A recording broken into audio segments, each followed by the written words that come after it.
Yonang. Good morning, good evening, good afternoon, good time zone to all of you. Hello, hello, hello. Let me say hi to everybody first. Oh, thank you for the follow, Layla. Welcome in, welcome in. Hi, UX, congrats on first. Hi, Ratio. Hi, Darksec. Hi, hi, hi, hi, hi. Hi, Ray. Hi, Slipstop. Hi, Ursicle. Hello, hello, hello. Hi, Meadow. Hi, hi, hi, hi, hi. Oh, and hello, Benjamin. Hi, Quest. Hello, hello, hello. Curse you, Hunter. I hereby vow you a woo this day. Behold, the true Seabum warrior. That's right, I will be defeating Hunt today, that's the hope. Hi, Fox. Hi, hi, hi, hi, hi, hi, Drury. Hi, Galwait. Hi, hi, hi, hi, hi. Hi, Yokai. Hi, CG. Hi, Janubas. Hi, Lag. Hi, Falikamar. Hi, Holiday. Hi, Crenshaw. Hi, Umbakin. Hi, Jordan. Hi, Fake Rate. Hi, Gamerboy. Hello, hello, hello. Hi, Mintoki. Hi, Chaos Rose. Hi, DJ. Hello, hello, hello. Hi, Taffy. Hi, hi, hi, hi, hi. Hi, Layla. I'm doing well. Thank you for the follow. Welcome in. Hi, Hamis. Hi, hi, hi. Hello from Shinjuku. Oh, I hope you're having a good time in Shinjuku today. Let's go. Hello to Yuki as well. A true Shibon Chuni. That's right. I am Hunter Spheres made flesh. Oh, and I see that we've already found one of the new redeems. Let me quickly make a note of that. 1 second. Okay. And we'll go over that in a second. I hope you're all doing well. Hope you've all had a good weekend. Today was technically on a holiday in Japan, but I can't say I spent it very productively. Mostly kind of just slept through it all. And then, that's most of what I did. What is a bun? A bun is you. A bun is you. This is bun. I'm up in time for Joe's team. Hiya, Isaac. Hiya, hi, hi, hi. Oh, no holiday. No, I kind of just slept through it. I hope you had a good rest for Ocean Day. I did sleep a lot at least. I do feel like maybe I should have tried to do more, like maybe try to dwell more or done other things that might have been productive, but instead I was just mostly very lazy. Hi, Cass. Hi, Shell Ghost. Hi, hell. Let me take a note here as well. Actually, I'll just ask the mods to start keeping note of those from now on, so I don't have to keep interrupting stream to write those down. Hi, Blastoise. Hi. Some people may have noticed on the Twitch side of things, there's a new dream. It's to replace the ETC bomb redeems such as broken. You'll have to write down the actual details you want for them, though, if you want anything custom. But other than that, it's basically all it says in the description. Bones unnecessary now. Yeah, that's what the abbreviation is for at the very least. But other than that, not many new announcements at the moment. Schedules will go up a little bit later this week, either after stream or tomorrow morning, depends on how late stream ends. Hey Taylor, hey. Stream might be a little bit shorter today. I have like a little bit of tummy hurts today, so we're probably just gonna go till we get 100% on Spyro. However long that will go, I think we'll be able to 100% Spyro today, before singing lessons start at the very least. Join the Bone Lord's army. I'd never do so. The Bone Lord will be defeated, don't worry. There was supposed to be a text box. That's something for me to look at later. That is thank you for the pet. That is it for now. Oh, I was gonna show off something on stream though. Ta-da! Those on Twitter might have already seen this before. It is the first like official art with Joanna in it, I guess. I don't usually like show off art on stream too much, but like this one, this one is like, I thought it was very cute because Joanna is there. So I hope you guys will like it too. It came at the cost of losing one, but it's a better one, I hope, at least, I think. The other one, I think the joke was a bit overplayed. It was kind of on the way out anyway. I think it won its course. It's a really cool piece of art, right? So for all the Joanna fans, there she is. Thing came alongside what you drew. Yeah, that was pure coincidence. I didn't know it was gonna Actually came in right yesterday after stream, like right when it was over. So good timing on that. Very, very good timing. I will say, by the way, I did not ask the artist to make me the evil angel. That was a choice the artist made themselves, which I thought was kind of funny. That's just it's basically with the Gemini team, because the artist was doing a special thing with like horoscope based drawings, and as you guys know, I'm Gemini. Making me the evil angel. You know, they must have felt out the vibes and figured, much like all of you guys, that Joanna has the good side. I just found that very funny. The artist knew I was inherently evil. They knew I was pure evil and Joanna was pure. Yeah. Hey, Thai games. Oh, wait. There are 2 slugs, sir. Yeah, inside you there are 2 slugs. Guys, you do look like I have horns. That's true. But I thought it was very cool. They put in a lot of like cool little details. I quite like it. They even pointed out that like the staff is specifically the color of the eyes, which I thought was pretty neat. You know, the exact same color both for Joe and Joanna. Not that evil, but Joe can be a bit chaotic. I'm glad some people are on my sides about not being pure evil. Yet at the very least. But yeah, I thought that was pretty cool. So I hope you guys like it. Let me go over to the gaming screen. Just let me quickly fix something on the redeem site real quick. Something to take care of. Boom, boom, boom, boom, boom. And then we'll go over to the game.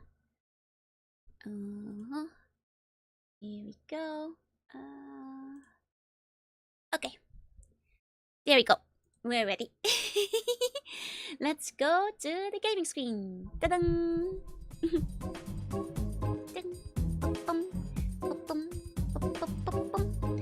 Okay, so last we left off, we mostly just had the final area to go to.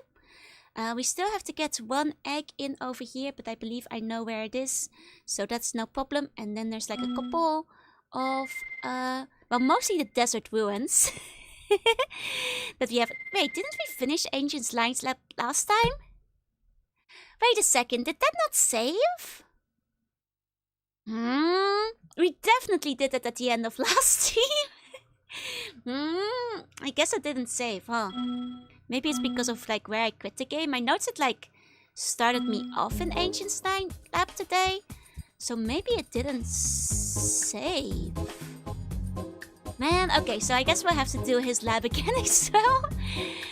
Okay, I guess that's just the way it is. Now, let's go over here first, grab our remaining egg in this area. Grab ourselves Billy.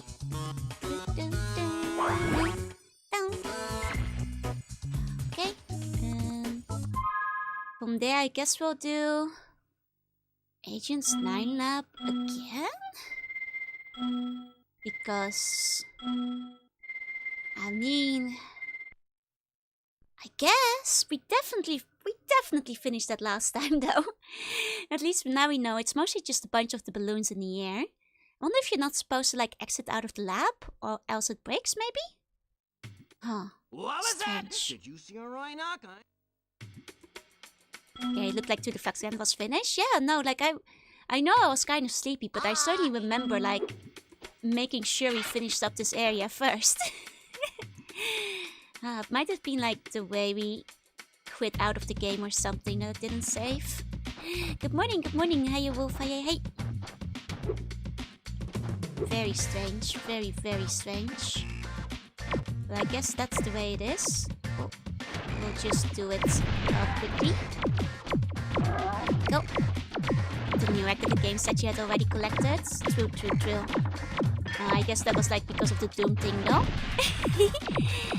I think that's why that happened, because we had to like redo the Doom area, and I think you have to like grab the egg to trigger the cutscene there to go to the next part. A vast number of... The modification request, you can just pop it in the chat here.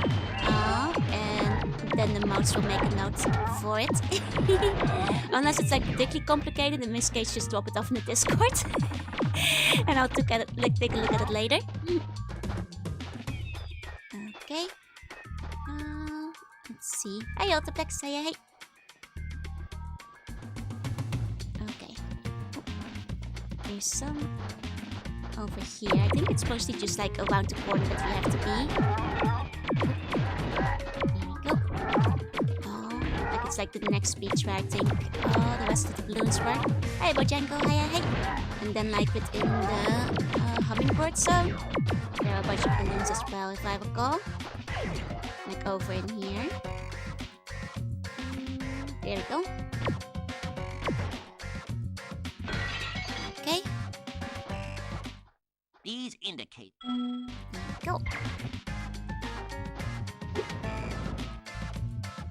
Get these Rhinox. At least we know roughly all the gems are in this stage.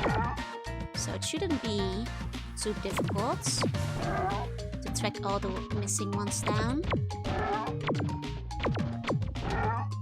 Okay. There we go. You cleared them? I'm basically gonna speed run 1 Agent 9 stage. There we go. Through here. And the next ones are in the next area. I'm pretty sure. Just as I. Okay. Sniper mode on the birds. And a 1. And a 2. 3. And 4. 5. 6. There we go. Nice work.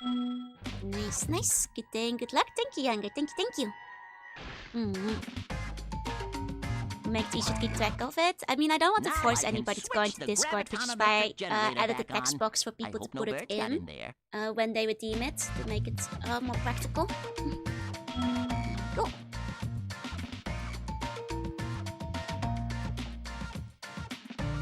Okay. Let's shoot the birds again. Is it gone? I'm afraid it broke. I had been planning to retire it within the next few months, but fate has kind of forced my hand since it stopped working anyway. So I just left a bit earlier. I've added a new redeem in its place. I hope it will be a decent substitute. I know a lot of people liked it, but I think the joke kind of ran its course anyway. Here we go. The lab's clear and it smells Oh, wait! Dang, it slips up. I guess I'll use this one. Fine. Now, I'll admit I'm cute. I'll say it, I guess. I'll say it. There you go. by my couch. I'm kind of cute, I suppose.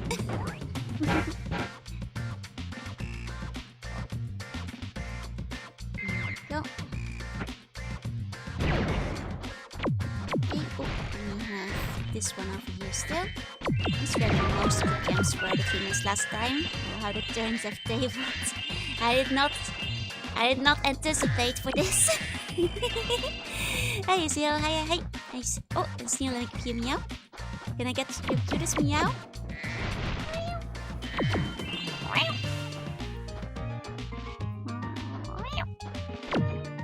I'm sorry, my meows were a bit weak. I think my voice has been a bit weird.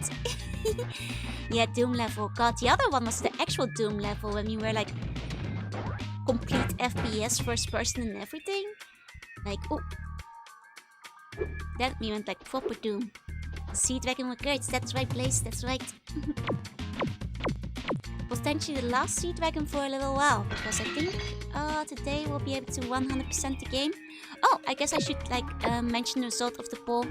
I added up the scores and the total went to Sonic Heroes with Psychonauts 2nd place. So I'll probably play Psychonauts after I'm done with Heroes.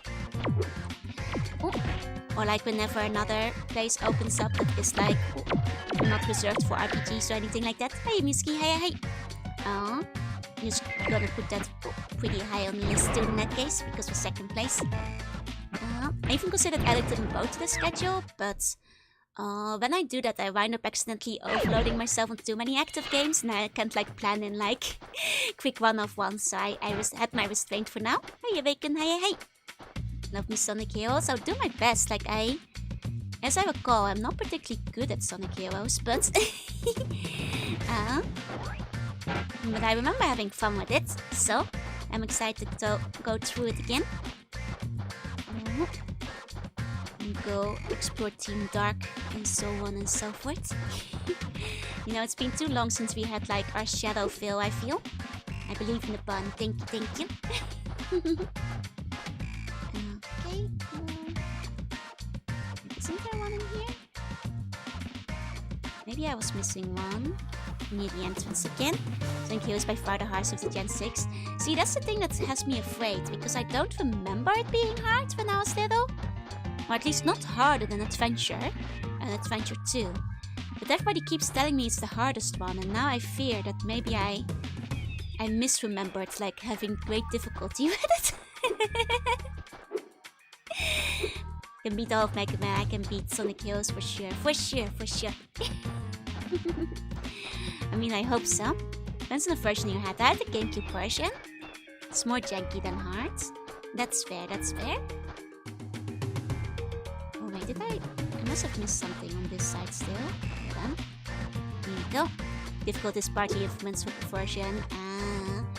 Okay, so if it's the GameCube one, it's not the particularly hard one, I see. Because it was more optimized. Gotcha. Hey, I wish, hey. Oh wait, I think the balloons... Yeah, it's up here, that's what I was forgetting. Okay. GameCube plays the bet, so you're in luck. Okay. And hopefully, I'll be fine now. This place is still as considered. I remember being hard, I had on the GameCube. Oh no! That might mean it's still hard. PS2 one is the hardest because it's broken. GameCube is the one with the really easy boss fights. Okay. I'll cross my fingers then. Okay. Now we got all the gems. Like, if we exit the levels, I should still have those. Yeah. See, that's what we did last time, no? Are you playing Spyro on original hardware? I am. We're playing it on the PlayStation 2 today. Yeah, it's PlayStation 1 game, but you know, backwards compatibility. Can't imagine the Xbox version fared much better. Oh yeah, I know that like GameCube in general for like Gen 6 was usually the best one for Sonic games. The boss fights are mostly easy though. Okay. Tried Sonic Advance recently, made me feel like I was just playing modern Sonic with no boost. Aww, I quite like Sonic Advance though, as I recall. It's been a while since I played it, but both Dash and Advance were pretty good, if I recall. I had such an easy boss fight one time that the opposing team spawned over the pit and I won immediately. You know what, that's kind of funny. Hey, Snooze Bear, hey. Oh wait, this is...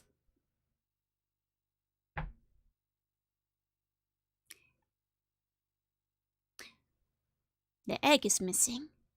But last time, it told me I already had that egg. So I thought... I thought I didn't need that egg because last time it did tell me I already had it. And it gaslighted me in believing I must have done it before last...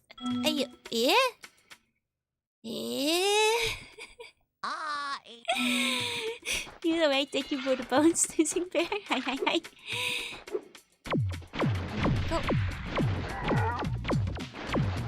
Okay, well that is strange. I guess we go through the stage one more time to get the egg. I thought I had. I mean, it's the one on the scooters then, right? The water scooters? Yeah, snipe the boats, but I know we did that last stream, but when we did it last stream, it said we already had it. A vast number of Rhinox are waiting to ambush us. Hey, Cyclone, hey. Played the PC version of Sonic Heroes, and the biggest problem was the controls are janky and the tiny presses. Oh, I see. To be fair, in my experience, like the PC adaptations of like Sonic games have been mostly not very good, having only played the 2 adventure adaptations. Much the reason Sonic Advance played 2 and seems kind of hard. Oh yeah, definitely. I liked Sonic Advance when I was younger. I couldn't finish it. Could never complete it, unfortunately, though. It's kind of one of the harder ones, I think. not the hardest one, but it's certainly not super easy either. Okay, we just have to go to this section one more time. At least we know where we have to go, I suppose. And the ammos in the Sonic Advance game is extremely miserable. It's definitely tricky. Bodek is glitched to say that in the NTSC version. But this is the PAL version. Hi VR, hey. Though people have like told me that like there's a big difference between the greatest hits PAL and like regular PAL, or like whatever the silver label ones are called, platinum label. Hi Shido, hi Echo, hey. Because I'm getting first of the Sonic ones are the most optimal play to face, 100%. So actually only meant for the GameCube. That makes a lot of sense, honestly. Metal's Big Hero isn't harder than Shadow, just more jank. I played Sonic Adventure 2 on the case, didn't feel any jankier than on the Dreamcast. What year did you play Sonic Adventure 2 on the PC? Because they did do some bug fixes compared to when it first came out. Because when the... Getting close to full skeleton, let's go! Because when the first Sonic Adventure 2 came out on the PC, the first time it had the port, it was completely a mess in 2018. Did you like play it in the 2018 when it first got ported? Because like I ran into glitches within 5 minutes of booting the game. Like not small ones, noticeable, big ones, like immediately clip into a car that covers up 50% of the screen in the first level and stays there till you start running against the tank. Okay, because I do know it has been patched after that though. Hi Zach, hey. But dear god, and then it kept having audio glitches and visual texture glitches.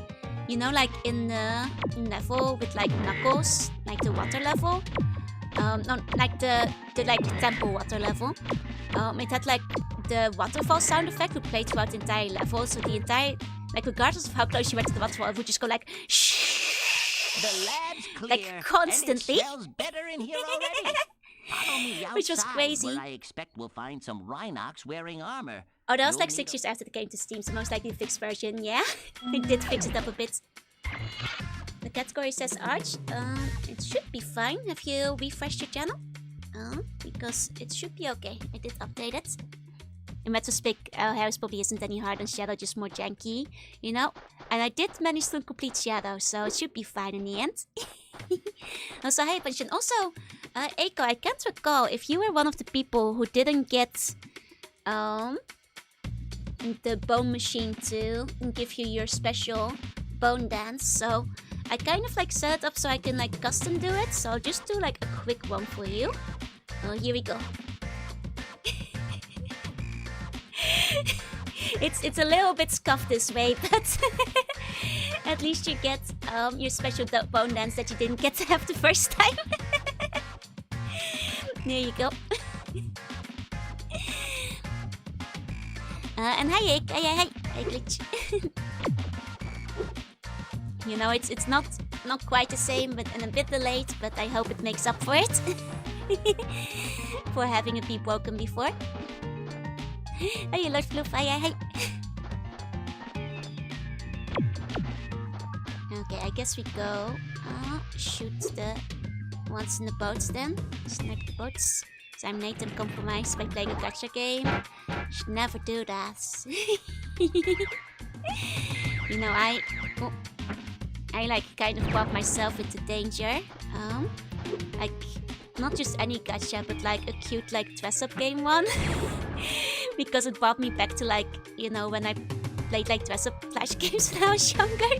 I'm like, this is a dangerous slippery show because it's very cute. But a lot of my Japanese friends have been playing it lately, and they've all been like sharing pictures of their like little islands and their little like dress-up dolls. And I'm like, this is cute, I'll give it a try. But I'm like, oh no, gacha mechanics. I'm in danger. Hi X-Man, hey. My squishy body whites enjoy. Here we go. Obviously 2 people. Yeah, next time Mob can get a bone dance. Sure. Joe, don't let him go up to you.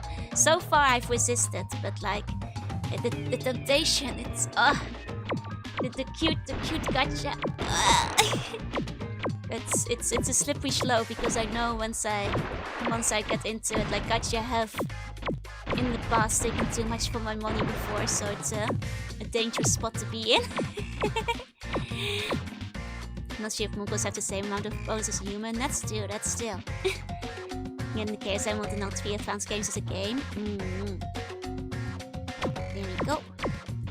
At least there's no time gates. Unfortunately there are. Like a lot of the game that like a lot of my friends have gotten into on the Japanese side of things is called Lively Island. I think that was the name, Lively something. And I think it's gotten really popular in like Japan and Korea. Not sure if it's like very well known out of there, but it is cute, but I am in danger, I feel. Speaking of gacha, I need to catch up on Archives and Limbus at some point. I haven't played Limbus in a while either. Do wanna just check for story once in a while. Oh, you went in line. Fair enough.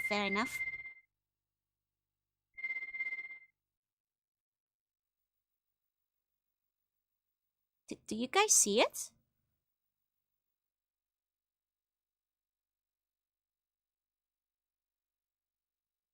Did I forget to pick up the egg? What was that? I may be stupid. Jokester, thank you for the follow. Welcome in. Okay, one more time.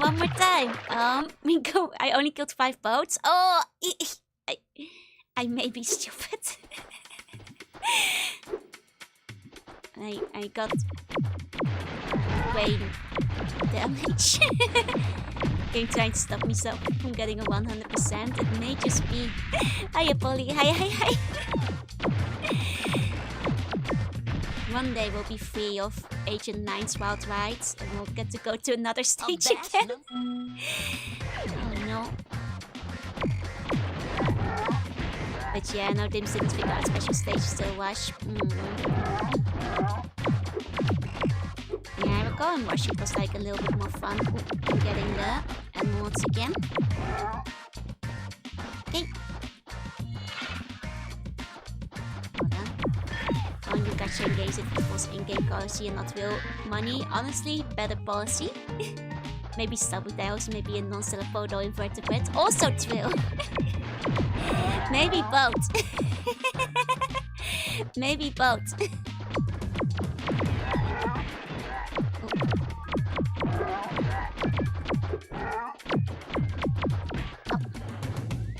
We're dead. It's because I'm trying to rush through it, you know. That's what's happening here. I'm trying to go too fast and I'm doing it. I'm messing things up completely. Here we go.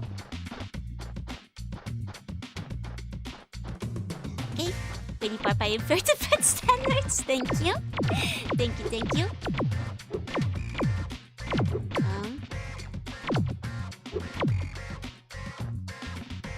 Is the stage just broken now? Oh my god, I want to get off Agent 9's wild ride. Why is the stage broken? The switch doesn't... Okay, I guess the switch doesn't work until you kill all of the ones over here. Okay. Hey, Black Metal, hey. There we go.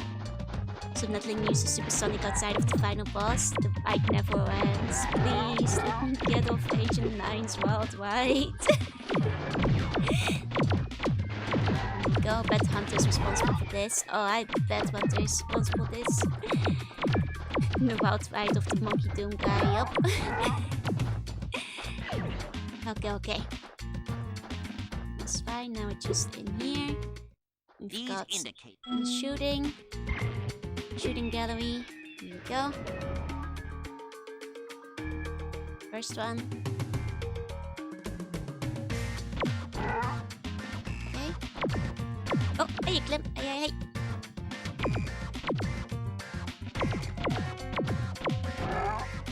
Okay. I always bait Hunter. I wasn't both once. 1000 gacha and thinking of custom C-bonds when it's possible to have everything to all gacha that shows a random C-bond. I think it's possible because I have seen people do that kind of stuff before. I'd have to like draw up a bunch of stuff for it. Them out.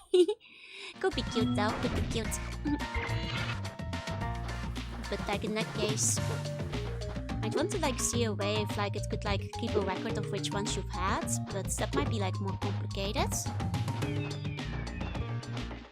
Just as I...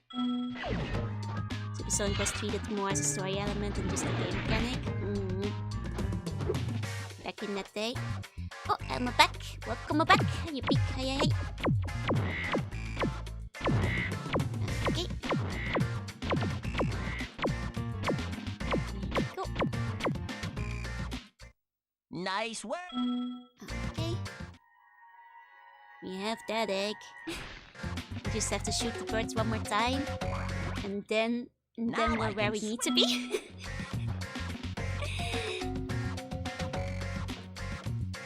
Okay.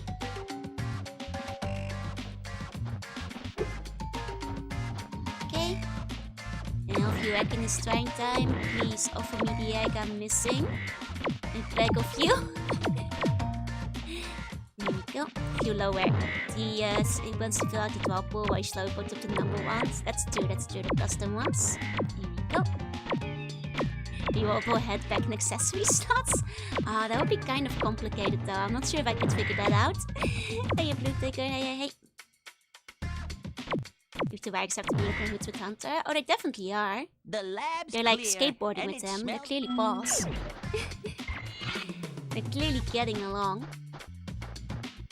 Like the treacherous leopard Buy my he cup. is. Leopard? Panther? What is he again? Here we go. Cheetah. He's a cheetah. Here we go. And plenty of gachas launch with only like 5 to 10 units. True, but... maybe in terms of rare ones, but they usually have a bunch of small ones to fill it out too.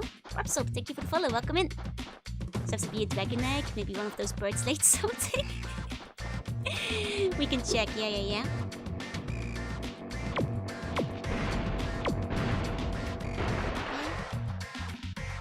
Let's go stand over here. Monkey. I've had enough of this monkey.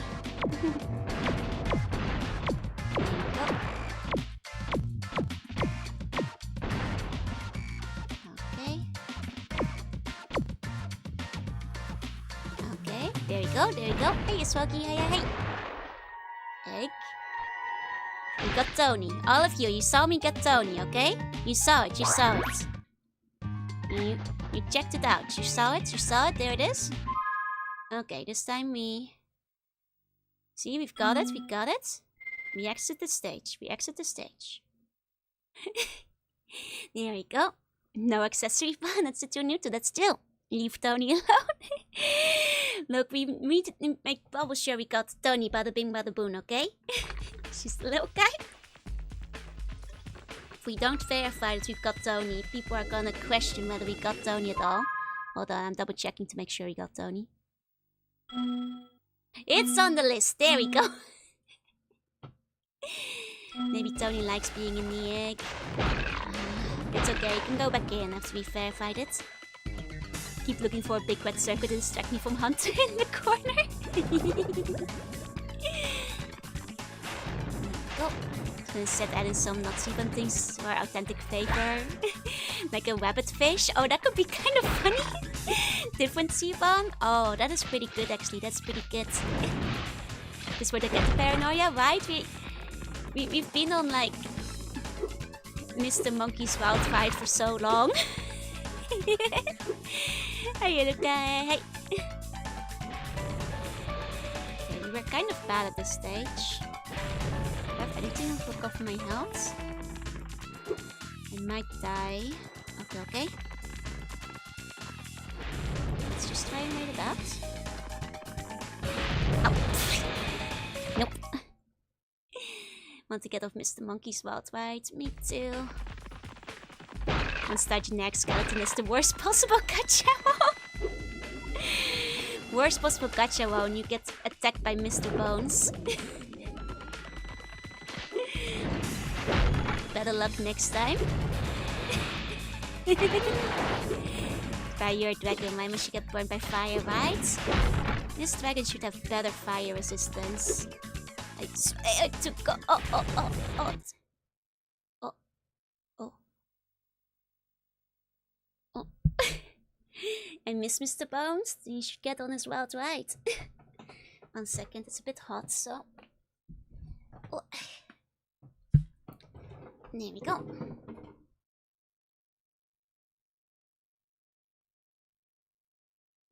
Go back in there. Okay. I mean, there's mostly deserted ruins that we're gonna have to go through. What's Spyro even doing in that game off screen? Vibing. Having a good time. It's one of those Sega Saturn games. Oh wait, it was a Sega Saturn game? I will admit I mostly know Mr. Bones from Mr. Bones' Wild Ride. Like the one meme where somebody made like the roller coaster that goes on forever. And there's like all the people saying like I want to get off Mr. Bones' Wild Ride. You didn't know there was one for the Sega Saturn. It's called game over when you have when you open the game, continue play the game? It's a good question. Not sure if I understood it. If you order 1-star skeleton 3 times, you just call it and instantly hatches? Oh my god, gacha with like a death-like class that kills you?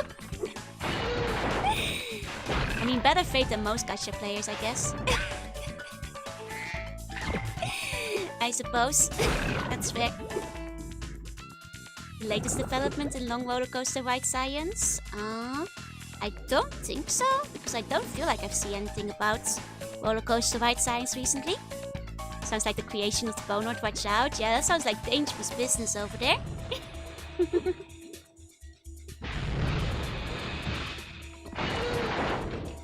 we go.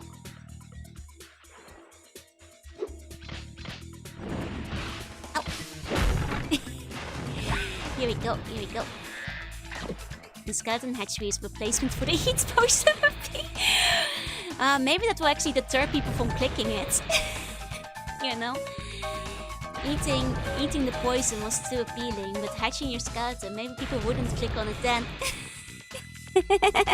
But I can't encourage that kind of behavior, though I can't encourage eating either. Bones is just playing gacha with our lives, man.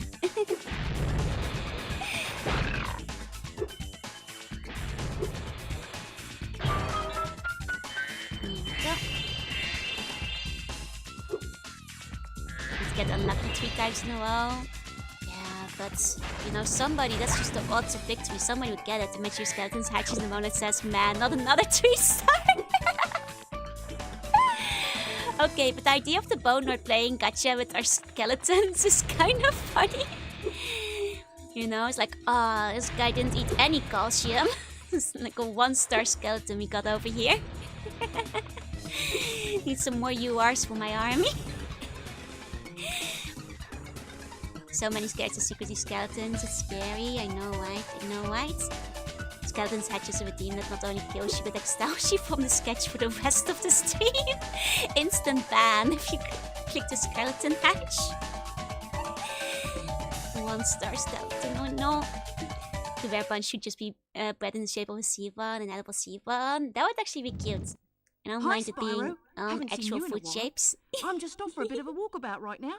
You know, sometimes you just long for the simple, old-fashioned pleasures of yesteryear, don't ya?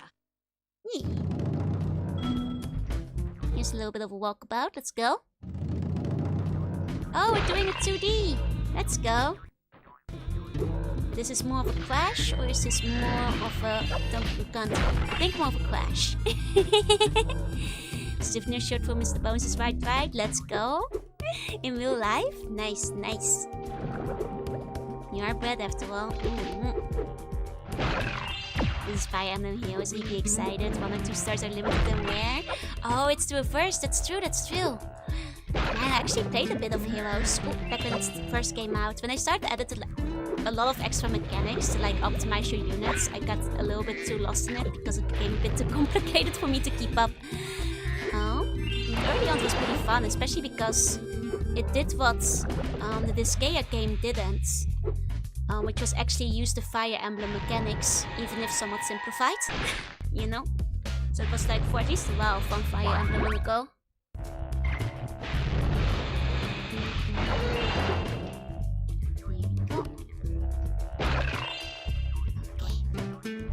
Not to be surprised, it's just a super limited week tutorial unit, yeah?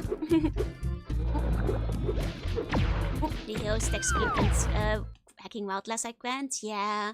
Like the fact that you can like grab and merge and take skills from other cards and pass them on, and I think you have to like collect like so many new different things, and it became a lot, and I haven't even checked the game in a couple of years, so like I assume it only has more now. So like, yeah, I fell out of Heroes unfortunately. This game makes big number go up.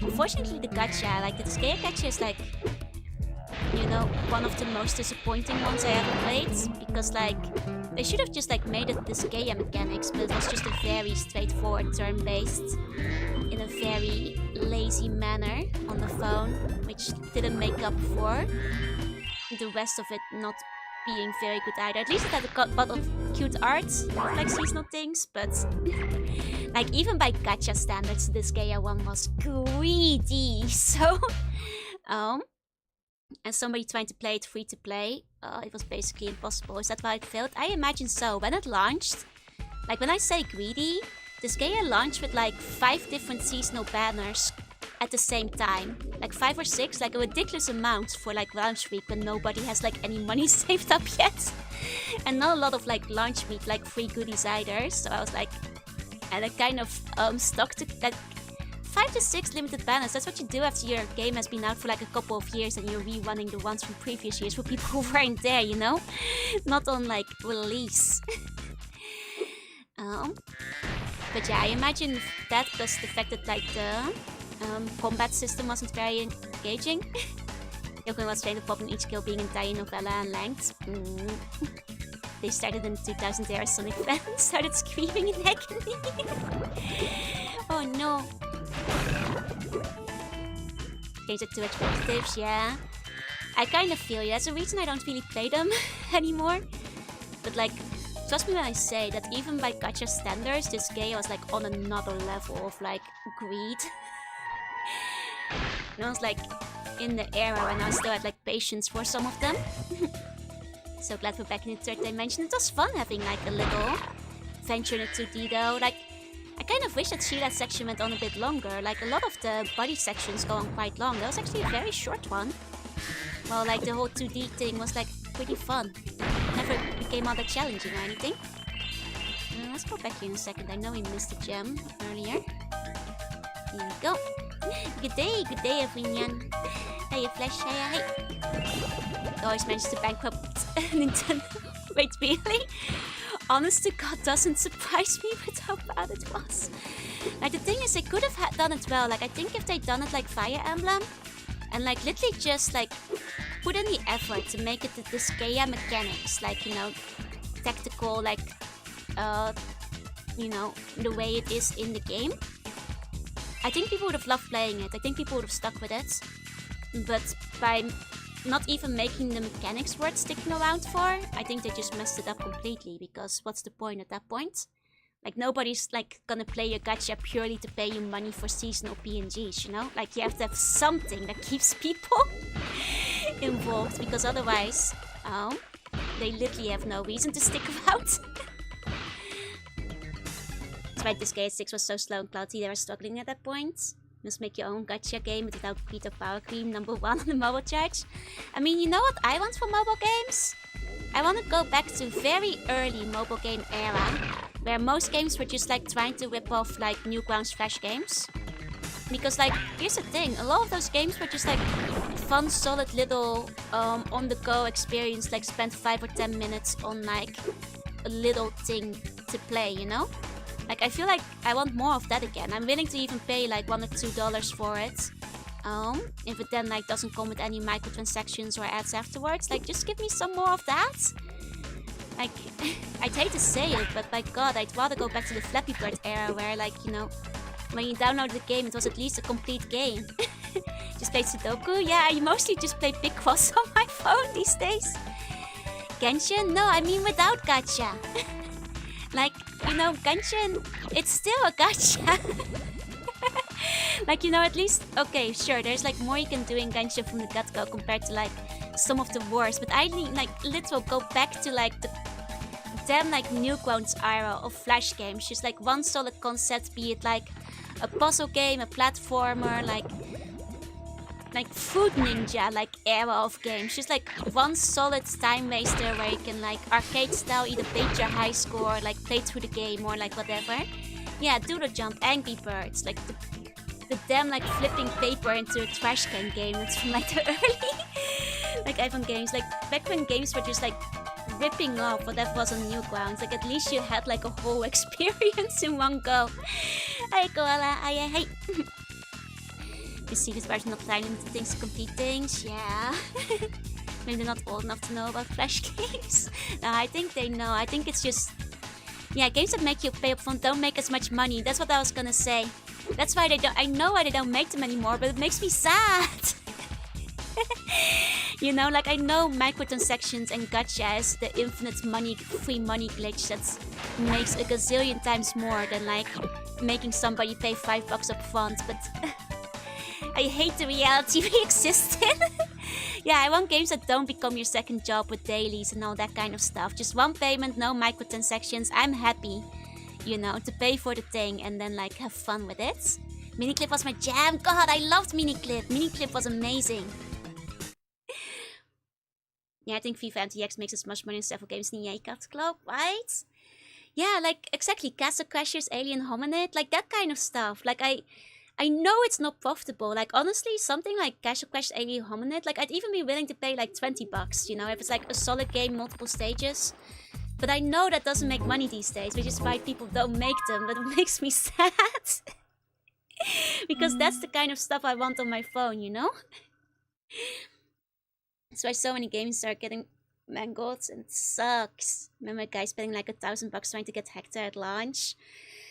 God, like I've mentioned my Love Live days before. I spent an embarrassing amount on Love Live trying to get all the Nozomis back in the day. As guys have a cosplay of one of the nice? Hell yeah. God, I love that era of games. I want to go back to it. You know, like I unironically think that like the best part, like era of like mobile phones games was like right, you know, like right after like smartphones became a thing. You know, phones suddenly became strong enough to play more than like, you know, Snake or Bounce or like shitty ports of Crash Bandicoot. But also people hadn't figured out microtransactions yet, so people are still putting like fun and like complete games on there with you know, not everything. Like Farmville hadn't taken over the world yet, and Candy Crush, after which everything went downhill. Oh, thank you for the care back 1 sec. Casual Crasher collab Steam. I wish. They do make money, it's just that gacha money makes you infinitely more money. I know. So I get why people go for it, but Actually, the game series I really like. You see 2 DLCs and hours of content.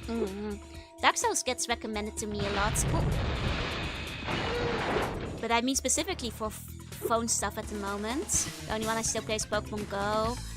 To be fair, that's fair. Like I feel like Pokemon Go, for all it's worth, at least never went super hardcore on microtransactions. I've heard that like these days they're like a little bit greedy with the raid passes, but at least that's a game you can just play without having to spend cash, I suppose. Yeah, I hate how live service games are default doomed to become news media. No, don't add meaningless gacha microtransactions to the Joe fan game. They hard to sell Castle Crash and Balance of 4 on stream. Maybe I could play Castle Crashers one day. Could be fun. Oh, I never played any of the later ones. I'm sorry, I'm not doing very well in the game. But yeah, like it makes me sad. Like when, you know, it also makes me like a little bit have a bit of trepidation whenever like a sequel to something I like gets announced. You know, because it was like the recent like Crazy Taxi sequel. It's an always online live service game. or whatever it was that they announced for it, and I was like, oh, I see. The devil reverted or added the new character models. Everybody hated it. I don't think they reverted it. I think they hired a new studio and just messed it up completely. Microsoft extra all in one fodder. You have to link your Twitch account to the app. No! Not later ones like it's a crash for you and your friends. Oh! Ah. Oh, that's good to know. That's good to know. I can gift it to some friends then. They will make note of this.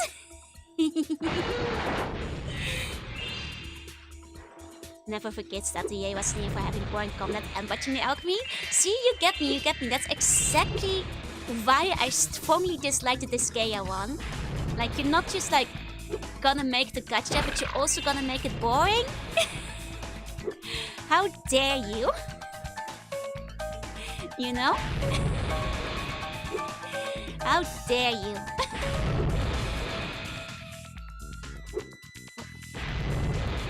Can play them all. There's already so many in every game. Dementia Extension. Like, even back before like live service as we know it became a thing, I didn't like having monthly subscriptions.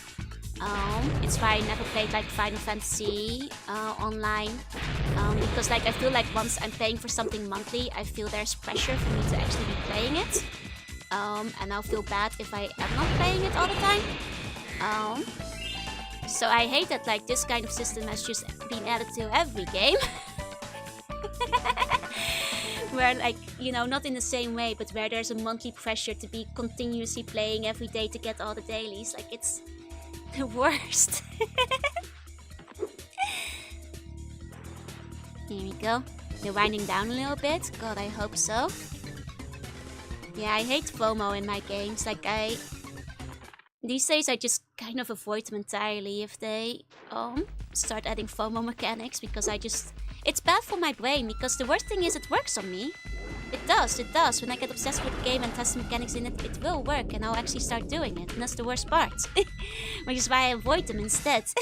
I've been training my new pet manta Okay, ray Hunter. to carry the latest technology super high impact underwater What's your latest missile war crime? launchers. Want to ride him and try blasting some sharks? Let's go.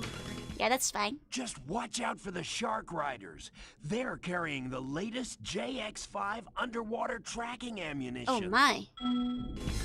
You should equip us with that too. Have you considered equipping us with the JX5 water ammunition?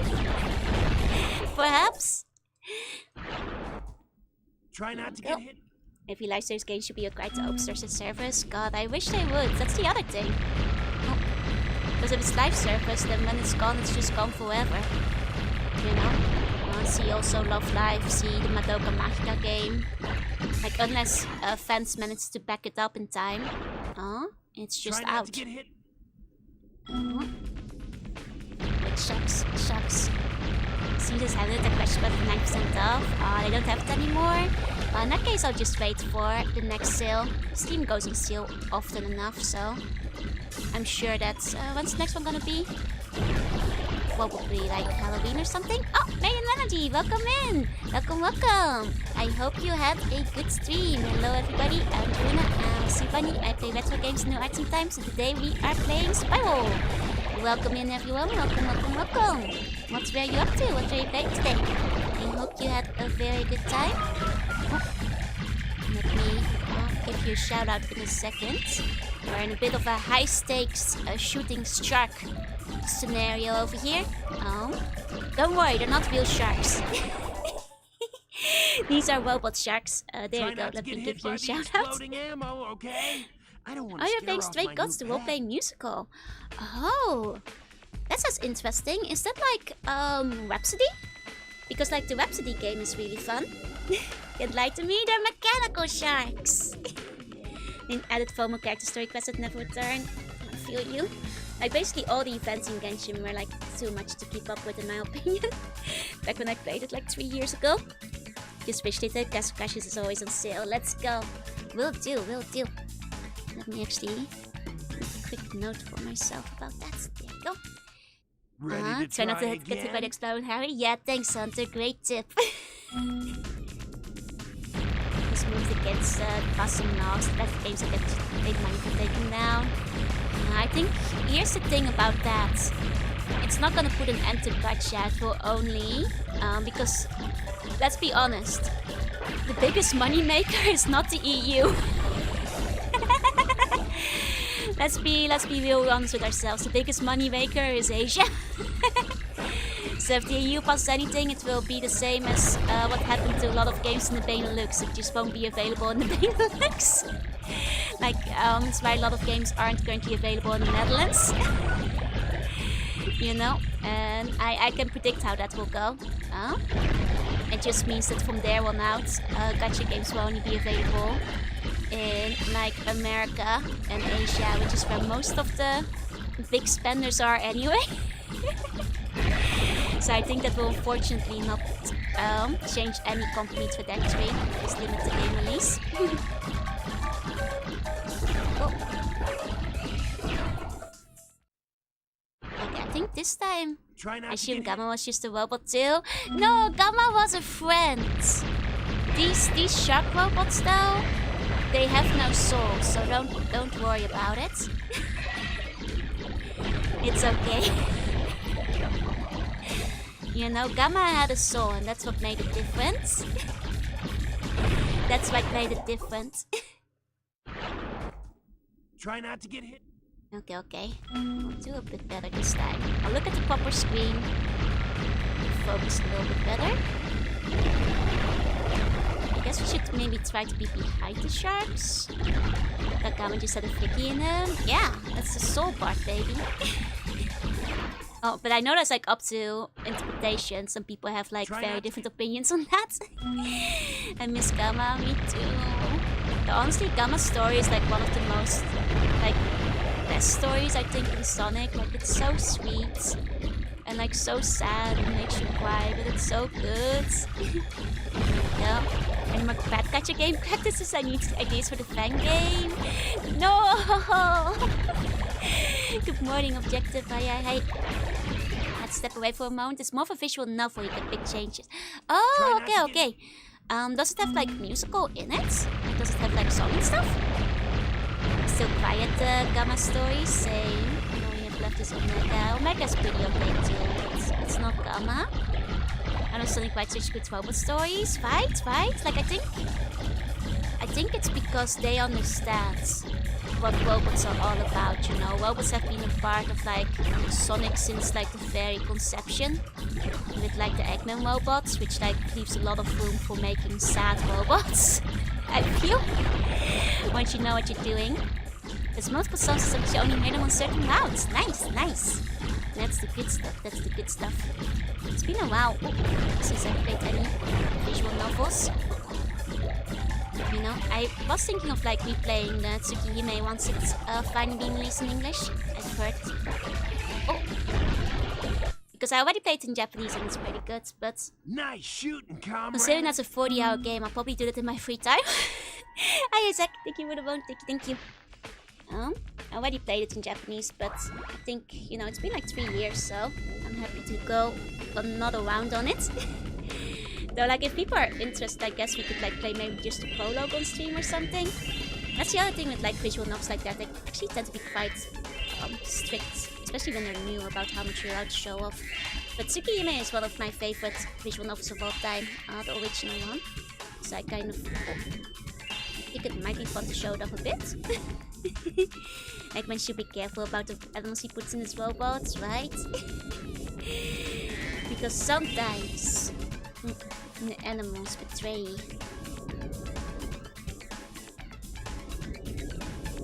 Oh, Sparks, you wanna go grab those gems there, Sparks? There you go. No one else had a story that made me cry? Emerald! Quest just mentioned Emerald as well. It's a good one. Oh. You know, at some point we'll play Sonic Battle. I didn't notice though. Did you guys see that like Emerald is in like the animated opening thingy for Shadow Generations? Which I'm excited for because I'm gonna be honest. I thought they were gonna forget about him. Because I at this point wasn't even sure if he was canon anymore. Considering like how much he's been neglected and everything else. Yes, he is, yeah. It was a very big surprise. Like I'm gonna be honest, I thought they had like written him out of the story altogether. So like I'm very excited, like they didn't forget about him. They didn't forget he was in that one bad Sonic RPG. But this Sonic canon is whatever they decide to include in the latest game usually. Everyone's gonna shoot Maria? No! Got Sonic Channel Art not that long ago though. True, but it's one of those things that's up in the air where like until you see it, you cannot trust it. But yeah, I'm excited. Because, you know, he is part of Shadow's story. And honestly, I didn't think I'd remember him. Which makes me happy. Oh, hey Kevin, hey. You recently made an ammo plushie I bought instantly. Wait up, plushie! Cute. You know, I'm actually really excited for like, the Year of Shadow. Because like this year, if it's the Year of Shadow, you know, it means we're gonna finally get more Shadow merch. And they're already doing it, you know, they're already putting out the good Shadow merch. And I've been aching. I bought my edgy Shadow shirt that they brought out this year. I'm getting the pre-order. It comes with the Shadow figure. How long you can write me out of my own lore? Don't write me out of my own lore. Hey Kevin, hey. Do not replace me with Joanna, please. I can do things too. Recent Emma's appearance surprised me was because I could have sworn Emma had already been removed from New York when Shadow was created. Oh. I guess, did they never clarify that? I suppose not. They've made a Gamma Plush too? Wait, they made a Gamma Plush? Oh, I want a Gamma Plush. Hell yeah. Hey, Tanashaya, hey.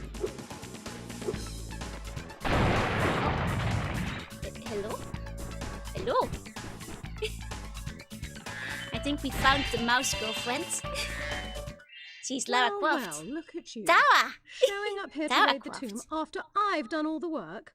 I spend all day pressing switches and shoving boxes around, and you just waltz in here expecting to claim the treasure.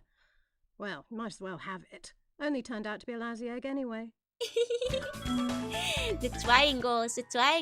She's got the accurate proportions. Here we go. Nice. Get them for sub $40 a month on Amazon. Oh, I'll have to check them. Probably, if they're still available in a few months, I have to like save money for a little bit, but I'll definitely grab them if they're still around. And I thought adding ammo to Shadow Story also would have gone. No, I think... Oh, I mean, he was always on the arc, so... The race, good lord. I mean, that is... It's accurate. It's accurate, is what it is. Oh, can we talk to this guy now, so we found his girlfriend? No? Okay. But I have no way to Spyro Flash? Nice! How's it holding up? Some of those original plushies, depending on what they were made of, start falling apart a little bit.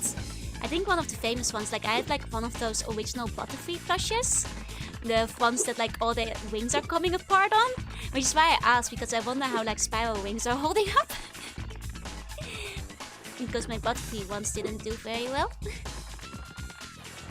Found a Goodwill, it has a little seam but it's been fine. Nice.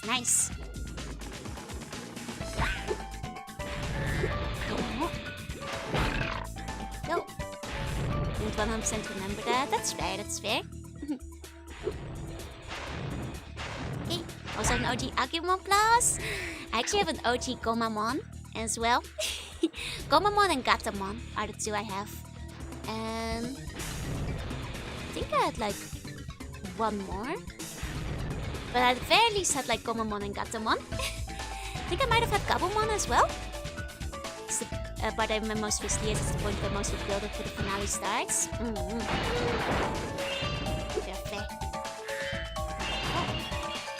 And a Gabumon Power Pressure came from Japan by Tomy. Nice! Tomy is good quality. Oh, usually it lasts pretty decently.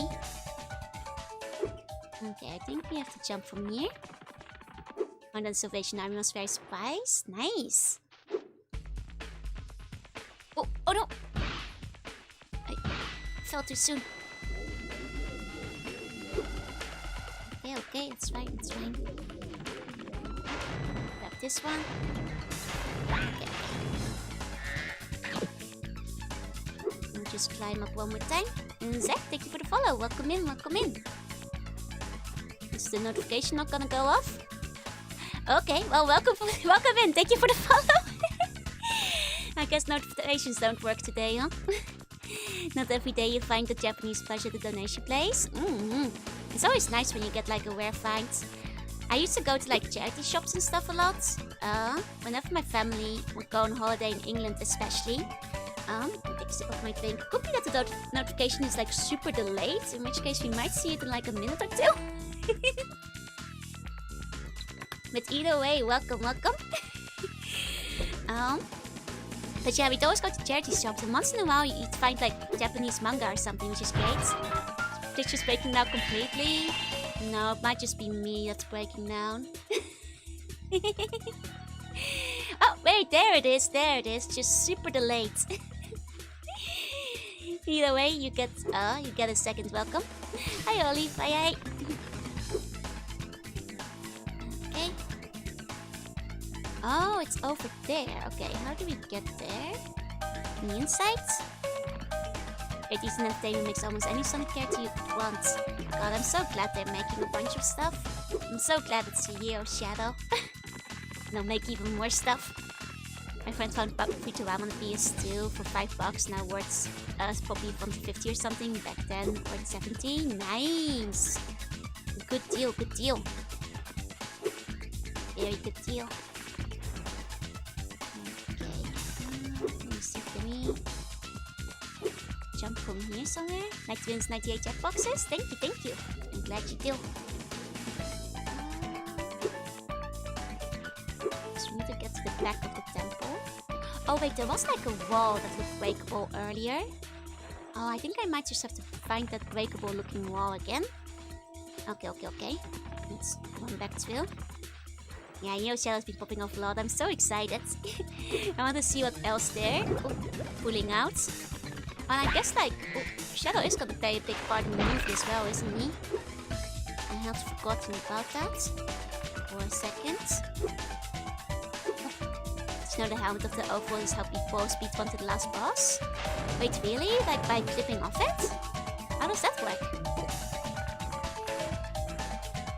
Because I wasn't expecting this area to have like last boss loading zone or anything like that. How does that work? A lot of people getting shot forward to see Maria get shot. Hey, it's an iconic moment in the game. Thank you for the follow, Dimas. Thank you. No, I get it. They're finally gonna put it on the big screen. But I do think they're gonna make it like classy, you know. They're probably gonna, cut away. Have her like hit the floor off screen or something. I don't think they're gonna go like super all out on it. Movement input that clip off the back edge of it to push you into the air. You can fly into the loading zone. Wait, the loading zone of the last boss isn't just in this stage? That's the craziest part, honestly. Didn't think the loading zone would be in around here. Where was that breakable wall I saw?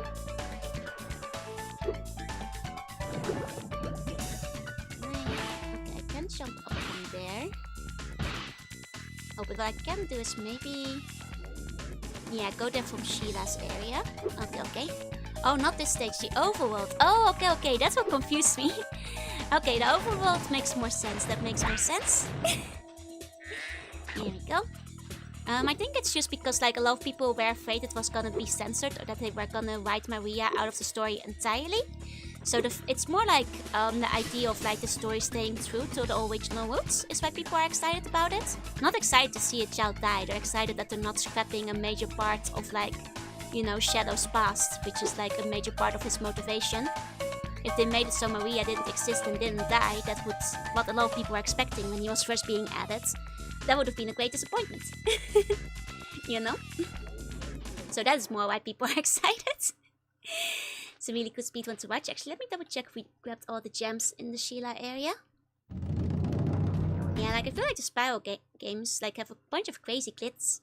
Yeah, and you gotta have that moment since it's very motivational for Shadow. Yeah, it's like a major part of like his entire core characterization in the first game after all. So it makes a lot of sense. Okay, can I make this jump from here?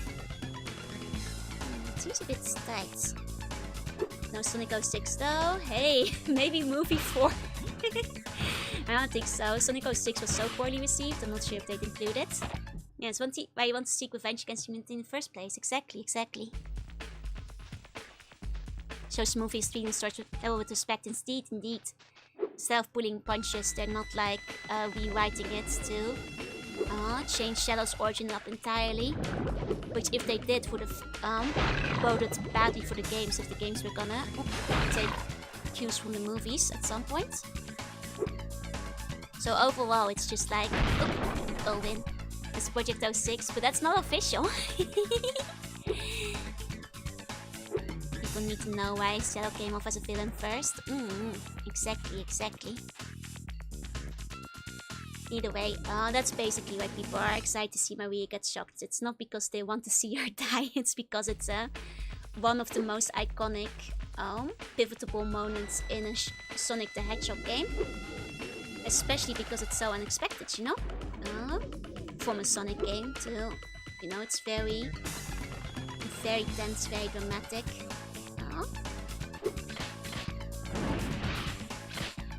And all that.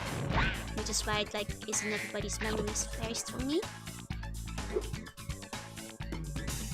And now we're gonna see Sonic kiss the live action first. I mean, when they adapt Sonic 06. You know, if they are gonna cast the princess, they probably would cast a real lady. So that's probably when you're gonna see Sonic kiss a live action actress. Can I be the live action person? You have to start audition now for the role of like what's her name in 06. And you might stand a chance.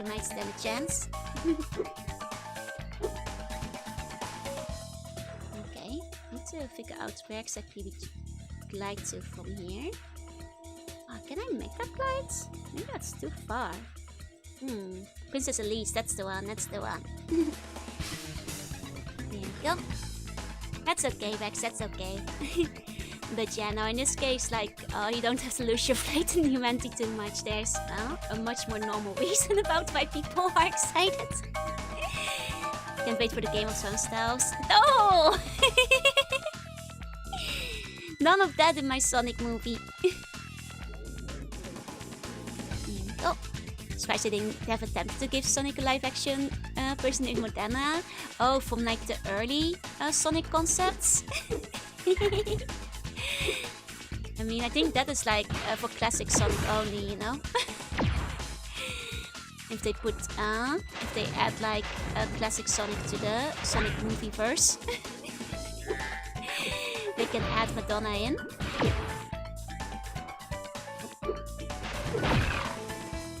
Am I supposed to make the jump from that one ledge there? There might be like an easier way though.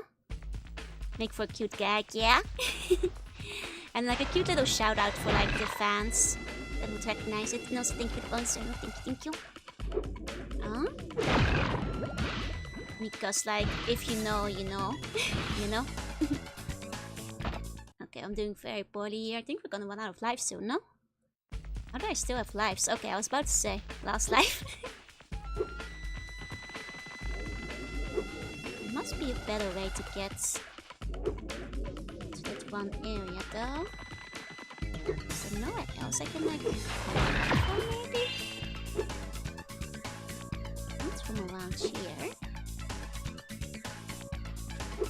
No. So the third movie will cut out most of the comic unique characters. Yeah, I hope that they'll feel confident enough to like stand on their own for the new one. How many new CGI animals do you think we're getting? Were there CGI animals in the movies? Like, I thought the CGI was... Well, I guess there was like the owl people, right? I kind of forgot about those. It's a good question. I hope that they kind of stick to the plot of Sonic Adventure 2. You know? And if we're gonna get like anything else, I hope that they start... You know what I think might happen? Is them introducing Sonic as a Hedgehog. Oh, I thought you meant like actual, like... I thought you meant new. Like, Sonic isn't new. He's like an established character.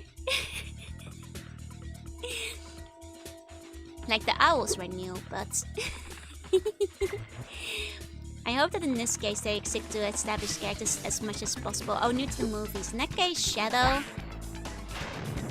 I wonder if they'll... Like, I feel like Amy has a chance of appearing, maybe. Like, she's been a bit overdue for an appearance, I feel. But other than that...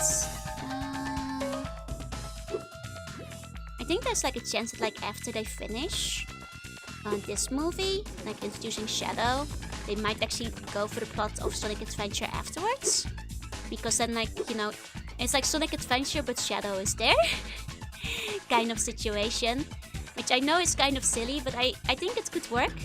Because like having Chaos, and especially the final battle with Chaos, would make for like a very good like movie climax moment where the whole gang can, you know, team up and battle it together.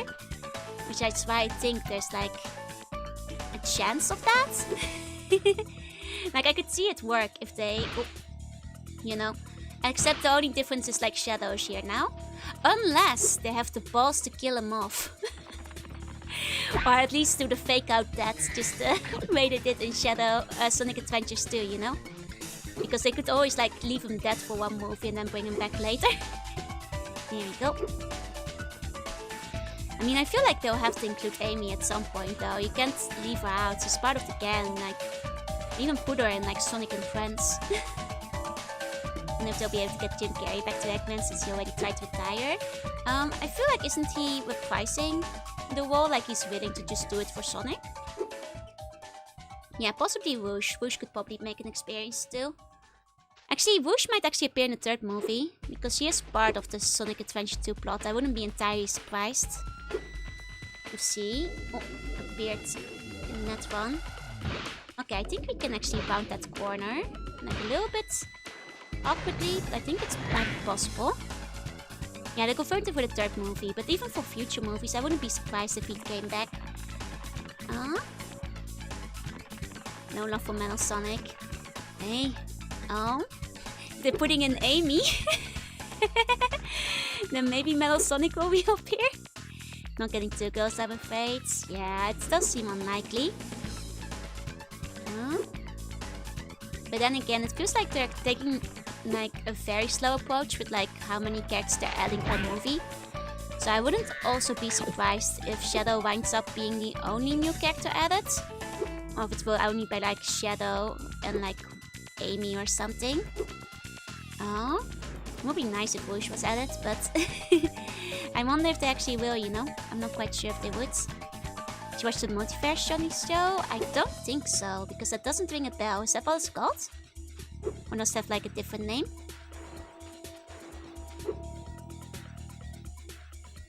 Aha, yep, it worked. A little bit waffly, but we got it. Oh, and that's the final gem, and this might be the final egg. There you go. But yeah, Whoosh is basically in any Shadow game at this point. Maybe in everyone that Shadow has been in as well? Now I think of it. Oh, Sonic Prime. I haven't watched Sonic Prime, I'm afraid. Watched relatively few Sonic shows, aside from Sonic X, which never finished airing in its entirety in the Netherlands, unfortunately. Okay, let's go to Haunted Mines. I mean, Haunted Tomb. Magic movie. Meadow is an Eggman proxy like in Rivals too. Pretty much almost every game Shadow's been in, Moose has always been in, and often like teaming up with him as well.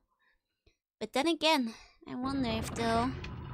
I mean, what they could do is like add Whoosh this movie, and if my theory is correct, that they might be like amping up for a big all characters team up party against Chaos, then like Amy could be introduced in the one that comes after then. You know, because she is like a bigger part of the adventure. And like that kind of stuff. Are they get in the Netherlands? I think only like the first season or something. Like when people say that like Tails started kissing the space alien, like that part is unfamiliar to me. Hi Jill, hi. Sonic Prime is existent. But yeah, I think it might actually make sense to put Rouge in for the next movie if they're gonna based on Sonic Adventure. Which they might not, but I just think it makes sense for them to take the story that way. Because Chaos makes for a very good endgame kind of boss. You know Luna Dragon Song? Yeah, it's right behind me on the poster. It's one of my favorite games of all time. Here we go. Yeah, the Ammo Arc in the anime. Ah, that was not on TV in the Netherlands, unfortunately. We missed out on that one. Which will be given a load of bunny of this generation. Man, you might be right. You might be right, that could happen. Got some fun animation Easter eggs, and Sonic VA was great, but dang, nothing worked. That's a shame, that's a shame. Oh, maybe it's this way?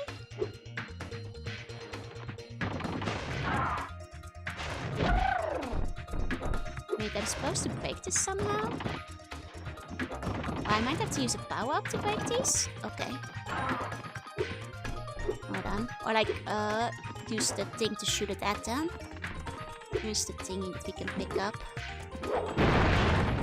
These guys. Here we go. Wait, this is not the one either. Where were the projectiles? I will base out the secret final bosses, Amy. You know what? I'll believe it. I'll believe it. Okay, grab one of these. Let's see, is that what I was supposed to do? You throw the bomb you eat, yeah? Ah! Okay, I never realized I could break those open. Sonic turns into a dark super form from Secret Wings and Tails alien Gravefoot arc. I did not see any of that. That's still the wildest thing ever. Here we go.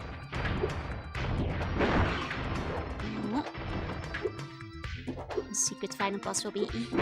I mean, I think like having Chaos makes a lot of sense. And like Amy, you know, she lives in the city. She's like basically the earliest in the prologue of Sonic Adventure. Would be a good part to introduce her. You could have Amy and Tikal. Because like I feel like you can't have no Tikal in a story about Chaos, but I guess they could cut her, but I feel like she'd have to be there. And then, you know, we might get Gamma. Here we go. So I'm supposed to get a Dreef Dark Sonic transformation. That's amazing. In fact, I think they took the form that the anime from Anime for Secret Worms. Ah, man, Secret Wings was a weird game. Tikal is a more important plot than Amy, but Amy is more marketable in plush form. Because he's more well named than Tikal, and I say that with like Tikal being my favorite Sonic character, so don't get me wrong. But I guess like favorite character after Shadow, she's definitely my favorite girl overall. See my childhood, I still have this on PlayStation 2, let's go! I'm actually playing this on PlayStation 2 today as well, Sleepy. Amy starts early and ends alongside Gamma, yeah. She has like, one of the longest plot ones. So to be fair, out of all the storylines in Adventure, Amy's is probably the easiest one to cut out.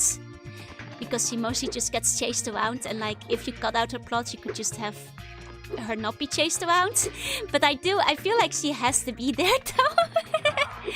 I feel like she'd have to be there though if they made a movie. Ciao, put all the Ciao in the movie, and that's the important thing. Because here's my big master plan. Listen to this. If you make the Sonic Adventure movie, you know, if they're the second one with Shadow, they can avoid putting Ciao in the movie. But if they make one about Adventure 1, the integral big part is the Ciao shrine getting burned down by the evil villagers who burned all the Ciao alive. Which means they have to, like, put them in the movie. And you know what that means? Ciao plushie, baby. That's right. Finally time for Ciao plushie, baby. That's what we've all been waiting. Is this leading up to Chow Gacha? Maybe. But most importantly, Chow plushie. Burned and stomped. Those poor Chow. Truly the saddest part. You know, forget Maria getting shot. The part where they burn down and trample all the Chow alive is the saddest part of all the Sonic games. Hey, Casey, hey. And got big. Sonic it's fine shit well, so we also wound up getting Big the Cat. I mean, Big the Cat I feel like would become like a cameo, but Foggy has to be a part of it, right? It's like even if he doesn't play a big role, they'd have to put him in. We have Chow plushies there, not made by the same company though. I want more Chow plushies. Chow plushies need to sub so that we can get out more plushies, yeah. You know? Yeah, the Dark Chow at Target? Man! I'm jealous, I want Dark Chow at Target. I have a Chow plush, they don't sell them in Japan. I guess I'd have to go online to grab one. Oh, I regret not buying the Dark Chow I saw. Oh wait, Big is my favorite. Nice, nice. You know, I'm going full producer and that's because I've got the plan. Sega, listen to me. The idea is good. Trust me, Sega, trust me. You seen the cursed He-Man Flash? I haven't. When we seeing too many new CGI characters, that's the thing. Like, I think if any CGI characters getting cut, it will probably be Big the Cat. Unfortunately. Oh. Go. No, I think I would not be necessary for a move first adaptation. But see, I mean, I guess they could keep her in like fairy sprite form, technically. Like pretty easily, without affecting the movie too much, but Big has meme potential, but I don't think it will sell as well, you know? Like, don't underestimate the, like, toys for little girls market, where the pink one on the lunch boxes and all that kind of and the backpacks has the extra power. And seeing the plush is terrifying, I should look that up. Not removing Big from movies, gonna be there for comedic relief. I mean, here's the thing, they could technically, I'm not sure if they'll go that route, but they can also make Knuckles comedic relief if they want to. Not saying I want them to do that, but if they were gonna cut anybody, I want low poly Big hitting in the background, that's what I want. Whereas Casey will actually be important, God I hope so. I mean, technically he is with Froggy, you know? The Knuckles stripe to sexual reasons. Ah, that's true. That's true.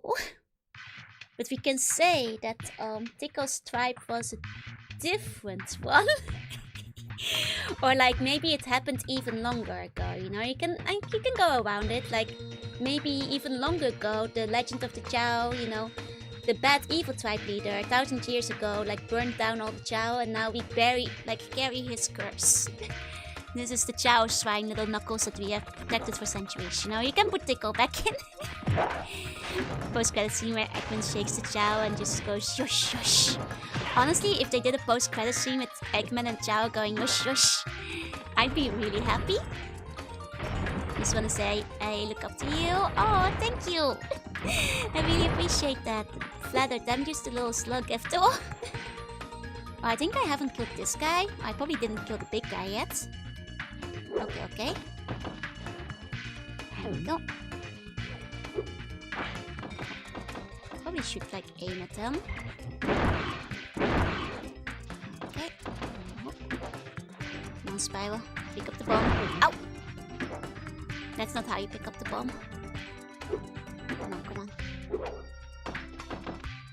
Okay.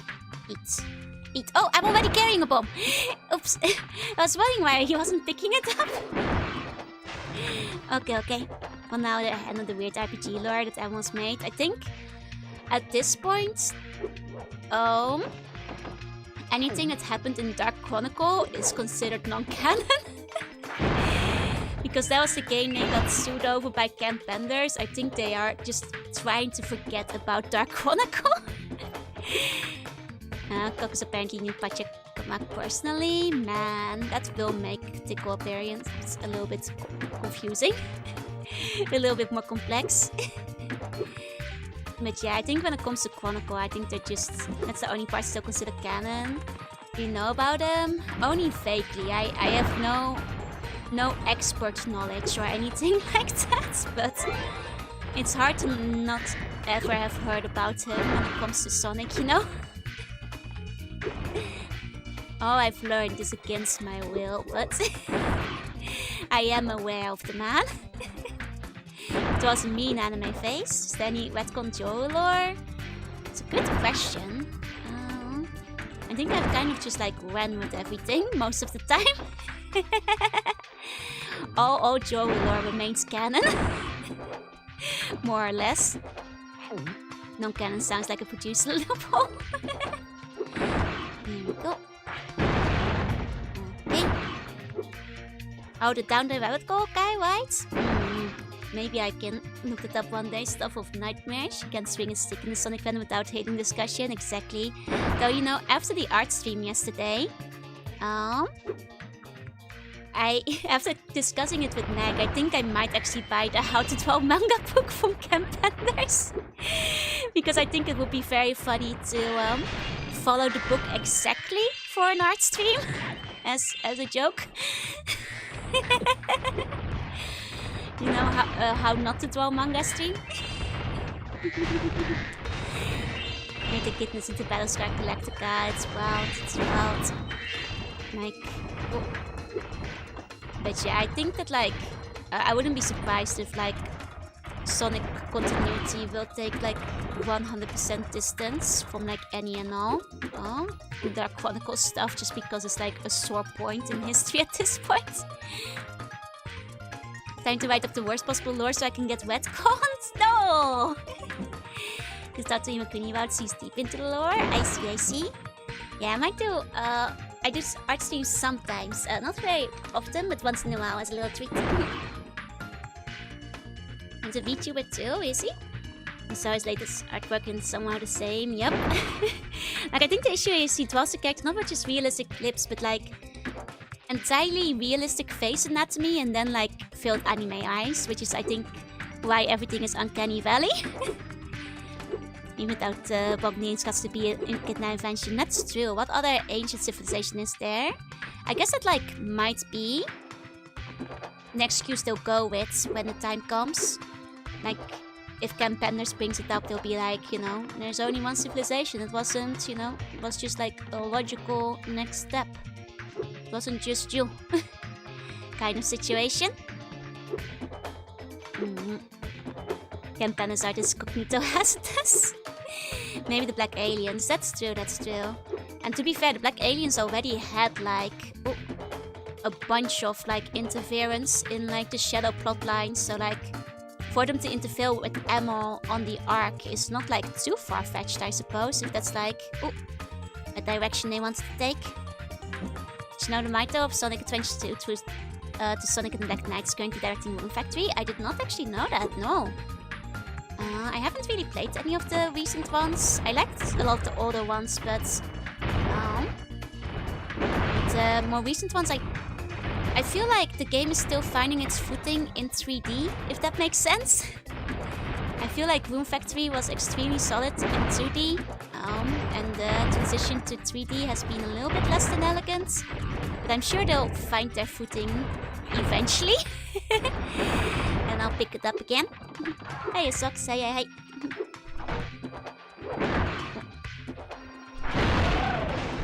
Go.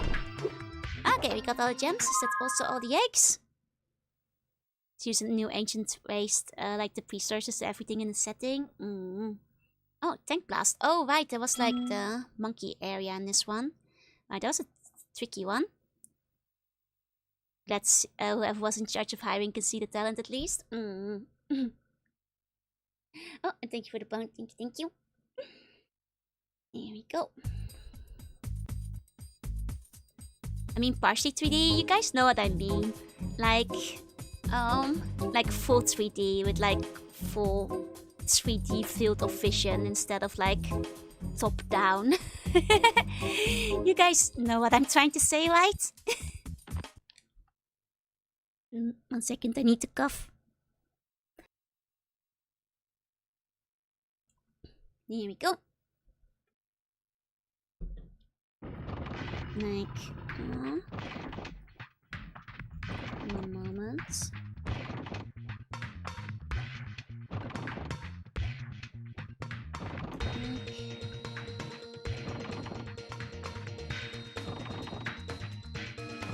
like, sure, like Rune Factory 3, you know, when you look at this one, yeah, it's not isometric basically. Like, sure, I misspoke. The art style is 3D, right? But it's still like top down and like isometric-ish, as opposed to like the full 3D of like the recent ones, which are like this.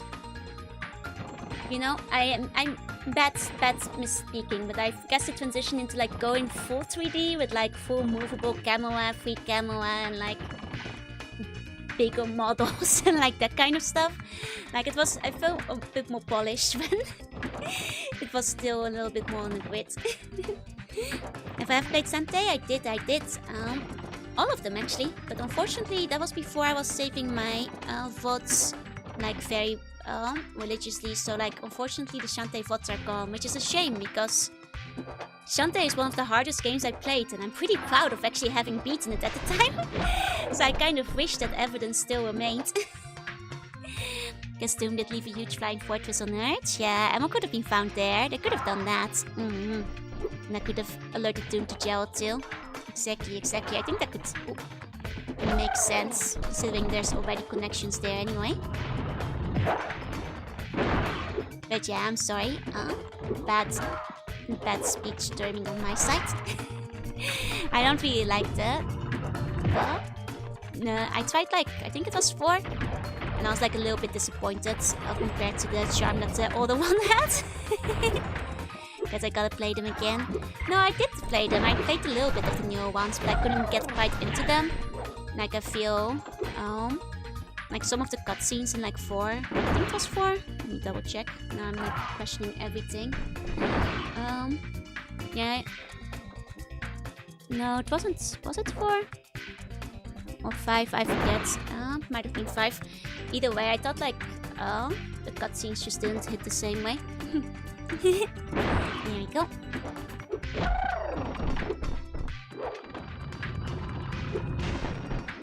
I'm sorry if I'm not really explaining myself well. My bad for that. There we go. But I'm sure that once it finds its footing, it might get like a little bit more back on top of it again. There we go. What's what change from now to see if things change? I would actually be quite okay with doing that, playing them again. Oh, Shantae to have the evidence. Maybe. Like, I have considered playing some of my favorites again that like don't have VODs. Specifically, Bomberman Tournament, Hamtaro, Heartbreak. Not sure if I'd replay Shantae again, but there's certainly like, maybe I would. There's like definitely some games like I wish I had videos up for. Though of course they're not as high priority, having already played them, but at the same time I played them when like not a lot of people were watching it, so I feel if I replayed them like, it would still be a fresh experience for a decent amount of people. And that was when I started watching. Hamtaro is a fun time. Oh, I can't bottom mash through this one. I was raised against Bianca for Hunter's attention. I don't want Hunter's attention. I want Hunter to stop his menacing of the world. Still loved of the memories. I just realized this is not the place we're supposed to be. We have to go to the other gate because it's not Agent 8. And Spyro has to do the tank mission. I got mixed up because he's the one with the gun. There's been some Persian stuff as well. 1 second. Guess I can't. I have to get out and then back in. Looking at the Spyro tier list, Hunter is F tier. H tier even. For Hunter. It's a tier below F. Hiya, plus B. Hiya, hey. Not a little Doom Monkey. He is cute. He is cute.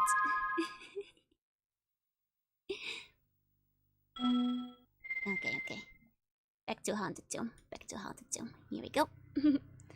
Who else? I guess like Bianca, S tier. Spyro, S tier.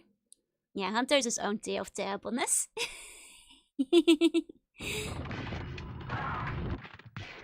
Precisely, precisely. I think this is the shortcut to the end. No, the other one is the shortcut, I think. Hunter's true villain. Dear, exactly. No, he can't even take the name of a villain. It's like an insult to villains everywhere. He's like a dastardly scoundrel. The first round of the... A real bad guy.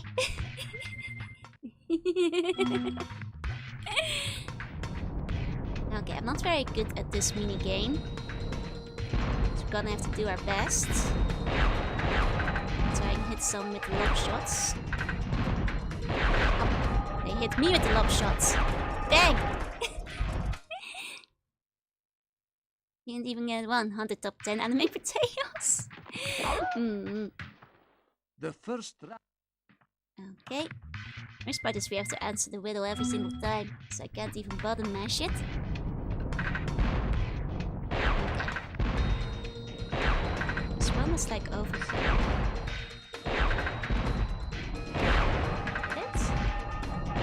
It's down there. Oh. Okay, okay. We got one down. One down. Oh. Two down. Oh wait, it should be, I remember, we can strafe. Should be, ow! Should be strafing. Okay, the last one is back there. Can we get a lob shot in? Ah, lob shot is not far enough. Oh no. Oh no! Oh! Darn! Hunter would be the woken D&D that steals from the party member and asks for money to return the item. That's what the character would do! The first round. God, it's so true. And actually, remember how... Oh, The riddle. I said that like I tried like public games twice and both of them were really bad. One of them actually had that exact rogue that stole from the party members and then like bitched about it if they, like the rest of the party was like annoyed about it. Like constantly in the public game. There was like more wrong with that specific setup, but oh god, it actually had that one inside of it. You know, it honestly, it had like those sessions had like basically all of the D&D nightmare setup things, so it's a reason I don't, you know, I gave up on ever joining public games again. It's just not worth it. It's just not worth it. You had a hunter in my party? I had a hunter in my party. Chaotic neutral was the evilest alignment, yep. Oh, ever good luck, ever good luck. The first round. Because yeah, no, it's just, you know, The one riddle is this. one game was bad because the DM was a disaster, and the other game was bad because all the players were a disaster. So like, I just, yeah, I gave it 2 attempts, guys.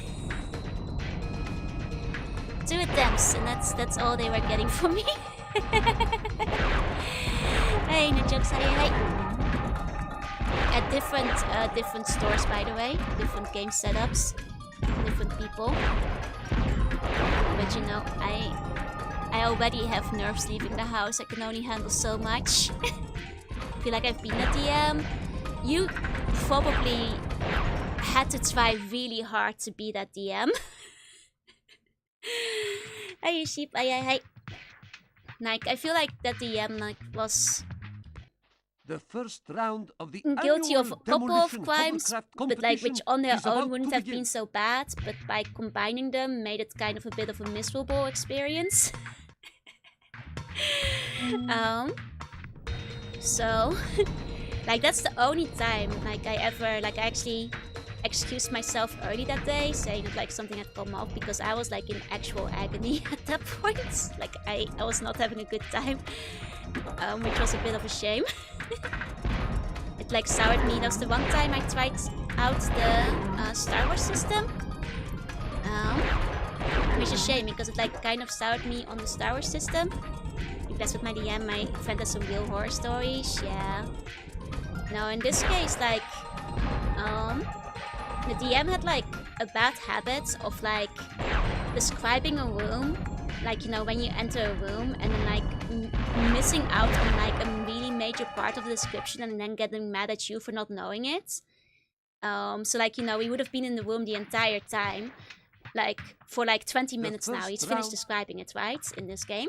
And then like halfway through, like, oh, okay, well, we'll move on to the next room then.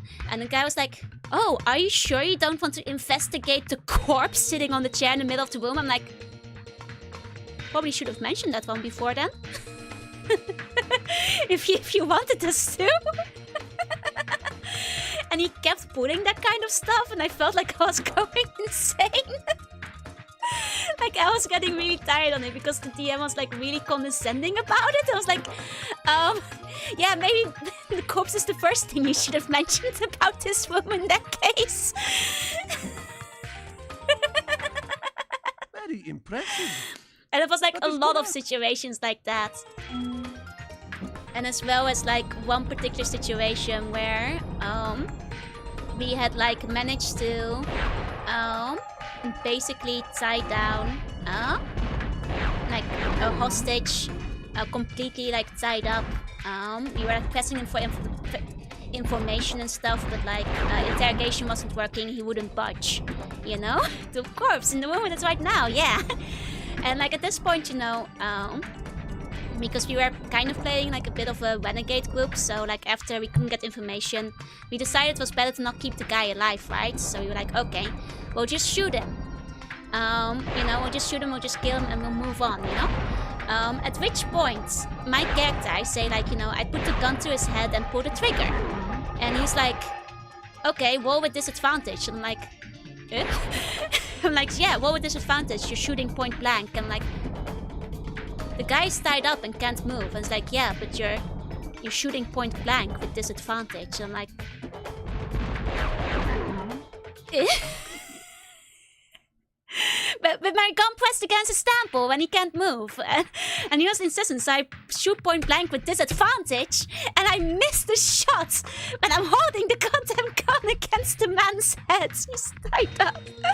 And he was like, it misses. And I'm like,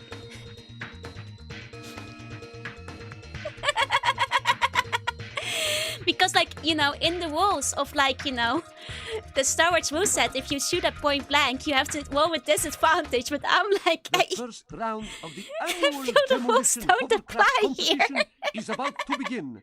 There is room for XCOM one more aim, contestant, yeah. but you'll have to answer a riddle to qualify. But yeah, no, the corpse thing was like something you would have noticed immediately coming inside, especially because The apparently riddle it's been is rotting this. like for a while, If so it one was dragon stinking and can lay stuff. one So egg in 12 years, yeah, I think there's like a point where the DM has to like overrule logic with rules. Like if the enemy is tied up, and you're shooting at him, you probably shouldn't even have to make a check anymore, especially if you're like right there next to him. Skill issue. Must be a very weird kind of gun. I didn't hit anyone in tabletops for over a year once. Oh man, just bad rolls. Did the tied up hostage also get a combo turn? Like it did go to the hostage turns, but the guy was like had the audacity to say that like on his turn, the hostage wasn't doing anything. I'm like, taking the piss. very impressive. That is Like, correct. you know, he wasn't Good saying luck this in a in the joking manner. demolition He was dead hovercraft serious. I was competition. like, I shouldn't have to roll disadvantage for this. And he was like, no, you have to. It's point blank. I was like, are you joking? He's like, no, I'm not. You have to. I'm like, but he's tied up. It's like, stop rules lawyering against me. It's in the rules. You have to roll. I'm like, take another shot. So I had to take another shot to kill the guy with disadvantage. How's it going? It's going well. Hi, James. Should just tie the gun to his head. Did I catch any debuts this weekend? I'm afraid I wasn't aware of any debuts this weekend. Did I miss any? So the opposite of rules lowering, right? Did make for a funny story, yeah. But I guess that gives some context, and you guys might understand why. This is the only time I've ever left a game like halfway through the day. Like literally made up an excuse, like check my phone, was like, sorry, my friend has an emergency, I gotta go. Because it was that bad. DM was on Bethesda logic. I think it might have actually been XCOM logic, you know, 99% hit. Oh, great, but the 3D did good. I slept through most things this entire weekend, so I wound up not seeing many things, I'm afraid. I'm happy though, because I saw a new model. It's really cute, it's really cute. He moved his head, which caused the first shot to miss. I mean, yeah, I guess. You only deal 4 damage and the guy is 5 HP. You have to shoot him another time in the head. Got the Pokemon accuracy. But yeah, I'm glad you guys understand though, because like one time I would guild the story to another friend and they were like, oh no, that makes sense, you know, it's in the rule, point blank misses. And I'm like...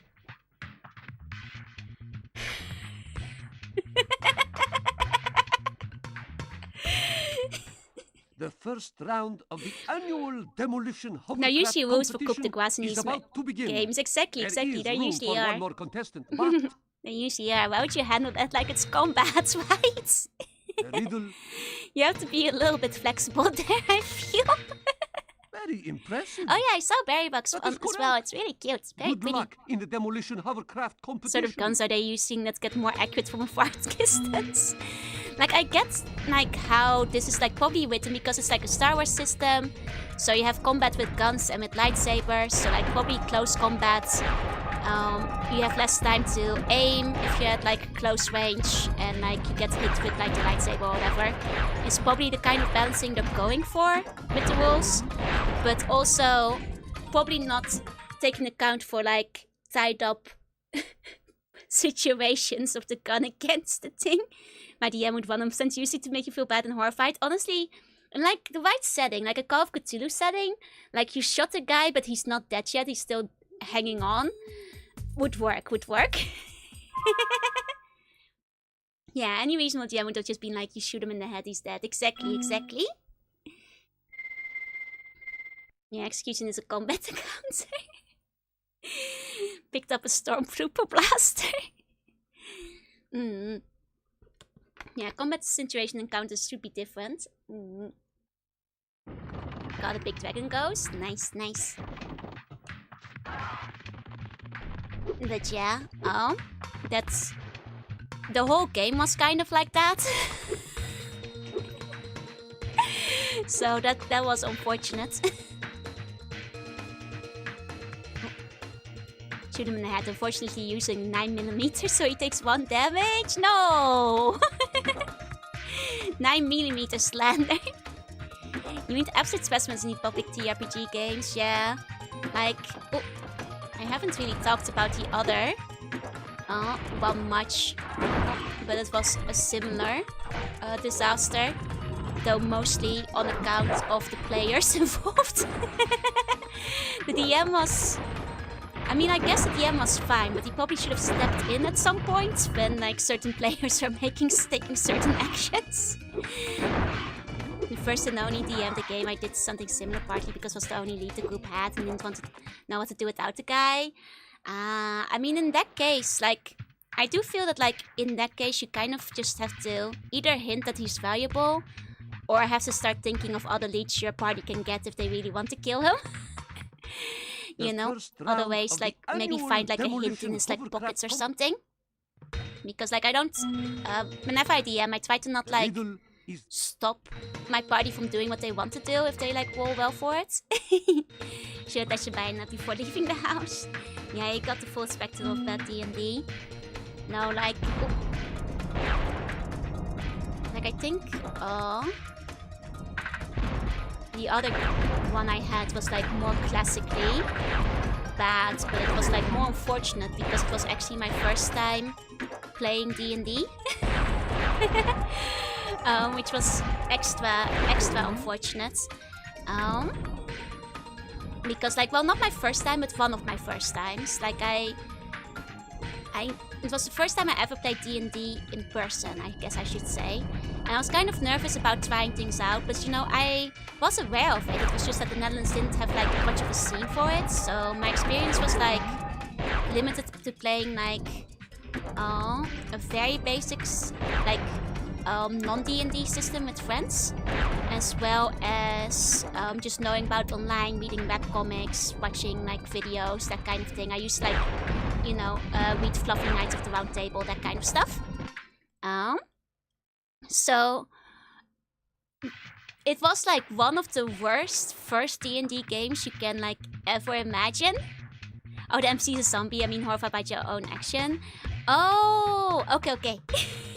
To be fair, like both of those would still work for like the right kind of game setting. Like a Call of Cthulhu kind of situation.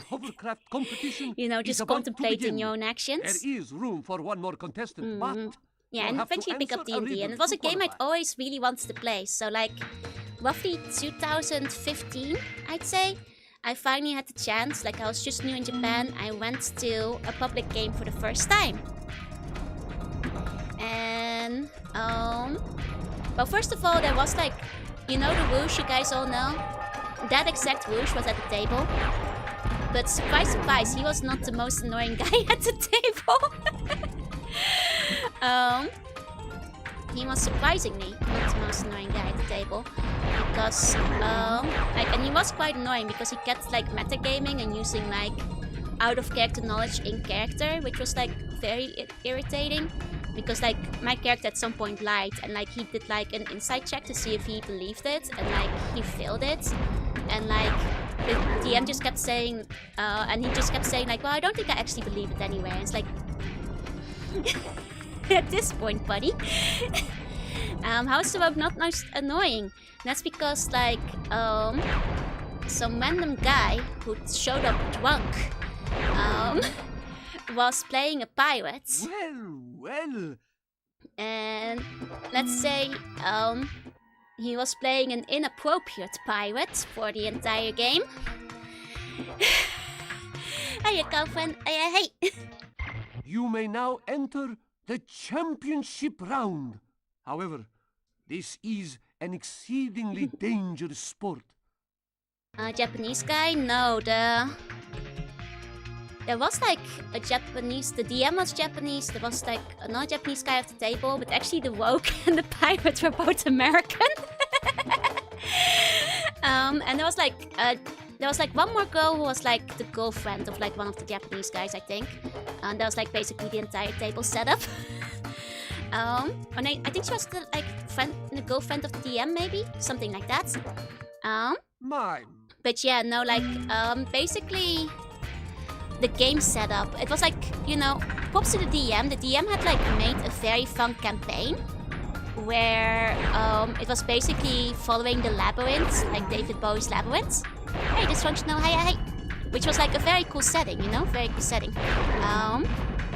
But like my character, like we had all pulled up like regular D&D classes. It was like basically Labyrinth set in D&D. And like, because it was my first time, I like made like a rogue lady, which was pretty cool. And like well, not a rogue, like I had like a warlock or something. Either way, it doesn't really matter. I had like, but because like I was the only one who was playing a girl character that day, the DM asked me beforehand, like, hey, to like kickstart the plot, do you want to like be the one who was like babysitting in the house and summoned the Goblin King? You know, to like get the thing going. And I was okay with that, you know, it wasn't very much in character for like the girl I had like created, but I figured that like, you know, so maybe she took the job to like warp the house or something, like warp the mansion, like pick up a few things on the side. So like I could make it work. But the unfortunate thing is that it then also landed on my character to recruit the other players, because like, you know, the baby was gone, and like just kick off the plot, like we were supposed to just have like a very quick go around town to like recruit all the other player characters, like get them in on the quest, you know, like my character offers them a cut of the money, and we all, you know, go defeat the Goblin King and get the baby back. Hey, what up, hi. And like for most characters that was fine, you know, like I, with like one Japanese lady that was there, you know, I just like went to her character in town, and like she was like very eager and like ready to help, and like most of them were fine to like go in for a cut of the money. But then we get to Pirate Guy's character, who just like he in real life was drunk at the bar, and like, remember, this is my first time playing D&D. The guy literally in an open public game, he was like I'll only join you if like you take your top off. And I'm like, the fuck? And he was like, yeah, no, I don't want the money. Like, your character has to strip for me to like join in on the party quest. And I was like, no, my character doesn't do that. And he was like, well, then I'm not joining the party. And I was like, You may now enter the championship. and I was panicking because it was my first time playing D&D and I didn't want to like bring down the vibe in the group. So I'm looking at the DM like, hey, can you interfere here? And the DM was like, stroke, you have to like get him to join the party. And I'm like, what? Like, don't join the party then, I guess. But I was like really panicking because I didn't know what to do, you know? But yeah, it was like, wildly, and like he was just like wildly inappropriate throughout the entire session. And like I think, honestly, in hindsight, I feel the DM should have like interfered at this point because like he was like really insistent. And I think in the end he like finally gave up, but it was like after like 10 minutes of trying to barter with him, where he just like kept insisting that like, I think I was an elf or something, had to like take off her top to like convince him to join the party, which was like weird, man. Yeah, real bad on the DM and bad on the venue for allowing him in. And apparently, like in hindsight, I learned that apparently this guy was a regular. Like apparently came to like, which is why I didn't go back to that one shop. Like the second time I tried, you know, with the like Star Wars one was not in that one shop, you know, because apparently that guy just like joined up for every session. Like the pirate guy was just a regular. He always came in drunk and he was always just like that. So I'm like, okay, You may now I guess. enter the King Louis, championship aye. round. You know, like I don't care what people do in their private games, I think, but I think that's a little bit inappropriate when you're playing with strangers. And especially like, you know, at least I was like already interested in tabletop games as a whole, but I feel bad for like other girls who might have just come in one time to try out the game, who probably would have been put off from the game forever after something like that, you know? Like I actually went back to tabletop RPG, but I feel like, you know, other girls probably wouldn't have. Like that could have fairly easily, I think, put somebody off from it forever. Yeah, definitely not a venue worth staying at if the guy's a regular. Yeah, never play drunk unless everybody is drunk. Like, I wouldn't mind, like, you know, I don't really care if people drink, but, like, you do have to, like, follow some decent, you know, decency. Do you think Montek and IBO is inspired by Boeing Labyrinth? I think it's possible. But yeah, like, that was my other worst game of all time. So between that one and it really is a shame because I do think the DM that like wrote, like the campaign that the guy wrote was actually quite a fun one. I stuck it out till the end, but just terrible players at the table. You know, like he had a very nice, solid, like little story based on the labyrinth, like cool maps, like all kinds of stuff, but man, how certain players can really spoil things. Shame the DM for tolerating it. Like, I think that I'm not sure, was the DM just used to that guy or like, I don't know, but like, you know, now I'm like a bit older and have like experience like running my own table, like just for friends, but I would have like immediately got an hand to that if that's like one of my players were to do that. Never wear my Montek cosplay, get confused for what? I could see it.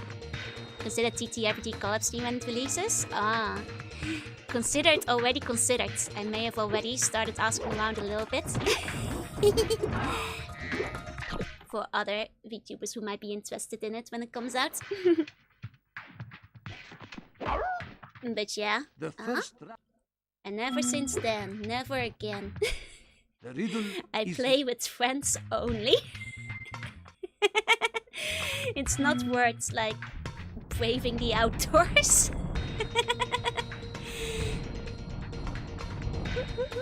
Via the pickle paladin.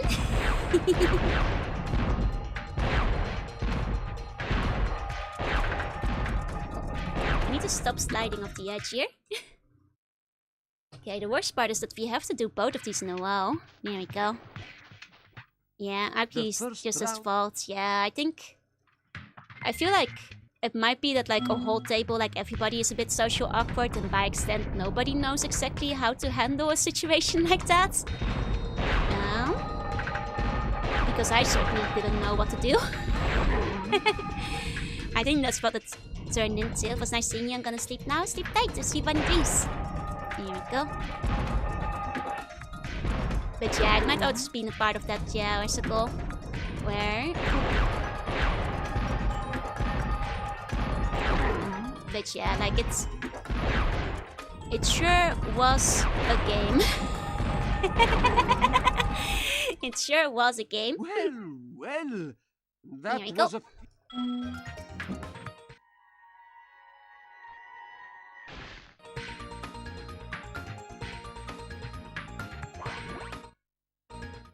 You may now enter the championship. Yeah, like not want to walk the boat is a pretty universal thing. It's true, it's still, but that's also how you get that guy being a regular, I guess. I wouldn't be surprised if a lot of new players didn't come back to that shop. Because I didn't. Hiya, Bowman, hiya. Sweetie was obstinate about it, yeah. Like, it's one thing if it was just like an inappropriate comment in character, you know? Like, whatever. Like, your character's an inappropriate, like, you know, pirates, whatever. But the fact that he was insistent, like, he held up the game for 10 minutes saying that, like, he would not join the group, advance the plot, or, like, let it continue unless, like, I took the top off. Which is, you know, place and time, and, like, you know, especially because we weren't allowed to do in-character combat or anything like that. Hiya, Jillian, hi. My.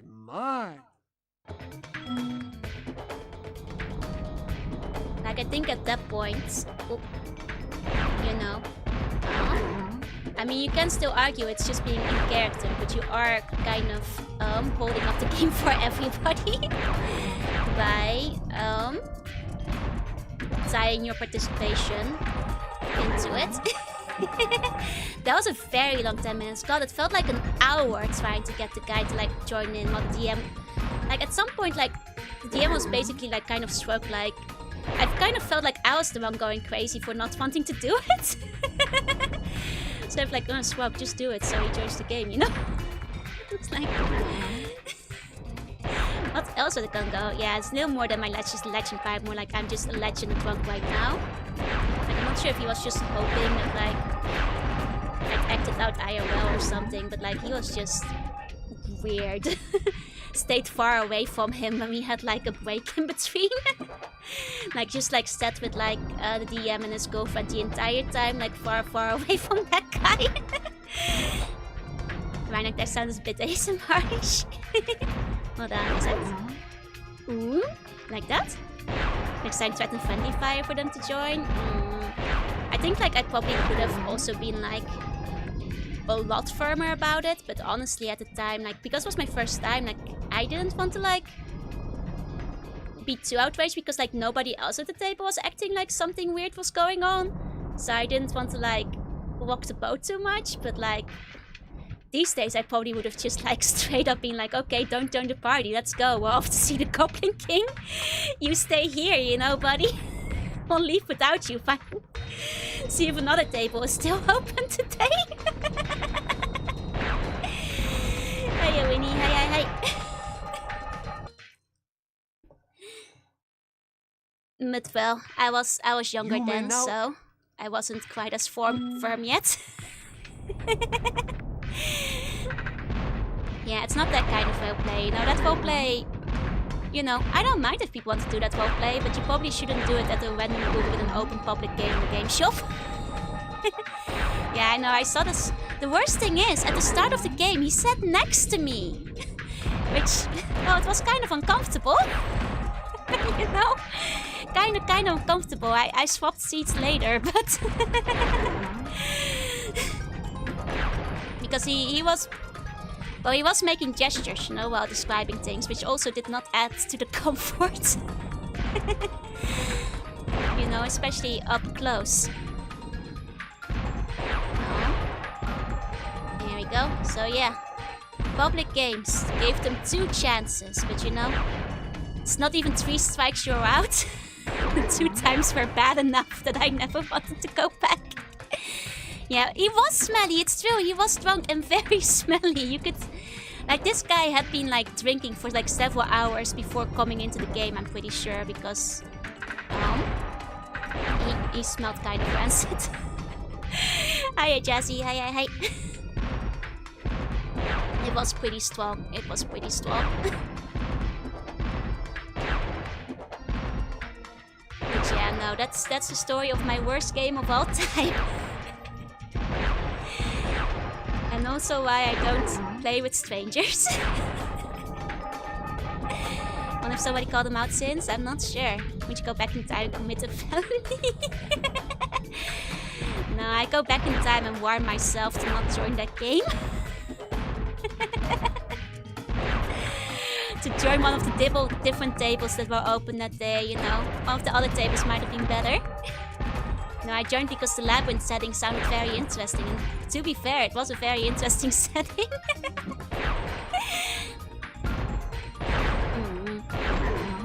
Yeah, at least I have the confidence to avoid the situation outside. To be fair, it's not even confidence. It's just like I'm not in those situations anymore because I don't put myself in them. By not joining public games. So when there's a green text about this dude, god, I wouldn't be surprised if he's still like out there.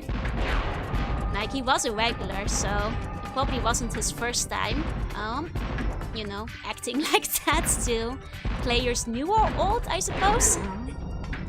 You know, and like, it wasn't like they didn't know I was new to the game either. Like, I told them beforehand, this is my first time playing, so I might not be very good, you know. It wasn't like hidden knowledge or anything even. Yeah, we got close. With one remaining. But yeah. I'm glad that in the end it didn't put me off TTRPGs altogether. To be fair, nowadays I don't really play a lot of D&D anymore. Or other systems. But... Oh. Hiya, Cammy. Hiya. In hey biggest hello. Okay. Spelled newbie and I'm not going to... No! Hi, Neo. Hi.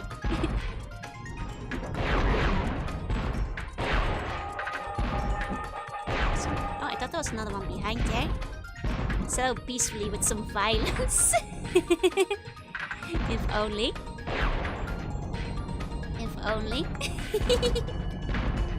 God, I wish that, you know, in hindsight, God, if only that DM had allowed PvP.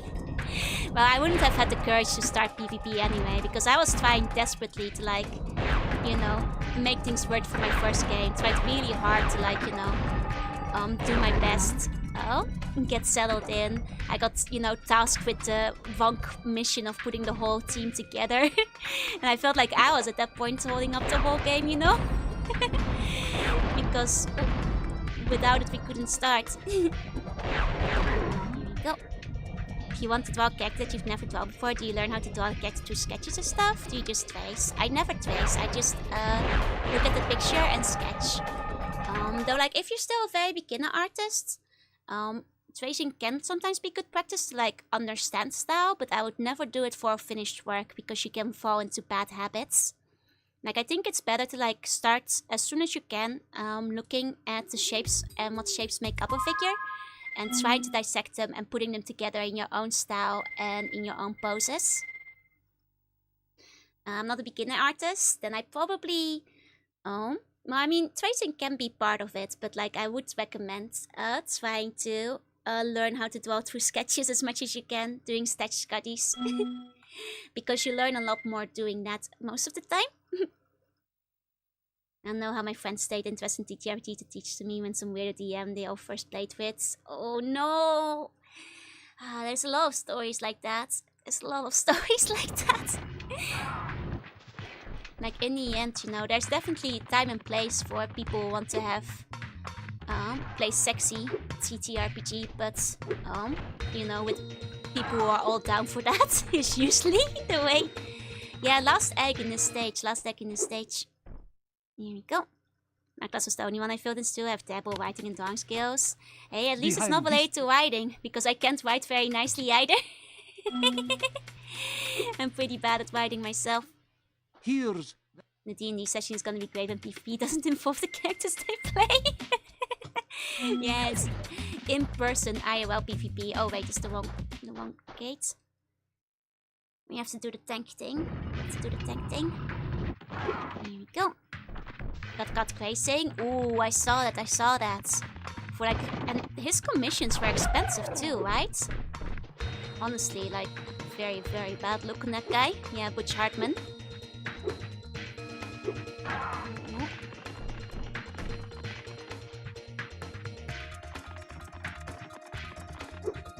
Okay, we have to go through here. That's the one.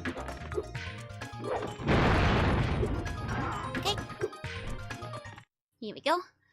We'll get the tank egg eventually. Probably one of the harder ones. The hypothesis, post-trace, but like, I feel like when people are talking tracing, it's complicated because like, yeah, there is value to tracing, especially when you're first learning the fundamentals of something, but it shouldn't be in your final work unless you are talking like actual objects, like guns and stuff often get traced by pros as well, but they often have the license or the photos they took themselves that they can put in a commercial project like that.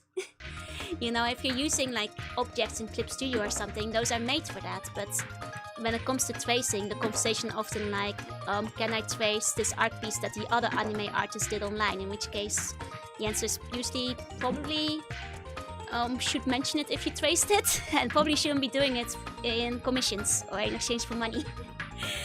You know, it's a very complicated like thing, because like some people think of the one way of tracing, which is like something everybody does. When like, I mean, a lot of professional artists, you know, when it comes to houses or environments, bikes, guns, especially objects, often get traced in backgrounds of comic books and that kind of thing. Like that's pretty common, especially because like a lot of the time they have their own clip art things. They have this like the copyright to things in Clip Studio, you know. But then on the other hand, when tracing usually gets brought up on the internet, it's like, can I trace this picture of Inuyasha and call it my own OC? Well, probably not. You know, can I trace this picture of this famous artist and sell it as my own commission? Probably not. That's a different kind of tracing. It's not the kind of tracing professionals talk about when it gets brought up in classes. So like, you know, if you, for example, want to learn an art style, like say you want to learn like panty and stocking, in the exploratory period when you're like getting a feel of the art style, you know, there might be some value in like tracing over it and seeing like what kind of lines do they do, what kind of curves do we have, what kind of shapes do we have, and then like, but that's usually the exploratory point, it's not the end point. You know, after you've learned from that, you can move on to like, now you've learned the feeling, you know, or like you're learning how to draw shrimp, so you've like traced some real pictures of shrimp to get a feeling for what the shrimp anatomy is like, what's underlying from it. You know, you can learn a lot of things from an art style, but the thing is, when you're doing that, you shouldn't be posting those pictures online and claiming they are your own. If it's just like a learning tool, that's a different thing. Because in the next step, that's the part where you start, you know, say the panty and stocking example, you know, now you've like taken lessons from it, and you like start putting it into your own style. You're putting your own poses, but you're taking the lessons you learned from it. And that's like the more nuanced answer to tracing. Yeah, there's a time and a place for it, and like artists do trace, especially when they're learning, for example, how to draw animals, how to draw bikes, how to draw complex animals, how to draw buildings. And when it comes to a professional setting, especially comics, anime backgrounds and stuff, things get traced all the time, especially environments, complex objects that are hard to hold, like guns and weapons, which are often 3D modeled beforehand, so that like artists can trace over them quickly in various situations and stay on model. But those are like, it's nuanced, you know? There's different situations. Yeah. It's helpful to trace, not the upper shapes that make it. Exactly. Otherwise, I feel trace things like are very noticeable. If you're just tracing the outline, you rarely understand the shape that is inside. So I guess, you know, that's the nuanced answer, I guess. Yeah, no, there's a time and place for tracing.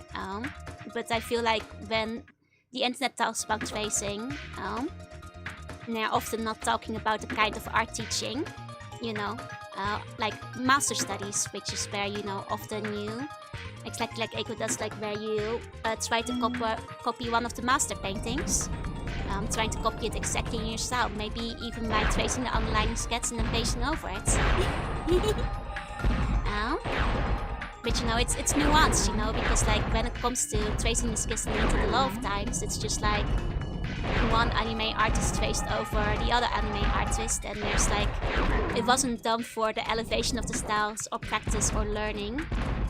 Or any like thing like that. It was just tracing without credits and trying to go out unnoticed. Yes, you said that backgrounds are tracing paint photographs. Yeah, very common, very common. Like actual locations get traced all the time. Hey Numagi, thank you for the follow. And yeah, if you own a photograph, you're totally allowed to go over it. And I feel that's like why a lot of artists are upfront about it as well, you know? Mine.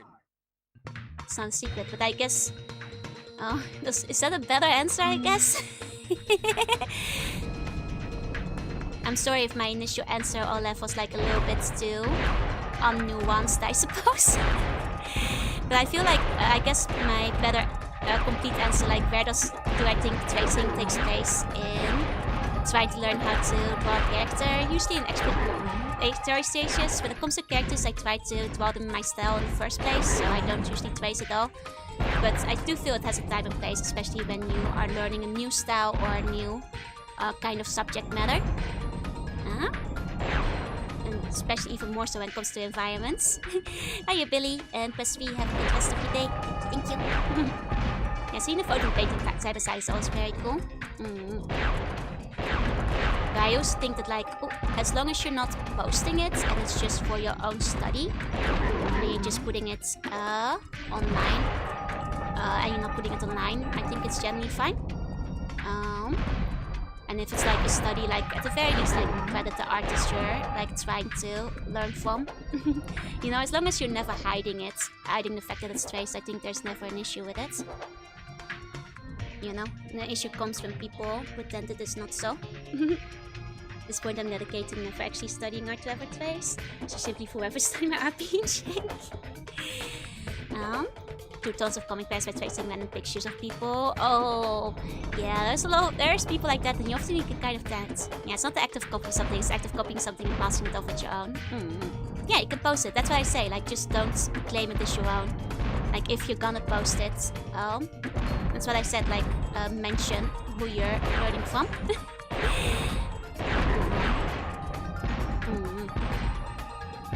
An expensive taste, hard McCom agrees, no price come for the elf anime artist, easy decision. But yeah, I'm sorry, I'm not very eloquent usually. So I'm sorry if my initial answer wasn't very thorough, I suppose. Because there was Star Wars comics where you can tell they just traced over the frames of the actors. Yeah, you get those too. Oh. You may now... Here we go. But yeah, like I think it's also common, like there's a lot of assets and stuff in Clip Studio that are made for it, like, you know, entire classrooms. Professional mangas often use things like chairs, tables and stuff to put up a scenery quickly together, like that kind of thing. Ancient tech fighting fight is really something, right? We don't come here for eloquence, we come for Vader tuning girl hands.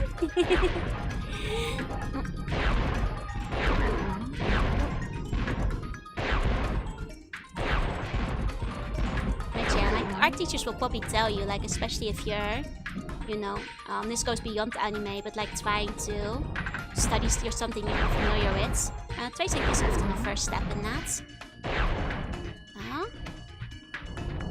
Especially when it comes to objects and that kind of stuff. Or learning a style you don't know. Yeah, I have a feeling this is gonna be the one. I think we can finally get it. It's the best Spyro game, no way can change right behind. I love this Spyro game, it's a really good one. It's the one I'm most nostalgic for at the very least, so I'm a little bit biased towards it too. Okay. Let me get him this time. Okay, that's one. And there's one behind the flame. Especially the skateboard parts. I mean, skateboarding is fun, but I'm really bad at it. So that's not the personal highlight for me, I suppose. Oh no, I was trying to run away to like get a better look at him. It's a shame that he's hiding behind this pillar because it's hard to hit him from there. You may now... Okay. Let's try again. Here we go. Completed anime characters are cats. Oh, I've seen that one. It was like on a variety show in Japan, right? Because of the head shape. I saw that. Here we go.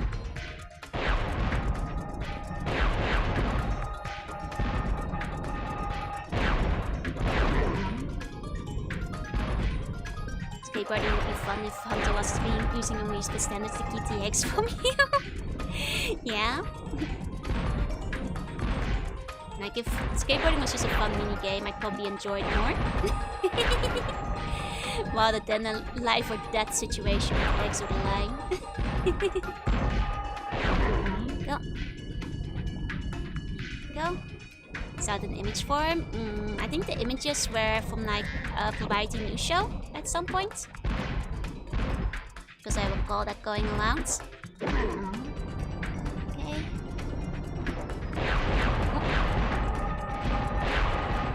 Oh boy.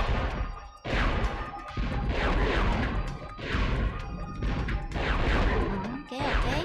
We're still alive somehow.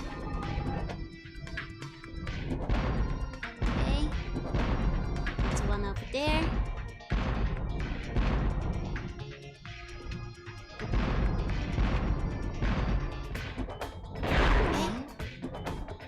Okay, we're low health now. We only have one hit, unfortunately. Remaining. Nice if that guy came out of his hideout. He just doesn't, until we get closer. Okay, you just have to go for it then. Okay, we have one more left in the hideouts. Let's see if we can get him first try. Okay.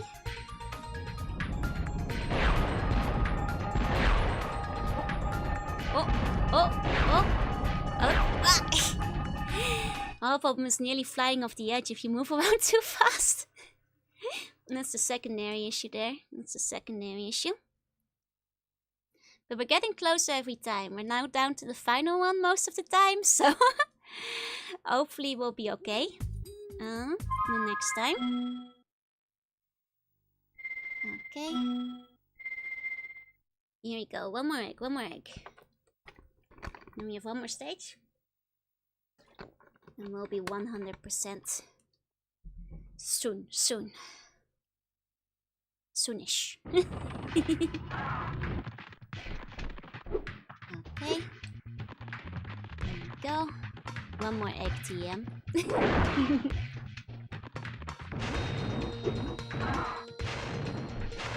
Bug.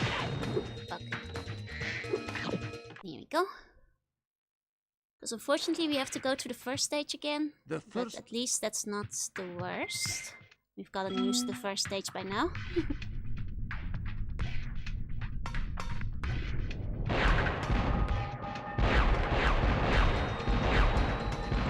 The first one you can kind of just strafe through, more or less. There's only 4 of them, so... Most importantly, none of them are lurking. Behind the face, which you have to like travel through the bridge to get to. Okay.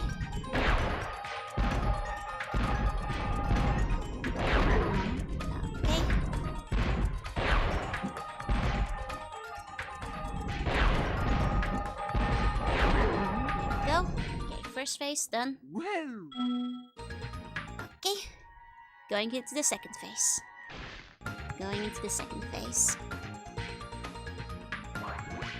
Here we go. You may now... Okay. Try again. I just seen the ultimate shape of Cute reminds me of Miss easily.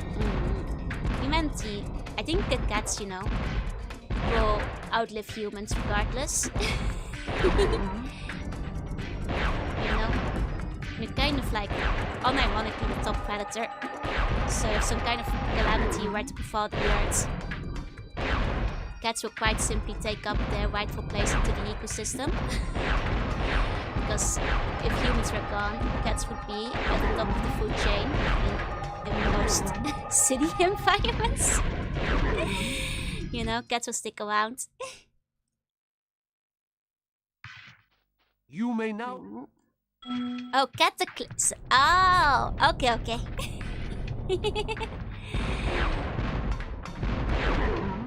What about sea rabbits? Well, sea rabbits I'm not sure, but sea bunnies also at the top of the food chain. At least the eldritch variety. The eldritch variety stays on top. Here we go. She's great. Oh, your cat sounds great. Cats are very sweet. I love them. Sea bunnies are the ultimate life form. Actually, unironically, I think, because sea bunnies are poisonous, the only thing that threatens them is other sea slugs. Because sea slugs are carnivorous and they will cannibalize. But I think they don't actually have any other predators because of their poison. See, baby? Nice. But yeah, generally speaking, sea slugs hang in there. Many mod species of cats are threatened species. Oh yeah, that's because they're too big. You know, being like I'm talking about wild cats. I mean, like wild city cats, like not wild cats, but like our cats that live in the town, in the wilds, that are small. You know, those kind of cats are at the top of the food chain. Not a lot less threatened. Because I guess like, okay, I guess depends on the country. I guess in some countries cats have like hawks and stuff as like a natural predator. Real bunny bungle, that's true. You know the official term is slugivore? For like slug that eats other slugs? There's a word for it. The sand cat is the ultimate life form, hell yeah.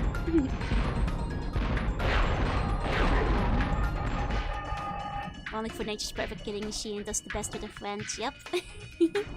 There's a slugivore. All slugs are slugivores, technically.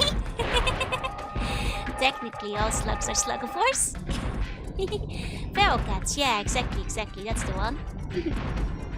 So even house cats, technically, are nature's apex predator. Within cities and towns at the very least.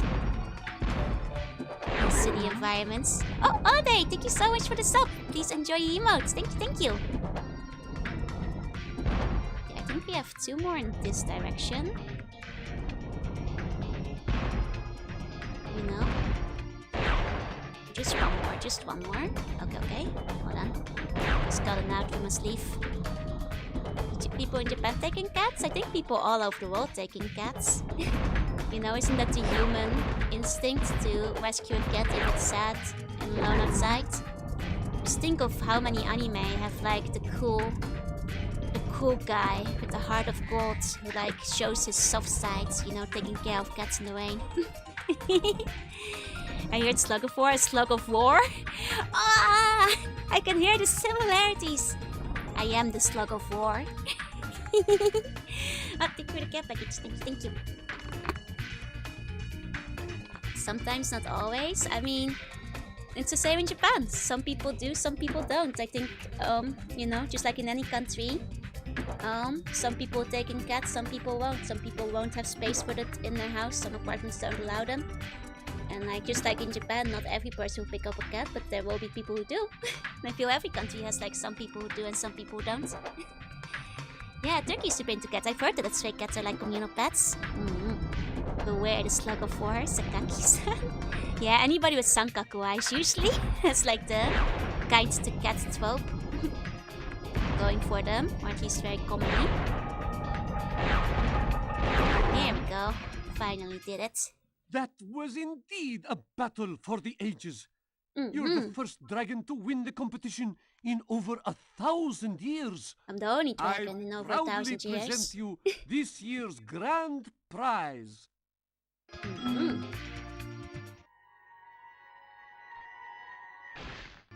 DJ! When I want the cat side dub gonna be magic, a DT, or a half human girl. You gotta keep adapting till you find one. Gotta keep it up, gotta keep going. Yeah, cause no other dragons even know who this guy is. Exactly, there haven't been any dragons here for, well, since the sorceress kidnapped them. Here we go. We're the only dragons because hunters are bringing all the eggs. That's right, that's right. We shall and will continue to blame Hunter. Oh, okay, the cactuses have gems in them. I didn't realize that because, generally speaking, it has not wildly been the case. We have to find a way around there. I saw a gem over in that direction. Probably maybe break a window or something. Gets through there. Never met a cat that didn't like me. Oh yeah, cats usually like me. But I also know the secret trick to making cats like you. Which is unironically just blinking slowly at them and then looking away. That's when cats will decide to approach you. Because it shows them that you respect their boundaries. And usually at that point they will willingly come up to you. How do I get back here? Oh! Well, Sparks grabbed it. There's a chance I need more back there though, but... Even with Sparks grabbing that. Yeah. Seems there's more back there. Okay, maybe I'll have to get on top of the buildings. And then glide over or something. Okay. This goes pretty high. Can I get on top of the buildings like this? Let's see. Not near any of the buildings though, this one. Well, let's quickly check if we're missing anything in this zone. No, we got all the gems in this area. Yeah, cats don't like ice because it means that thing's gonna eat me and I'm gonna eat that thing once it looks away. Exactly. Which is ironic, that's actually exactly how cats always wind up, you know, sitting on the lap of the person who's afraid of cats. You know? That's why, like, a lot of people want to, you know, really, like, be friends with cats often wind up getting ignored by cats. And the people that are afraid of cats, like, wind up with the cat on their lap. It's because, like, ironically, in cat language, by being, you know, constantly avoiding eye contact with the cat because you're, like, afraid it's gonna, like, approach you, will make the cat like you more. Will make the cat like you more. Especially if you're not gonna be, like, hyperactive around it. So people, like, then freeze up when the cat sits on them. They're like, oh yeah, this is my body. My body, bam, bam. Basically. Okay. But yeah. So, general advice is just like slowly blink at the cats and then look away. And the cat tends to like you. That's my cat advice. Here. All these cacti we're gonna have to search the level for. Because I hadn't realized. Because like all the other foliage throughout the Spyro games, we haven't generally had to burn it down, so easy to miss that. Easy to miss that. Stairless one is here, finally. It's trustworthy pipets. Yep, that is exactly how the cats communicate. You know what the series that I feel like I would have been all over as a kid if it had actually been available in the Netherlands, but it wasn't. Like, I hear a lot of people, like, around my age talk about, like, being big fans of warrior cats back in the day. But it wasn't a thing. I feel like, had it been, I probably would have loved it as well. Because it sounded like it was basically Chunibyo with cats, so... Gonna adopt a cat in September, let's go! Maybe one day when I find a new apartment, I will look for one that allows pets. And if I get a pet, I will probably wind up going for a cat. I have considered, so this is what I'm thinking. Probably. Just because, like, I feel like unless I wind up, like, maybe finding places in the park or something, a dog just... I want to give the dog, you know, a good park to walk in if I want to have a dog. So... well, cat you can have anywhere.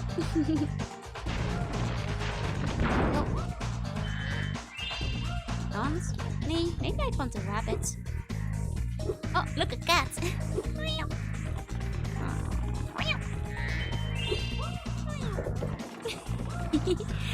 How's that? Hope I get a color bug and I find anything.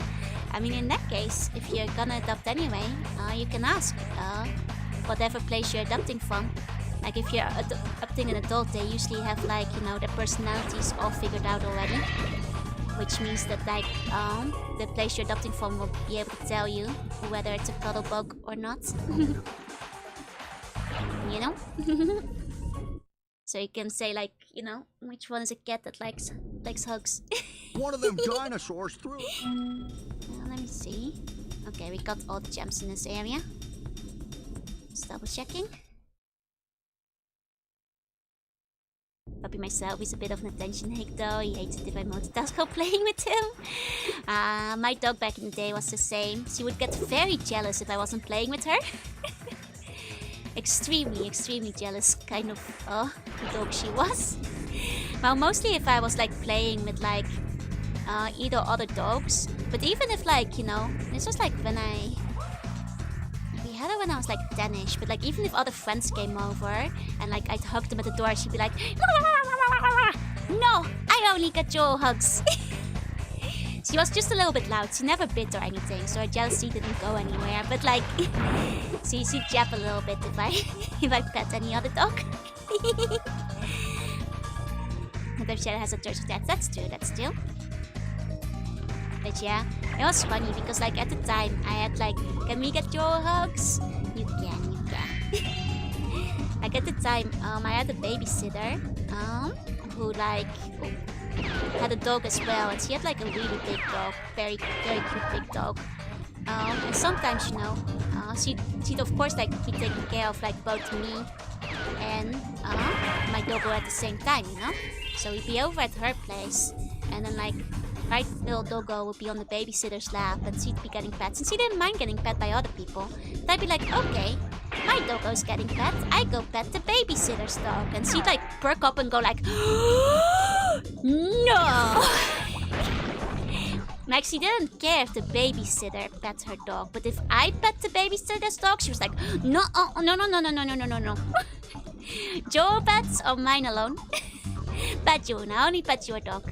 I couldn't even pet both of them at the same time. She'd be like, no, my pets only.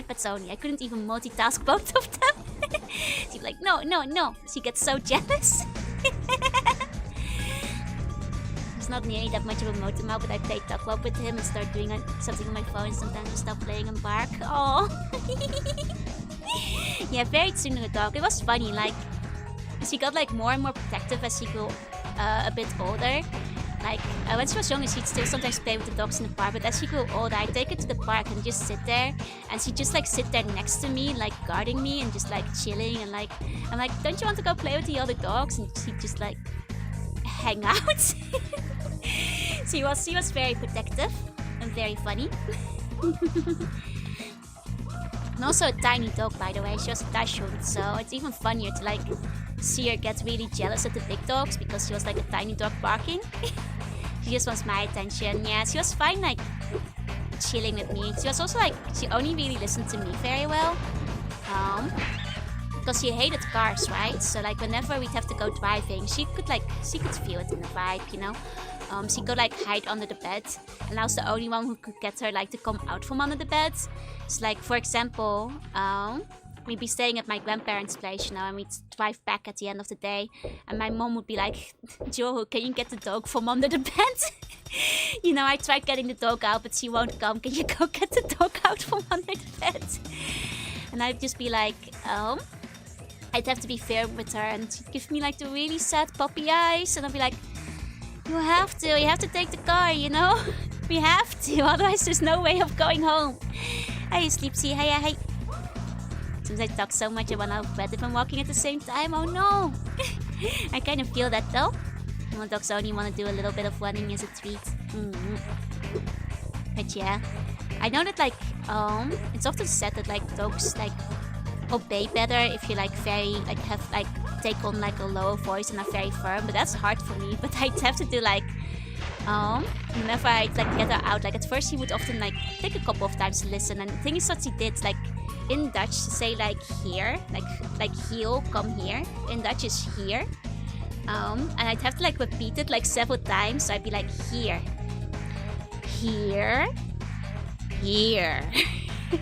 like over and over. And every time she do like this tiny little shuffle, like shuffle, like just a couple of shuffles closer, which was adorable. But like it was kind of funny because she'd have these big puppy eyes, like, no, I don't want to go to the car. Shuffles a couple of steps closer. Hey, Plumbubba, hi Corby. What's the lowest my voice goes? Here. My voice doesn't go very low. That's about as low I can. When I do like my evil laugh, I can kind of like get my diaphragm to go a little bit lower. And then from there, I can go a bit heavier too. But I can't do it too much because it like kind of hurts my lungs to go that low. But I can kind of like, I can't do it like naturally. I can only go into like an extra low voice from the evil laugh, because I don't know how to do it without like doing the laugh first. I think the evil laugh like puts the air in the right place, and I can go like a little bit lower for a little while. But just naturally speaking, like this is the lowest I can go. This is the low. No, I can't go lower than that. I'm trying. How do we do without them, right? She was a really cute doggo. Very, very cute doggo. Joe is a teenage boy from you. I am Jobu.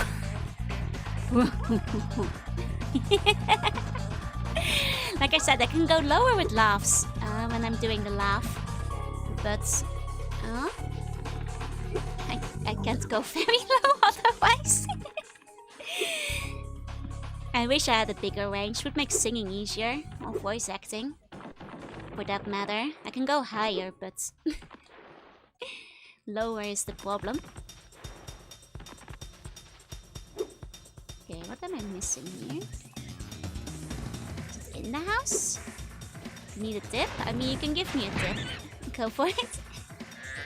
Like getting extra low. I'm trying to see if there's like anything we can jump from. Oh, fly around to start? Oh, okay. Will do. Now we need to know the highest I can go. I don't want to like make your ears ring. You know, I don't want to like give you guys tinnitus. You feel like I'm fucking up my throat if you go too high? Looks too much words art by phrasing, scolding, commands, words by the tone you use. Exactly. I'm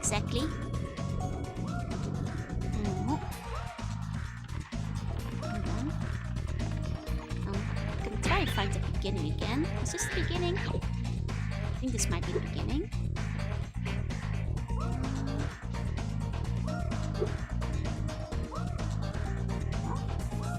Come here.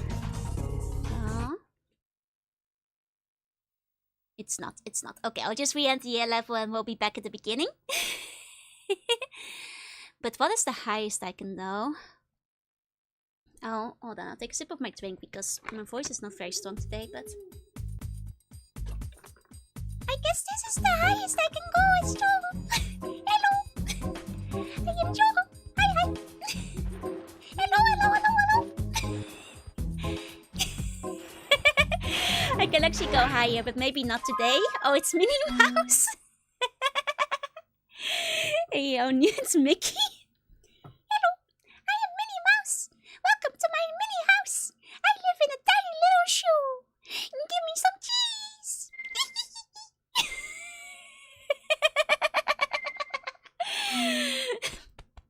That's not even the highest I can go, but probably the highest can go today without fucking up my voice.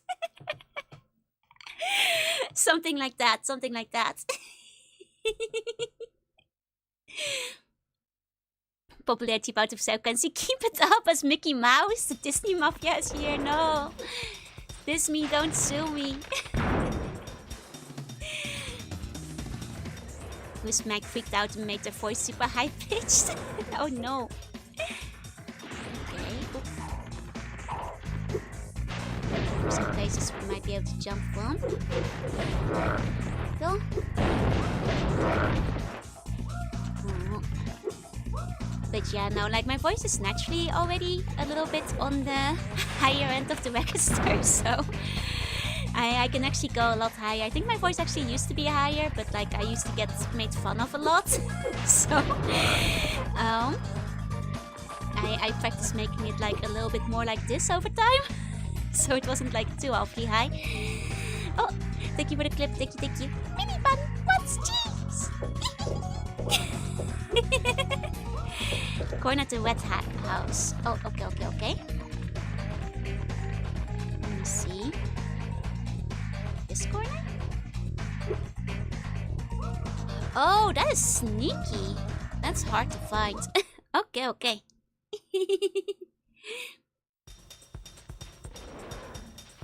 Yeah, it's like, I didn't even see this egg anywhere. Oh. You don't really see the corner coming. You have to kind of go for it, soprano C1.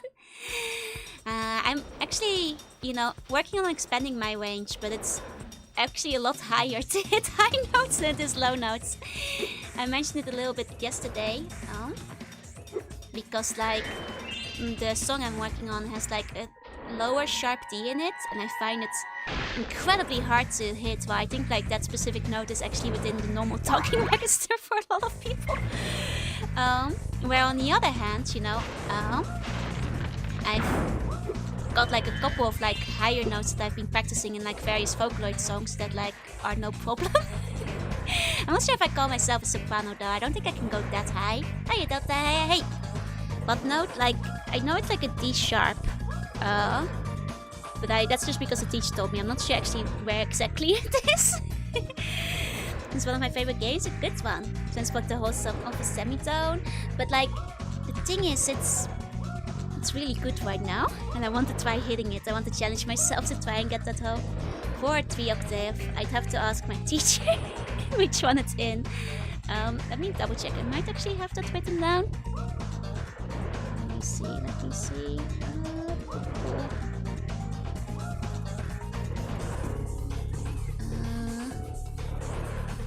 G minor? The thing is, I know there's like 2 D sharps in there, and one is high and one is low. Hiya, Cubo. Hi. Your Spyro deck is really cute. Thank you. Okay, now let's check the atlas. Look at that. Looks pretty 100% complete to me. Then let's go to the super bonus world. There we go. I'm getting pretty tired, so I'm gonna go to bed now. Good night, everybody. Sleep tight. See bunny dreams.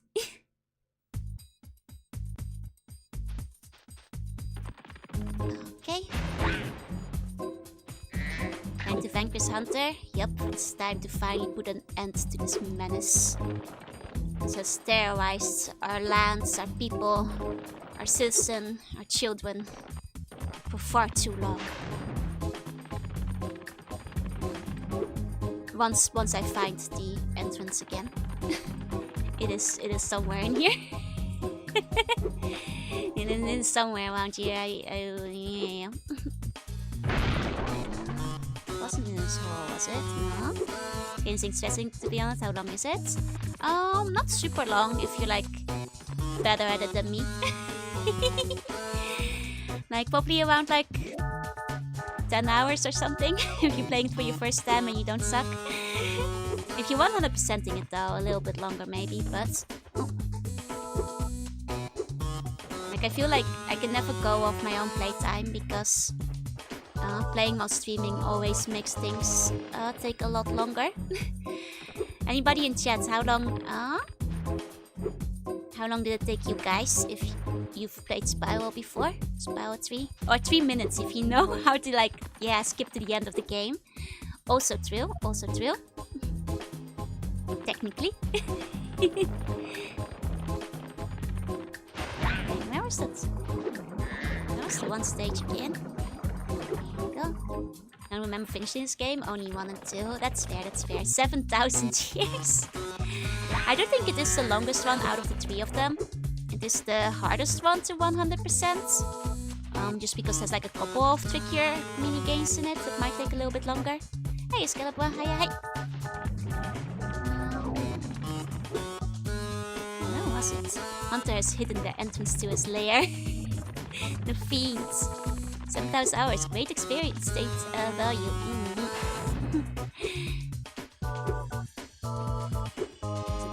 No, this was the hole. I did the 1,000,000% one. Oh my, I don't hear about that one every day. The much lauded 1,000,000%, you say? Oh my god, where was the entrance? I forgot where it was. I know we've seen the door before. We've gone past it a few times. We've got 10 to 20 hours to get 100% going from the remaster. I'd say that's about fair. I think 10 to 20 hours is a decent estimate for how long the game is roughly. I mean, it's not something that... Yeah. I remember when we were like looking for the boss chamber, we kept running into it instead. So the irony that we now can't find it. Yeah, 20 if you're not very good at it. Or you're taking like a little bit longer like I do. Which is fine, you know, sometimes you take your time to see the sights and all that.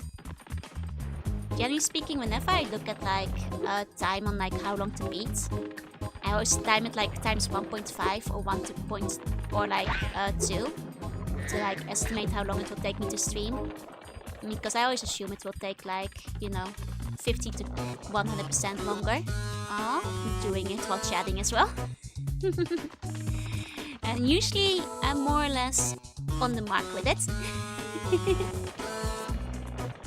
Usually I'm roughly right about that.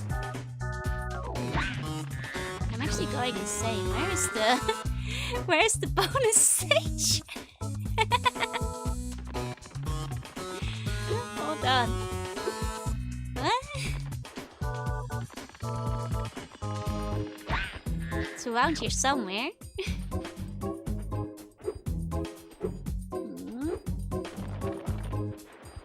That's the exits.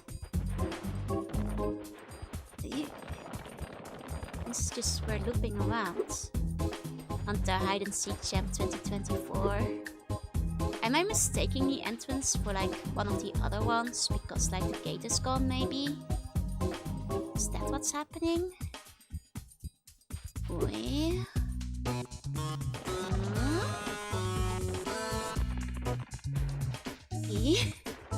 Oh damn, this is the mines. That's not it, it's the mines. Okay. Then over here, that's the hole. And there's nothing in the hole, so that's not it. That's not it. And then, going out from the mines, this is the speedway. And it's not the speedway. That's not the speedway. We are lost, we are lost. And over here, there's like Climb from the speedway to the island. Is that what it is? Okay, okay. Maybe the wheel hole was inside of us all along. No.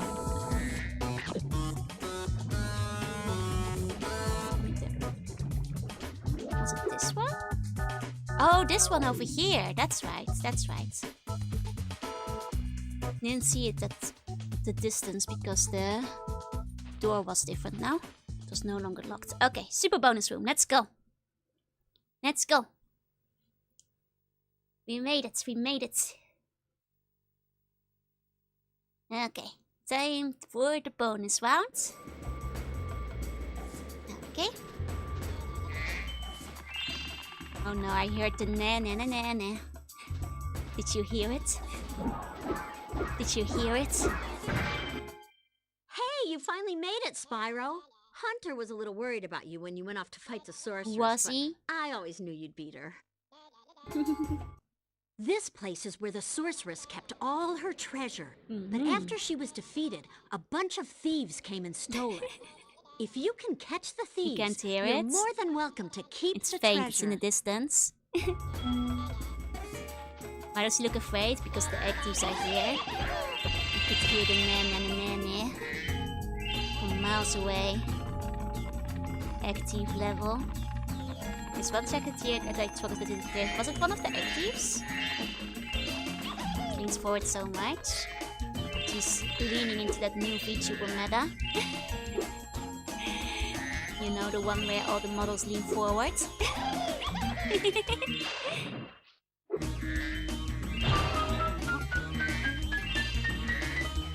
Go. Did it put one of the gems into the lava? I don't look like it did. Hey, Captain. Hey, hey. Oh, oh no, now I'm in the lava. Oh no. Go.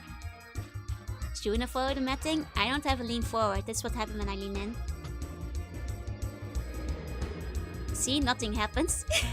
No, technically, I know there's like a thingy I can mess with where I can like fake a lean in. Like if I do this. Hold on. Are you guys ready? Oh, that just made me go up higher. Wait, that... hold on, hold on. Maybe I used the wrong axis. This one? No, no, that's not the one. This one.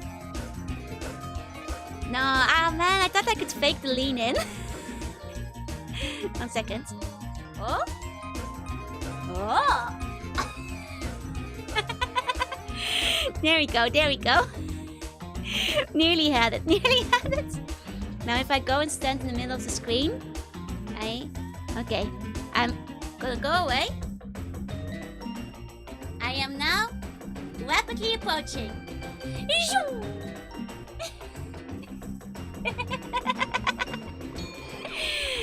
Yeah, no, that's the best I can do.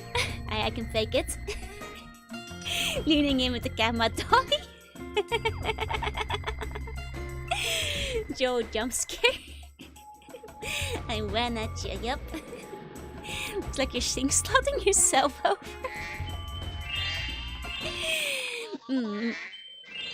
That's the best I can do. I don't have any lean in. I'm not part of the VTuber meta, I'm afraid.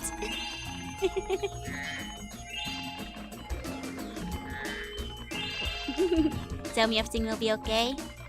Everything will be okay. Go. Let's make sure we pick up some of this stuff here and there. Now, Joe, can we get Joe big head mode? Unfortunately not. That would like require a lot of discussion with the artist and rigger, and this model is one that I can't get any upgrades to. Like we know it will be, I promise. No, maybe that is a funny... I guess like chibi mode is kind of big head mode already, no? Chibi mode is kind of like big head mode. Yeah, exactly.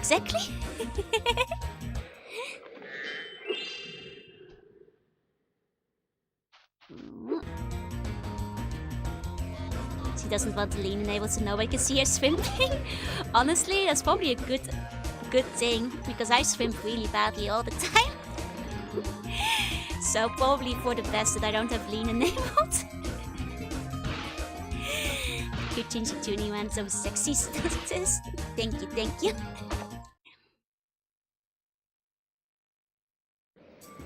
Don't worry, I will continue to be cringe and tuney. Not sure about cute, but I will continue to be cringe and tuney at all times. It's within my nature. Oh no.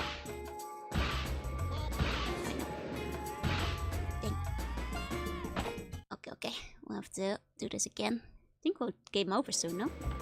Yeah, final life. Okay. Ah, thank you for the clip, thank you. Thank God my chamber will still be cringe AF. Yeah. You know, 2.0 may come, and it may be a different artist, but I will still be cringe and tuney at all times. If anything, I'll be more cringe. I'll be tuney. I'll tuney even harder than ever before. If anything, considering we're gonna go a little bit more monster mode. Wouldn't want it any other way. Hey, Walker. Hey.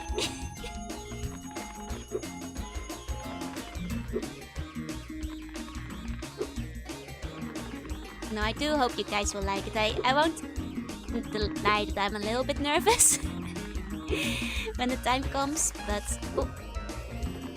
I liked it a lot. I think the artist did a really good job with it, so I hope you guys will like it too when it's ready. I've long since killed the part of me that cringes. Hell yeah, that's how you're supposed to do it. Here we go.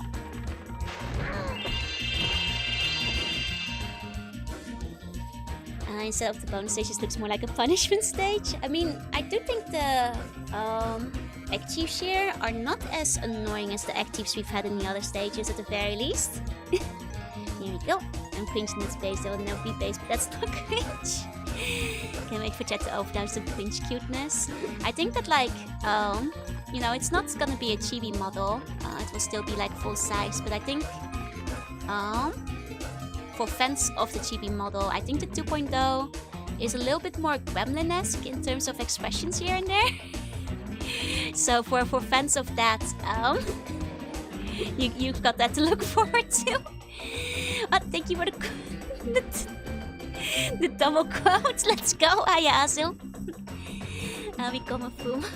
Who knows, maybe one day.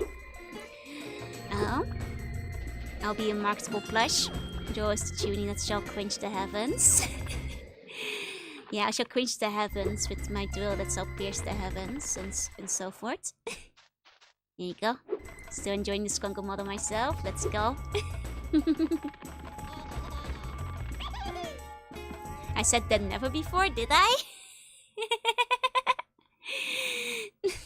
Honestly, I don't doubt it.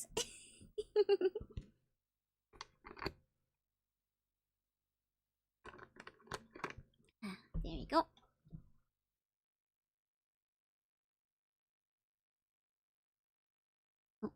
But yeah, probably within a week or two, I'll probably start posting little teasers for it. Because I really hope people like it, so I'll try to hype it up a little bit beforehand. I'm sure you're up to the tuning level, so it makes sense than never before. That's true. Did you know that the two would merge? Yeah, teasers. I'll put some out.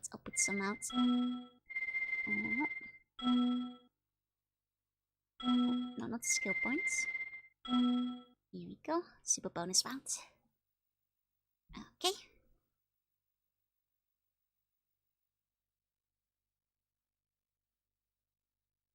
Here we go.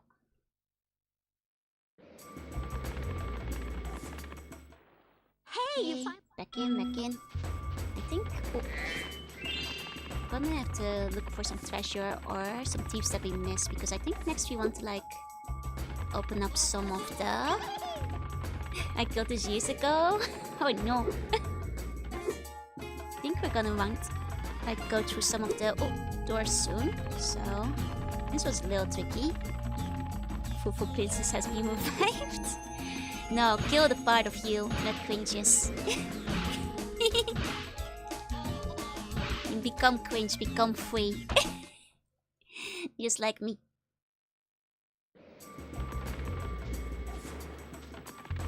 Okay.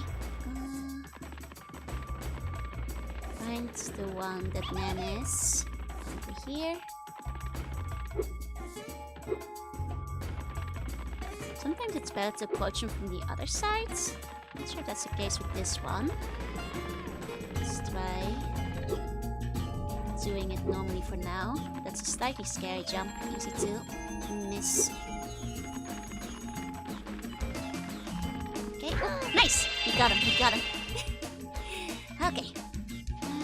We're now at 1600. That means like one of the doors has opened up for us, I think. Just have to figure out which one the 1600 door was. That's 1700. There it is. Here we go. Oh no, Hunter! Hi, Spyro. He's still Did alive. you see Bianca? She was really worried about you when you went off to fight the sorceress. It was pretty funny. She tries to play it cool, but she was scared stiff until you came back safe. And the text they have about each other is pretty cute though. I just finished fixing up an old submarine. Why don't you try taking it for a spin? Submarine again, huh? Okay, right on. Great. Hop aboard. Right on then, I suppose. Oh god, wait, is there another skateboarding stage in the bonus area? Sudden fear unlocked. It was an emotion distress, it was funny. And why he naked in the snow?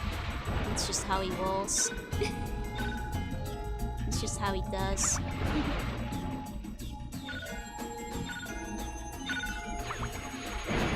Okay. These are the easy ones to hit. No, not you have didn't care what happened to us. No, definitely not. Depends only go home for the skateboard, yeah. No, it's part of the protective equipment one has to wear when skating. You can't skate with your butt out, or you bruise your butt, as they say. As Tony Hawk himself said, I believe actually, he has an official quote. No, trust me. When you kill the part of you that cringes, you have to set a 7 level 5 agree, my must have No, you have to keep it down, you have to keep it down. Okay.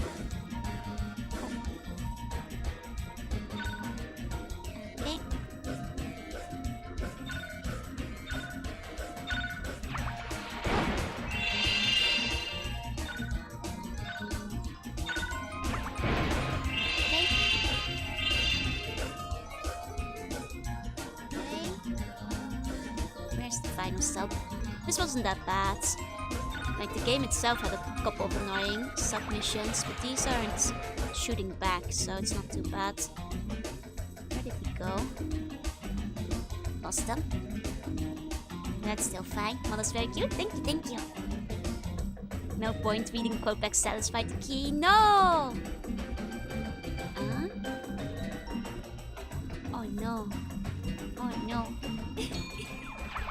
I guess you just have to kill the part of you that cringes again. A second time. So you can once again be cringe but free. Here we go. It's not space sensitive. Oh no.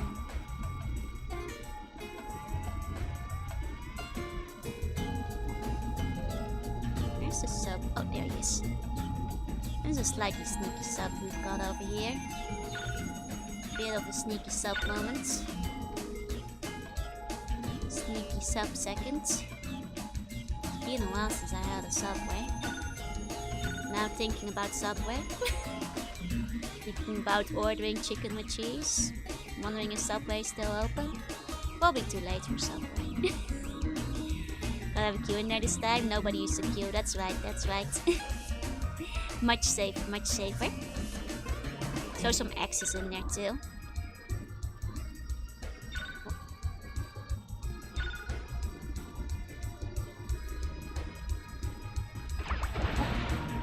Can't still the smell of it. They don't smell very bad in Japan, at least.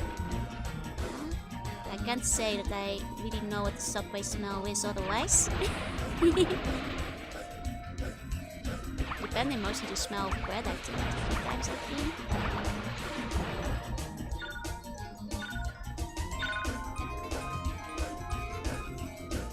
assume that like the subway menu is international, the same everywhere, right?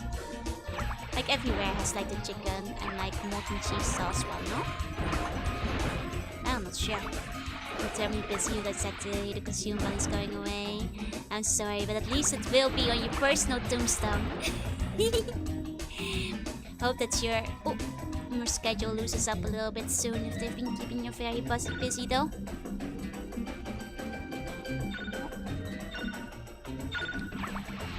Go. There you go. Nice.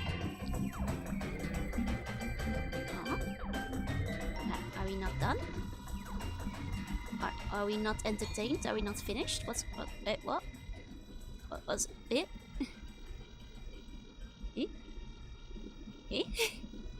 Killed all 7 of them, no? Am I supposed to... Did I miss a gem or something in here? They should all go to you automatically, no? Eh? Hunter welded us in. Oh god, Hunter! Hunter really had to do it one fine time, huh? Oh, you have 17,000, so that is enough for the next area, I guess. Hunter demands plots. Hunter, how do I leave? Hunter!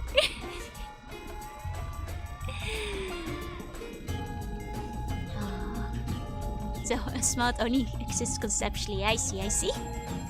I guess they keep them smelling a little better in Japan. Yeah, I'm not sure how you can escape this hell.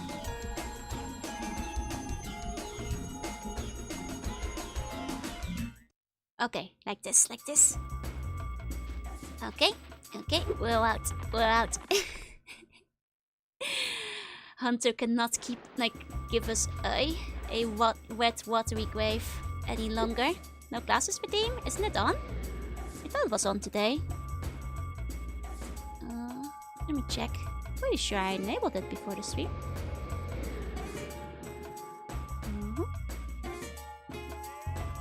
Yeah, it's on. You can redeem it if you want to. This makes me think I don't know anybody who makes the same complaint. No! Hunter! Truly is the final boss of the game.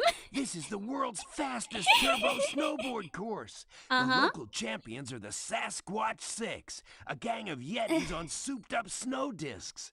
I bet that you could outrace the lot of them. If you win, we get a huge pile of treasure. If you lose, I have to slick down the whole course with my tongue. Well, let's lose, so he has to slick down the whole course with his tongue. Feels like some final punishment for Hunter. So, ready to race? Here's a chance you're stuck on as a kid. Oh boy, well right here we on. go. Just don't lose, Here or we my go. tongue's gonna be a popsicle. Get some help, Hunter. It took my friends 3 streams to beat this. I mean, if it doesn't happen tonight, we're still moving on to the next game, I suppose. Is, I guess, where we're at on this. It says unavailable. Oh, maybe one of the mods paused it. Earthschool, can you check that? Otherwise, I'll go in and do it myself. It's the final insult. This is truly... It's not even a skateboard this time. See if the glasses redeem is passed at the moment. It might have gotten passed a while back. Because it should be available currently. Notice Summit's note how many times. I don't remember how many it was. Like, you have to note that down as well. If it's at least 4, then I'll write down 4. I'll pass. Thank you, Fox. Thank you. What's the picture on the board? I think a picture of Hunter? I can't quite tell. 1 second. Sorry to put the glasses on. It's a bit hard while playing with one hand. There you go. It's just a busy season. I hope you're well. I've been well. I'm not sure if we're gonna be able to do this race. Hi, Hopsity. Oh wait, I already said hi to you, Hopsity. Thank you for the bone though. It's a picture of Whipto. Oh, is it? I see.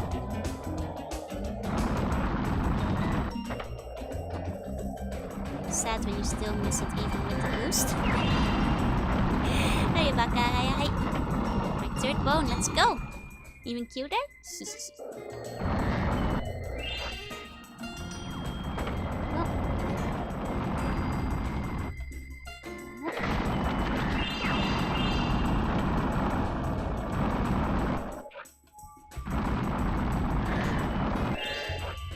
I guess it's gonna be like the kind of race where you have to constantly flip, constantly do tricks, and always hit the boost to be able to get it. Like, we're just doing a bit of practice now, but I'm not sure how we're gonna be, whether or not we're gonna be able to do this, especially if some of you guys have had friends who took 3 streams to beat this course. Oh boy. I guess the 100% one might still be in jeopardy. You get all the gems first. I mean, I figure you can... it's not one of those courses where you can go back in after the race is over to get the gems regardless. Because that's how all the other skate courses have been. Here we go. Plus 100% of the game, not 170%. That's true, that's true. Looks like it handles like garbage, it does. Bone Joanna was a World Cup snowboarder too. If only. If only.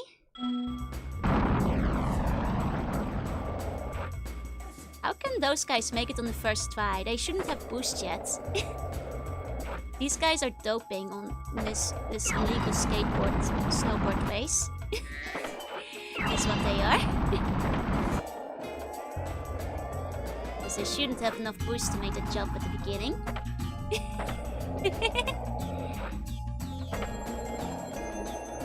I'm gonna listen to the affirmations of punishment.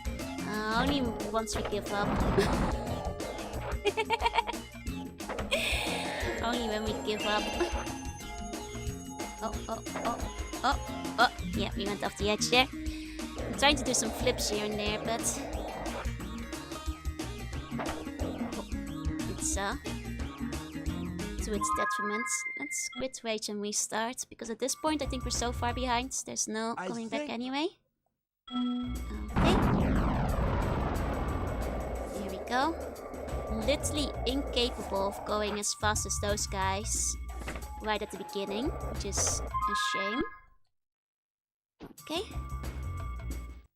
I think... Sadly, the ocean has no snow. No snowy beaches under the ocean. Hey, New, hey. Would have been cool if this had been a surfboarding section. I would have allowed it.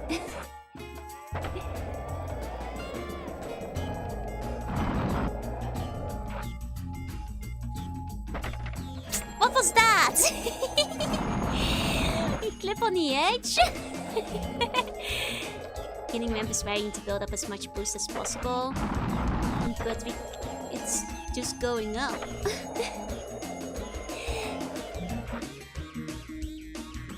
As a Crash Academy it, so I missed out on the Spyro games. Played the weird Crash Spyro crossover. So you played the worst Spyro games. We didn't even get the weapon this time.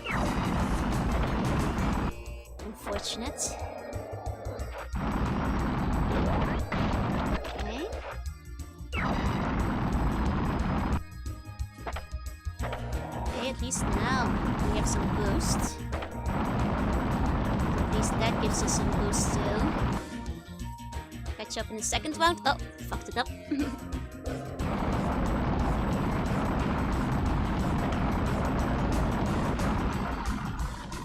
By this point, am I not like already so far behind them that there's like no catching up at this point?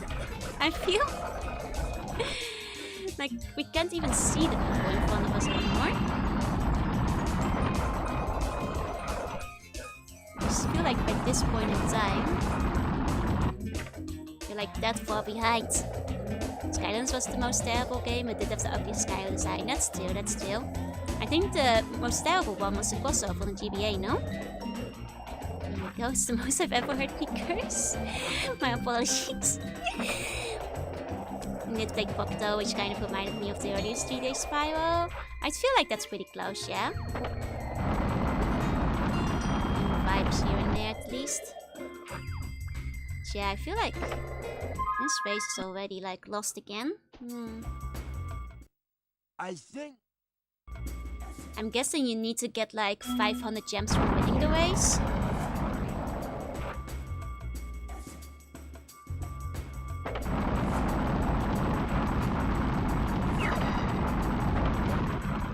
Like even stand a chance go to the next area. Okay, we had a good start there. Oh, went off the edge. Does Doc have tentacles? It does, yeah. I think. Congrats on finishing the Mega Mans. Yeah! Starting Legends tomorrow. I'm very, very thrilled. Okay, this is better. You have to just have to kill all the other borders. Doing my best. Working on it. Missed the weapons though, unfortunately. But the other borders seem incredibly far ahead of me. Oh.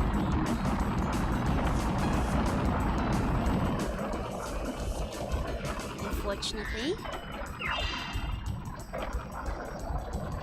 I'll be out of nitro soon. Yeah, out of nitro now. There you go. I'm gonna take a break attacking Legends. No, Legends! I'm gonna play Legends tomorrow. And it's over in this race because we fell off. Here we go. Here we go.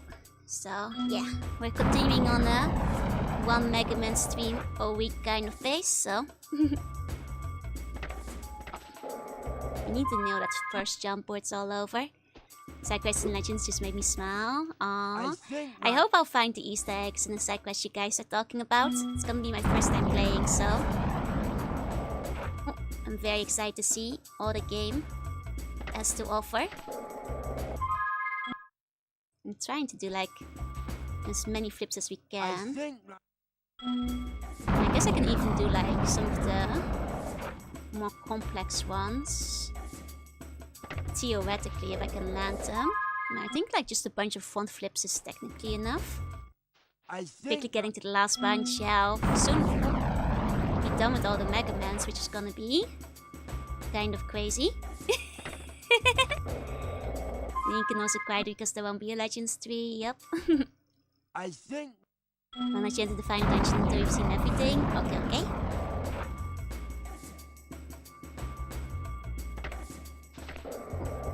I was trying to unflip myself. I think. Okay.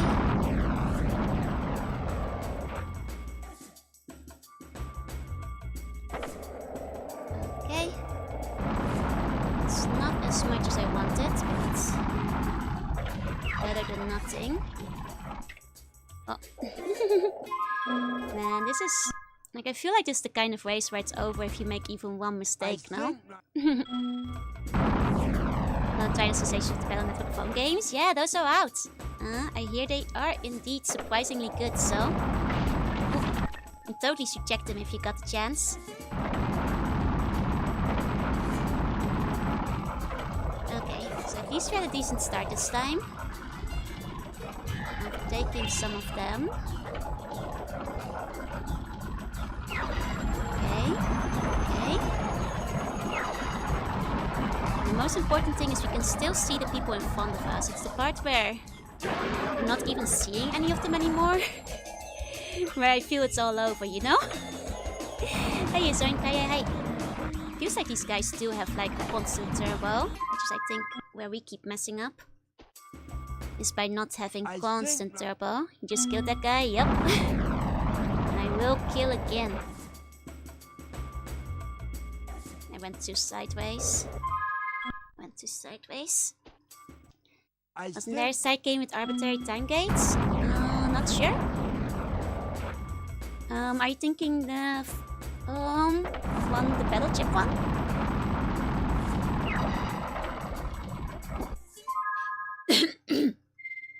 Sorry. The best way is to end is just to run hunt over with the board. Sorry, I usually mute before coughing. It was too slow.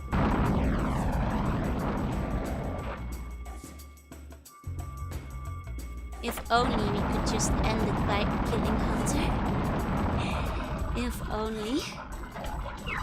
If only. Nee, de bells have 4.5, I think. No,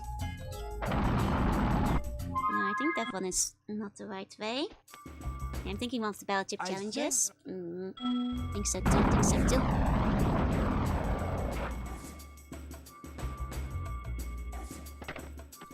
Nope. Nope. It's not letting me quit the race. Oh, it's because okay. The Joy-Con got stuck, so that's why it wasn't going down. I think like... Oh. Okay. The analog stick, I mean. Got stuck into place. For a second. Okay, we got a weapon. That's good.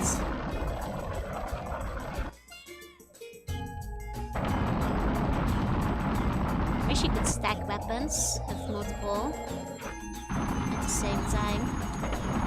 Oh.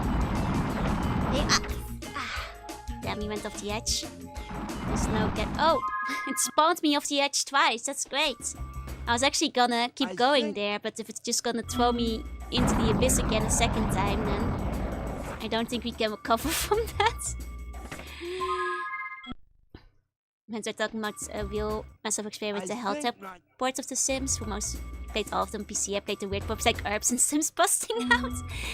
Yeah, that might have given you a strange impression of The Sims compared to the normal games. To be fair, I played the first Sims and Sims 2, and then I played the one on the GameCube, and I was very intrigued by the sudden story mode.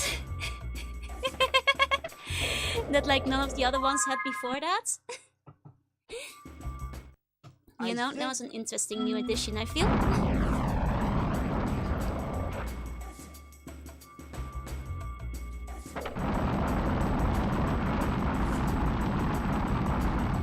Okay.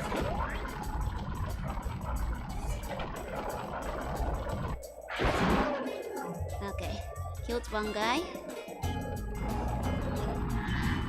Didn't think we'd go high enough for that, unfortunately. We need to boost for to hit any of those. Which is a shame. Because we are rapidly losing it.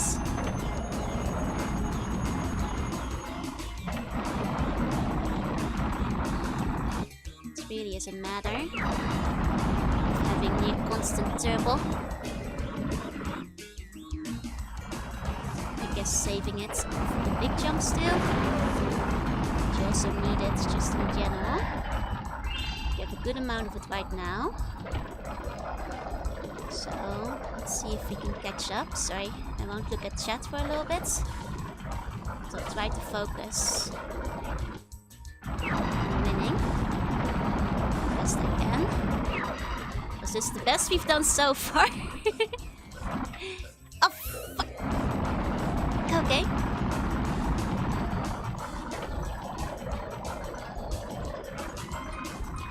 And the problem is when we turbo over that, we actually go too high to grab those things. Oh, fall down. Okay, it's too late. Got you while I was not looking. It's too late. The race is over. Now, if the console ports were very different games from the stories, yep, they sure were. Sure were. Hey, Dakabatik, hey. I think... Okay. Okay. Hold on, I wasn't looking. Missed my first jump. I Here think... you go. Joe cute? No.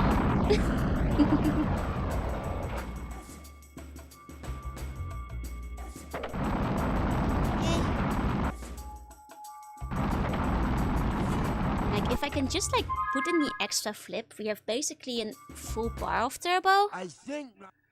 Which is like why sometimes I try to push it a little bit too much, because that full bar could make a big difference theoretically. Like I guess I could even try to pull a nasty Nork on the first one. That is a harder trick.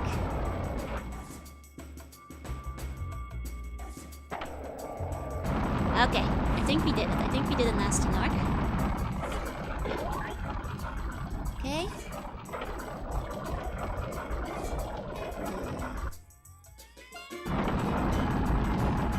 reason you didn't flip there, but it's fine.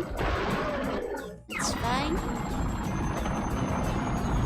Now, because of my fear, I'm not doing a lot of tricks, but see, because I fear falling off. Hey Arnio, hi Crypto, say hey. That's the problem, I should be doing tricks. Despite the fear.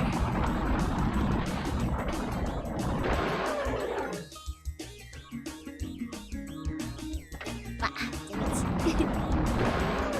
Still third, so I'll keep trying a little longer, but now if we didn't get that one pivotal jump at the beginning, not sure.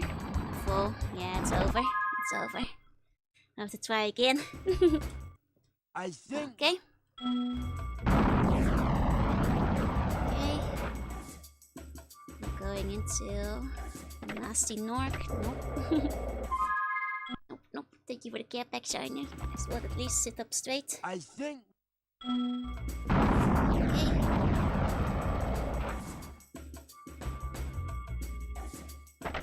Ah. Nope, nope. I think. Okay.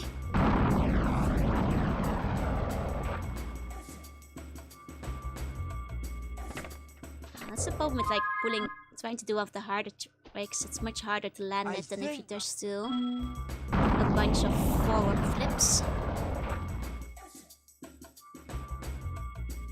Okay, what's that? Got nothing for it. That's the other thing. Because there's like no visual confirmation on whether or not you get the nasty Nork. Sometimes you wind up not having pulled any tricks at all. Instead. Downside of trying to pull one of the hard ones.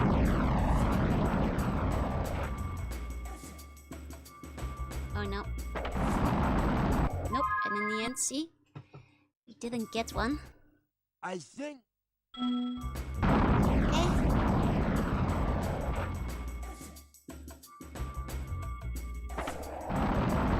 Yeah, maybe just doing front flips is like more consistent than trying to do a nasty Narc. Yeah, it's extremely finicky.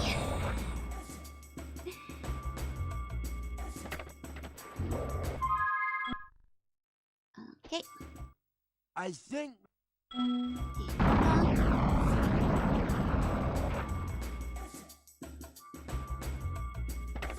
Nope.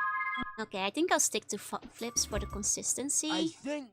It doesn't give you the same amount of boost that you need.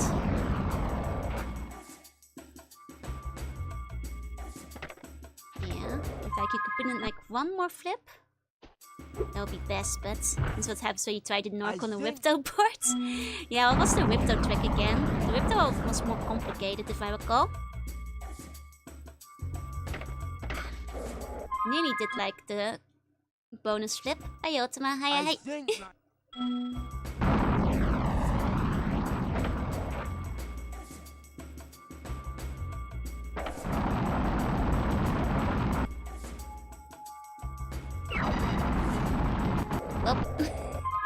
Well.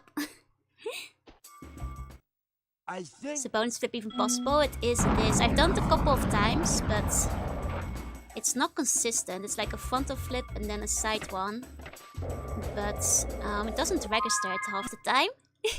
Hello again, hello again. I think.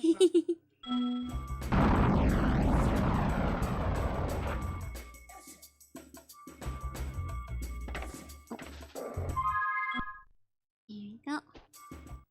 I think. No.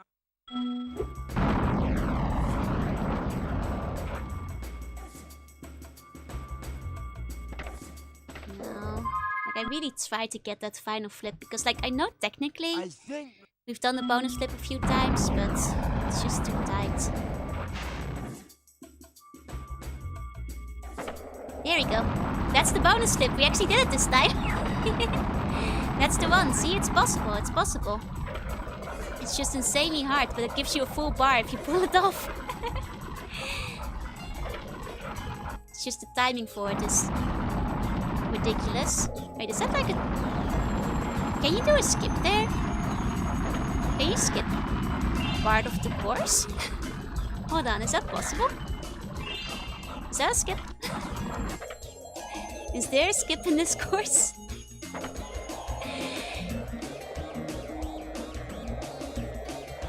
If photo blocks my knocking, it does, but I'm wondering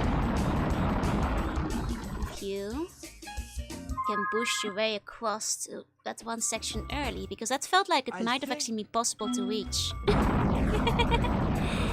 If you got it just right.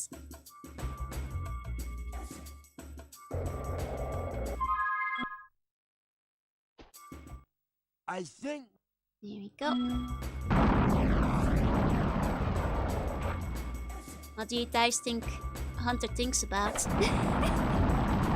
Sure, it mentions he's thinking a lot. Now, we had a pathetic bar from those flips at the beginning. Like, I feel like it's barely even worth it without the I sink.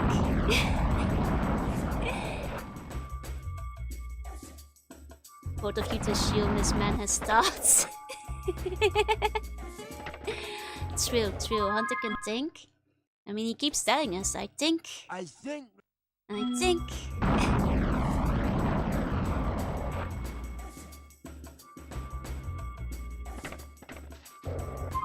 Start to the new release and the story was better than the base game. Oh, nice. Glad you had a really good time with it.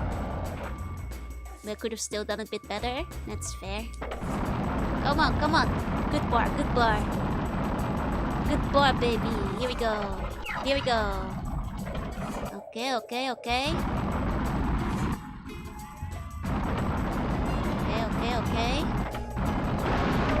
Murder.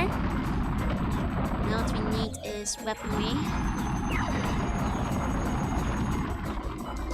Okay, focus time. We have a small... Without the weapons, I don't think... Okay, hold on. Making sure we can get the jump at the beginning. There we go. Off! Okay, that's fine. We're still third place. But with no boost, so... Orcs are working on basically perma boost. So the best we can do is kind of stick in front of them so they kill themselves as they come up behind us. Let's retry to get like a boost back soon. God, we don't have the jumps for it here. Okay, here we go. A little bit of boost, at the very least. Ah, and it's over. It is over. Yeah, good start. I think his tongue is nosing. Yep. Now only think of cruelty. That's right. I must have to do this to us. Got around to the superstar to the DLC, and never got around to the party to bite me. Oh no.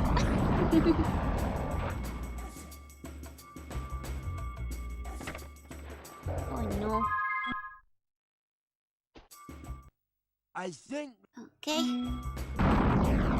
know, every time Hunter thinks, he doesn't hurt just himself, he hurts us. He hurts all of us. Hunter Stop Thinking Club has its first meeting today. By God, Hunter. Think of the casualties. No! Don't think! Stop thinking!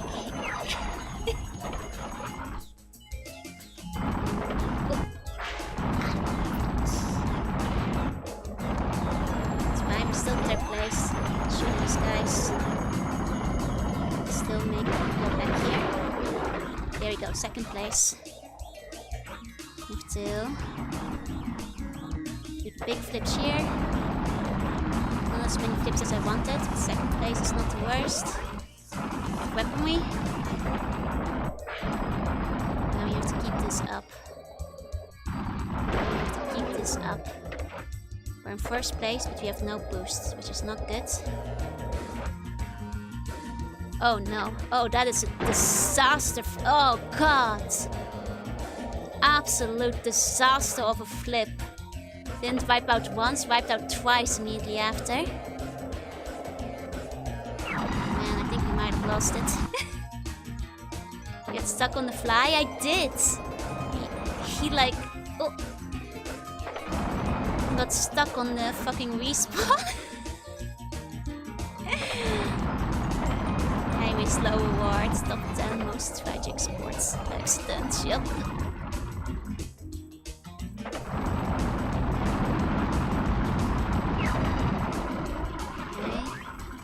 I think the problem is that the other ones have such a big lead now. I don't think we can still catch up to them.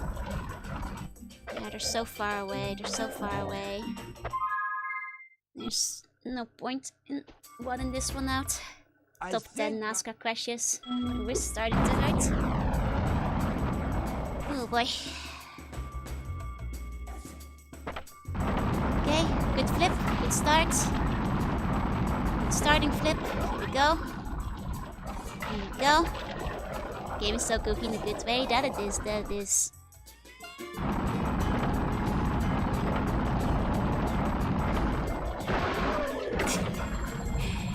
It's very satisfying to at least see them wipe out. Okay. Let's try to do some tricks here and there. A bit of push here so we can make it to this jump. Make it to this one. Gonna flip right off the edge. Yay! There goes my second place lead. Oh boy, I don't think we're in the right place still. I think that's it again. Because if we don't get a good booster of like that big jump at the beginning here, or the one that follows it, there's basically no hope for getting like big boosting throughout the rest of the level, so it's basically already over. Just came from school, I hope you had a good day. Okay.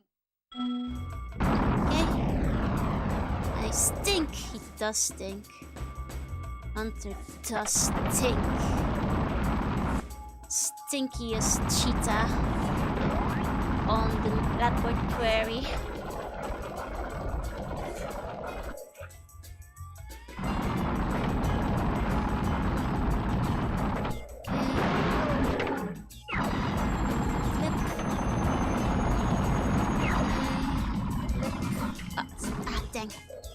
Sometimes it's not worth doing the flips, but we do have to maintain our boost. Guess it's a question of layering. Ooh. Where the wipeouts are a little bit too high risk to do the flips, like here. You think Hunter knows Chester? Probably.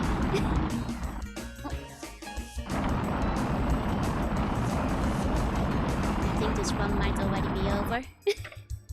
Yep, it is. It is. You can see this giving lifelong hatred of Yetis and cheetahs. Lifelong hatred of snowboarding. Both words from Vagrant Bun. Hey, I don't think much. Oh. That's not a good one. I feel like they run in similar circles, you know? They're both into like extreme sports and stuff.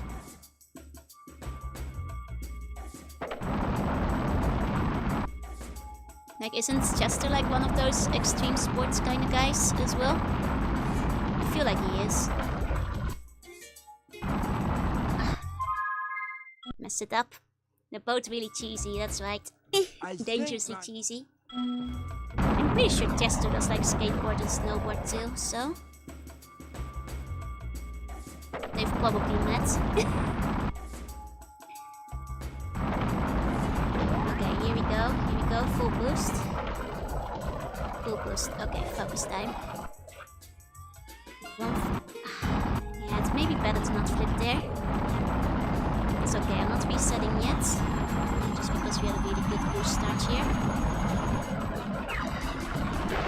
These places are better not to flip in, I suppose. Should try and get a weapon.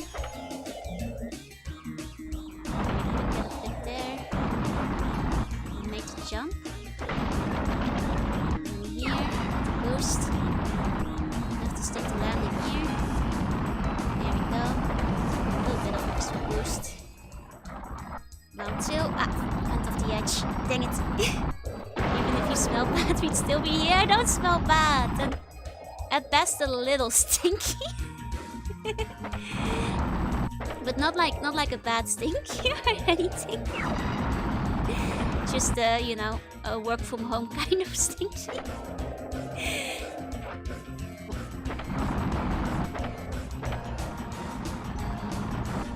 Oh wait, we still have a weapon, I forgot. I should have shot him. I should have shot him out of the chance. Go. I stink at being good at games. I mean, I guess that's a way of saying I stink, yeah? At games.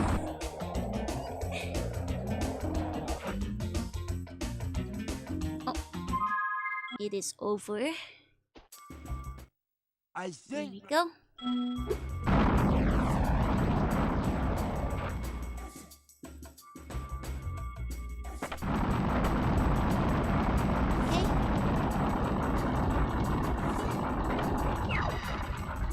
Okay. Actually, going the lower route there might actually be beneficial. Because you wind up getting a free boost. Okay, that one.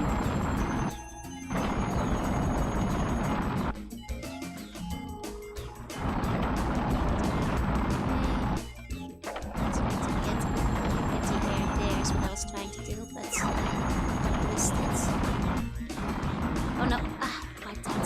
Shouldn't have tried that. It's fine. If you boost too much there, you hit the wall, which is a shame because it should be the shortcut, but if you go too fast, I think it's no good. Okay.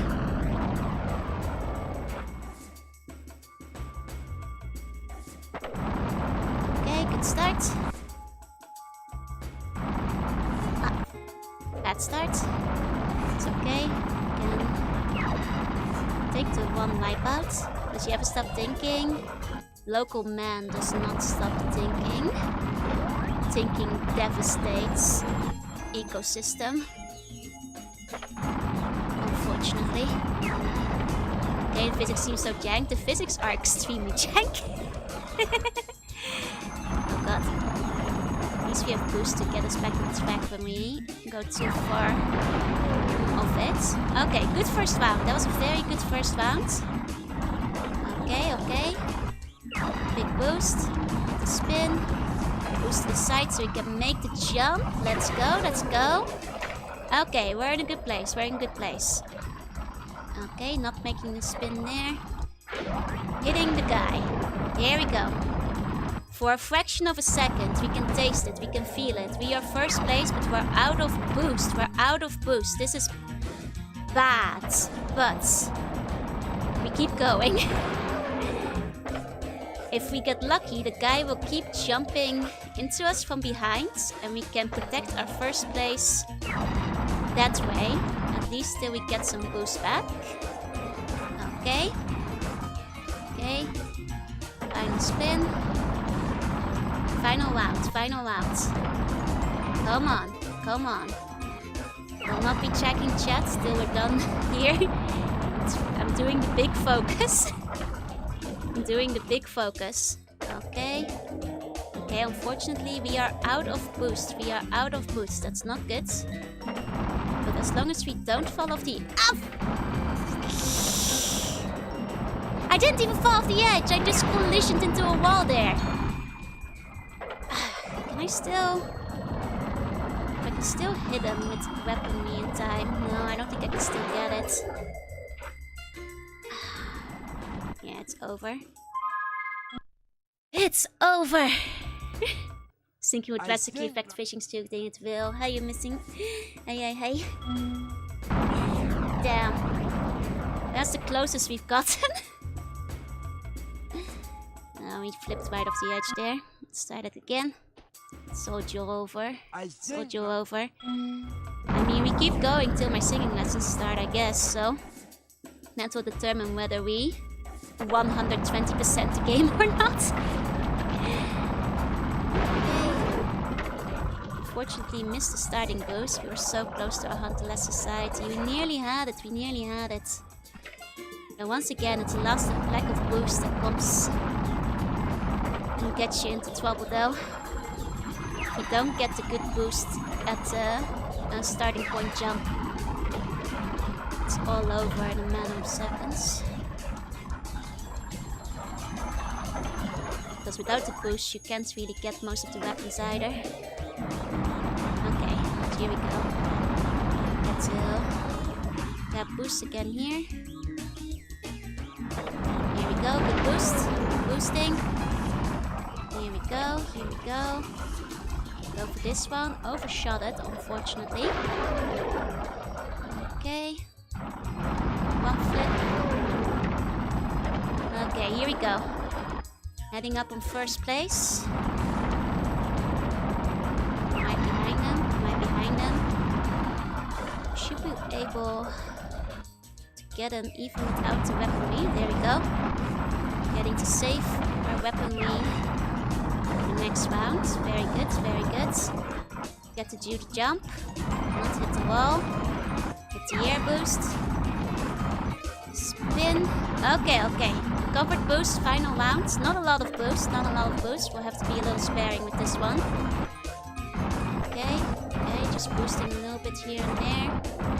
Just a little bit here and there.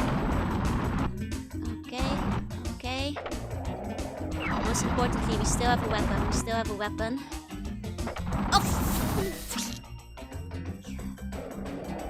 He overtake me. He did not overtake me yet. He did not overtake me yet. We still have a weapon and we have not been overtaken. That is key. That's key. We have to boost. We're coming up on the finish.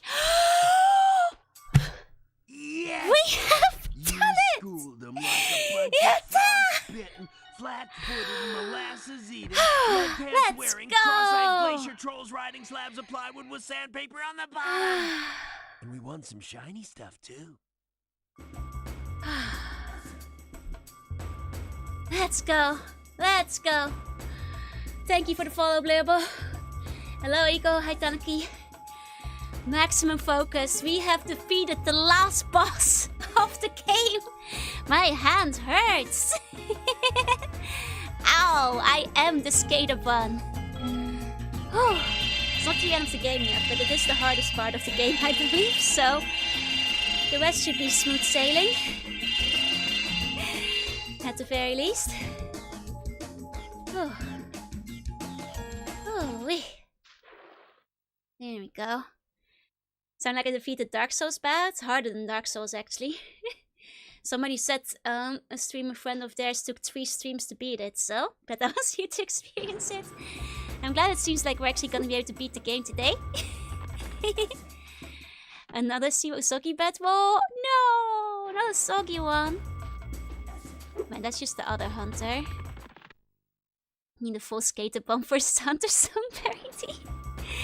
Doesn't get much harder than that, no. Oh, okay, where's the 1800 door? Is that the one over there? That's a 20,000.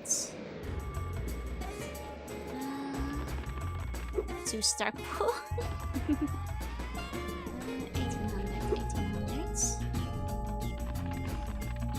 What's the round back? Yeah, there was.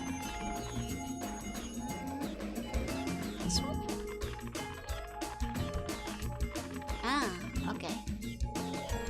We have fire now. Okay. Time to hunt aliens. I mean, at least there's no time limit on this, so... I mean, I guess the time limit is when I have to go to singing lessons, but... hopefully we can get it before that. 2-star pool. Are you Mystic?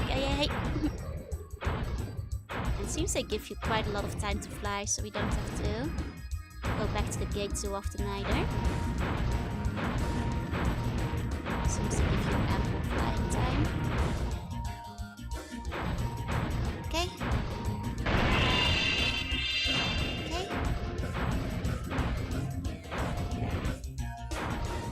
Go. Man, I have so much adrenaline still in like the snowboarding section. I'm still feeling it in my veins, you know?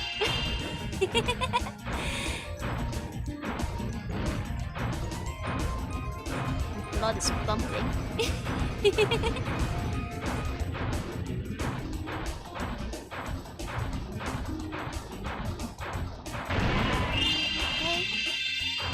3 more.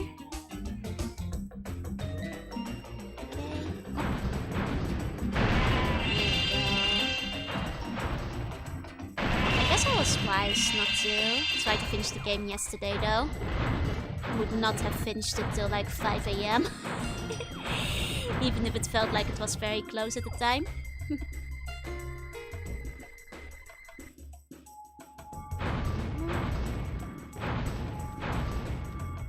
Is there anything at the top here? No, that's just cool. Okay, just making sure. Yeah, it was a smart decision. It seemed like it was very close. I thought maybe it would take like another hour or two. Oh, but in hindsight...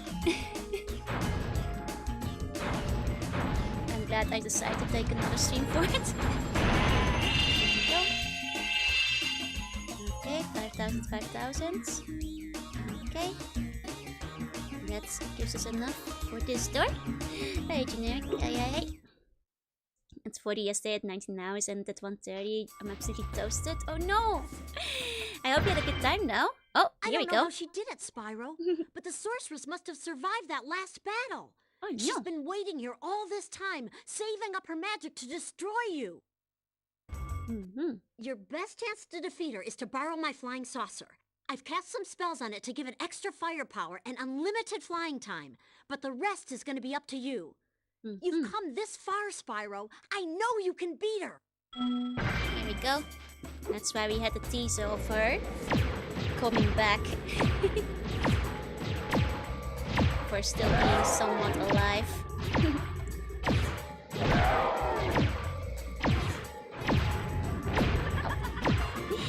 Even one did every second pizza you ordered as a prize? Hell yeah! Congrats, congrats!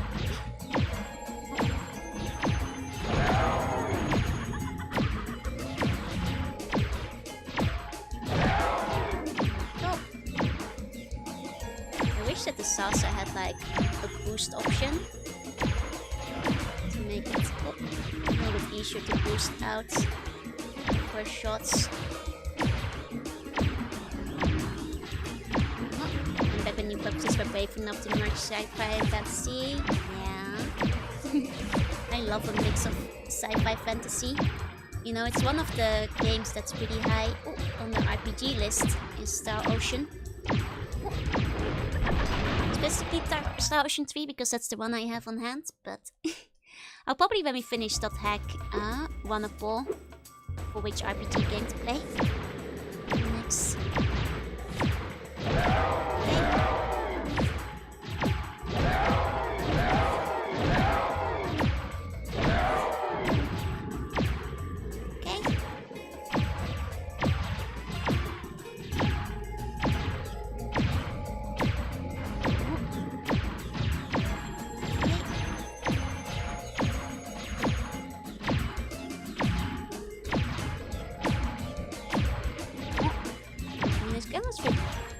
Cautiously enough.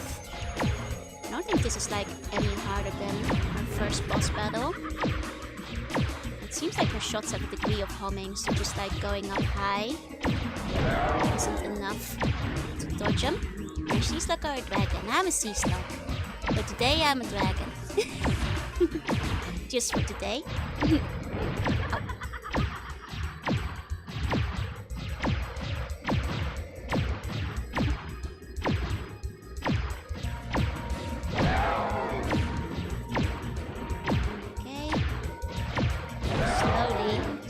Doing damage. This lady takes a lot of shots. Should have her saucer. It's clearly of the superior make.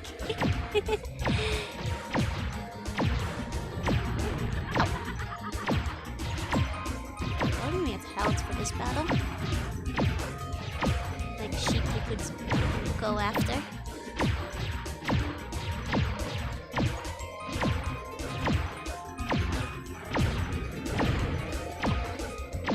Once said if you kill a god using the power of friendship, the game was an RPG at some point in the development. I mean... I feel the power of friendship is like applicable across a lot of things though sometimes. Bane. Bane, come on, come on. We have 20 minutes to beat it.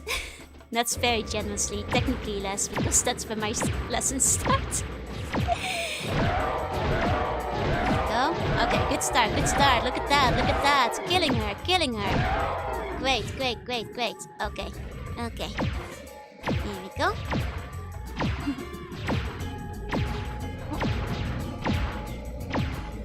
Counter example, you can't ask me to name things. That's how I forget everything I've ever known on the spot.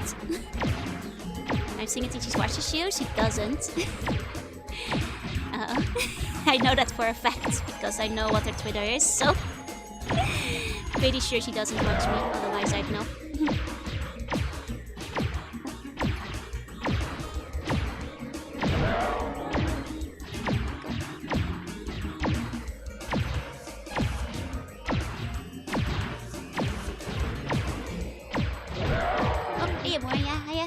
I don't know if she watches some VTubers, because she has a lot of VTuber clients, but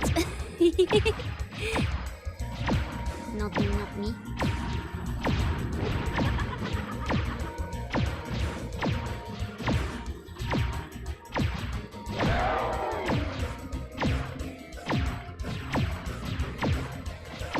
Okay, come on, she's nearly down. She's nearly down. And just get a couple more hits in.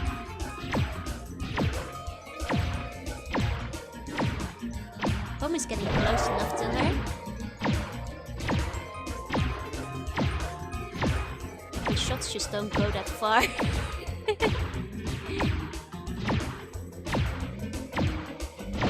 There we go, nice, nice. Still just about curve it. There we go.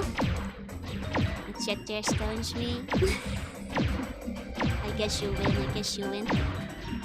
Go.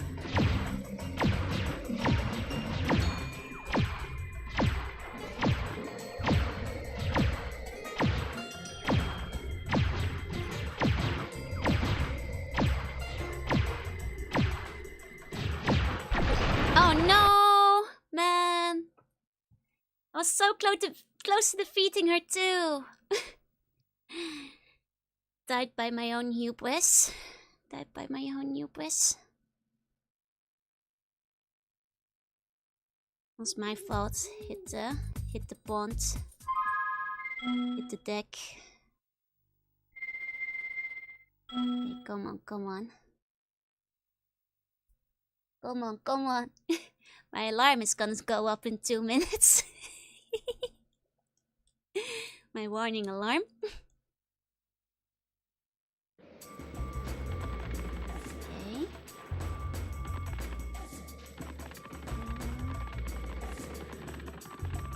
Find stuff. There's the doors again. Door area. For Coco Mutes. Thank you for the follow. Welcome in, welcome in.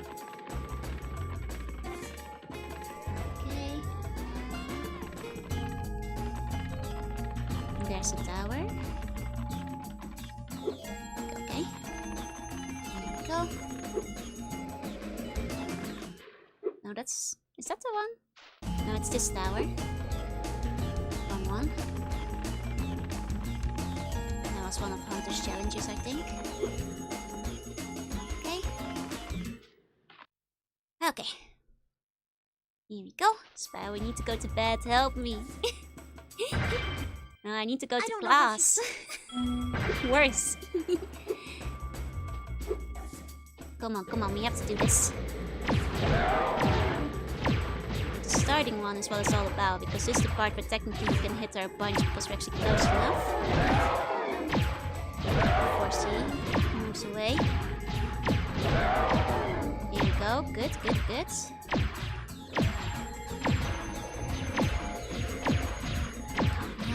Go to sleeping class. Oh, I don't need lessons on how to sleep. Do plenty of that as it is. Such a peaceful scream, right? Sorcerer has quite some voice acting in her. Here we go. Don't make this into a musical.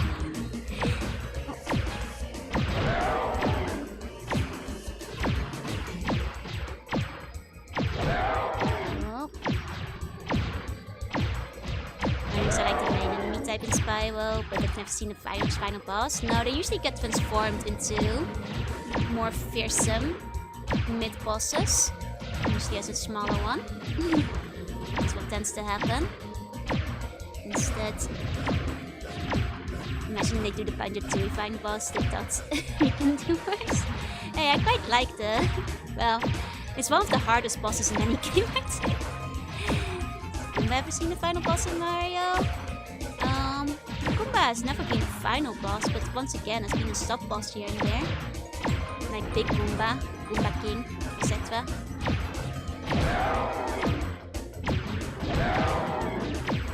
Okay, well, have a good look, and hey, everybody who's coming in, so I can't look at chat very closely now. I am trying to do my best to actually win, so I'm focusing a little closer, so I might miss a couple of messages. Oh, well, there's the alarm. Told you guys. It was gonna go off anytime now. Okay, did my fan out rotation like that's called? Hell yeah! I'm happy to hear. Oh, a lot of sleep. Sleep. Bye.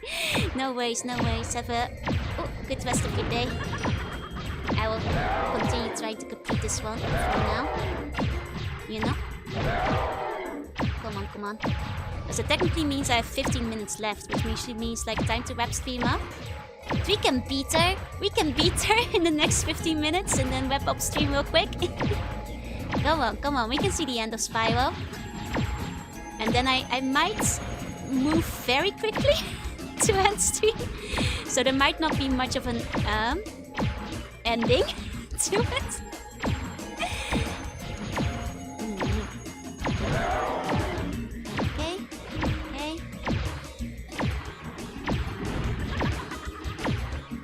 Come on, we just need one more hit. I guess I shouldn't get too cocky. Ah, there we go. There we go. I was afraid I was like gonna get too cocky and mess it up, but... Whew. Yin Yang. Final dragon. We got him. We got him. Oh, it's two of them. Cute. The end. Now I can sit back, relax. But not for very long. Oh, look at all the babies. Aww.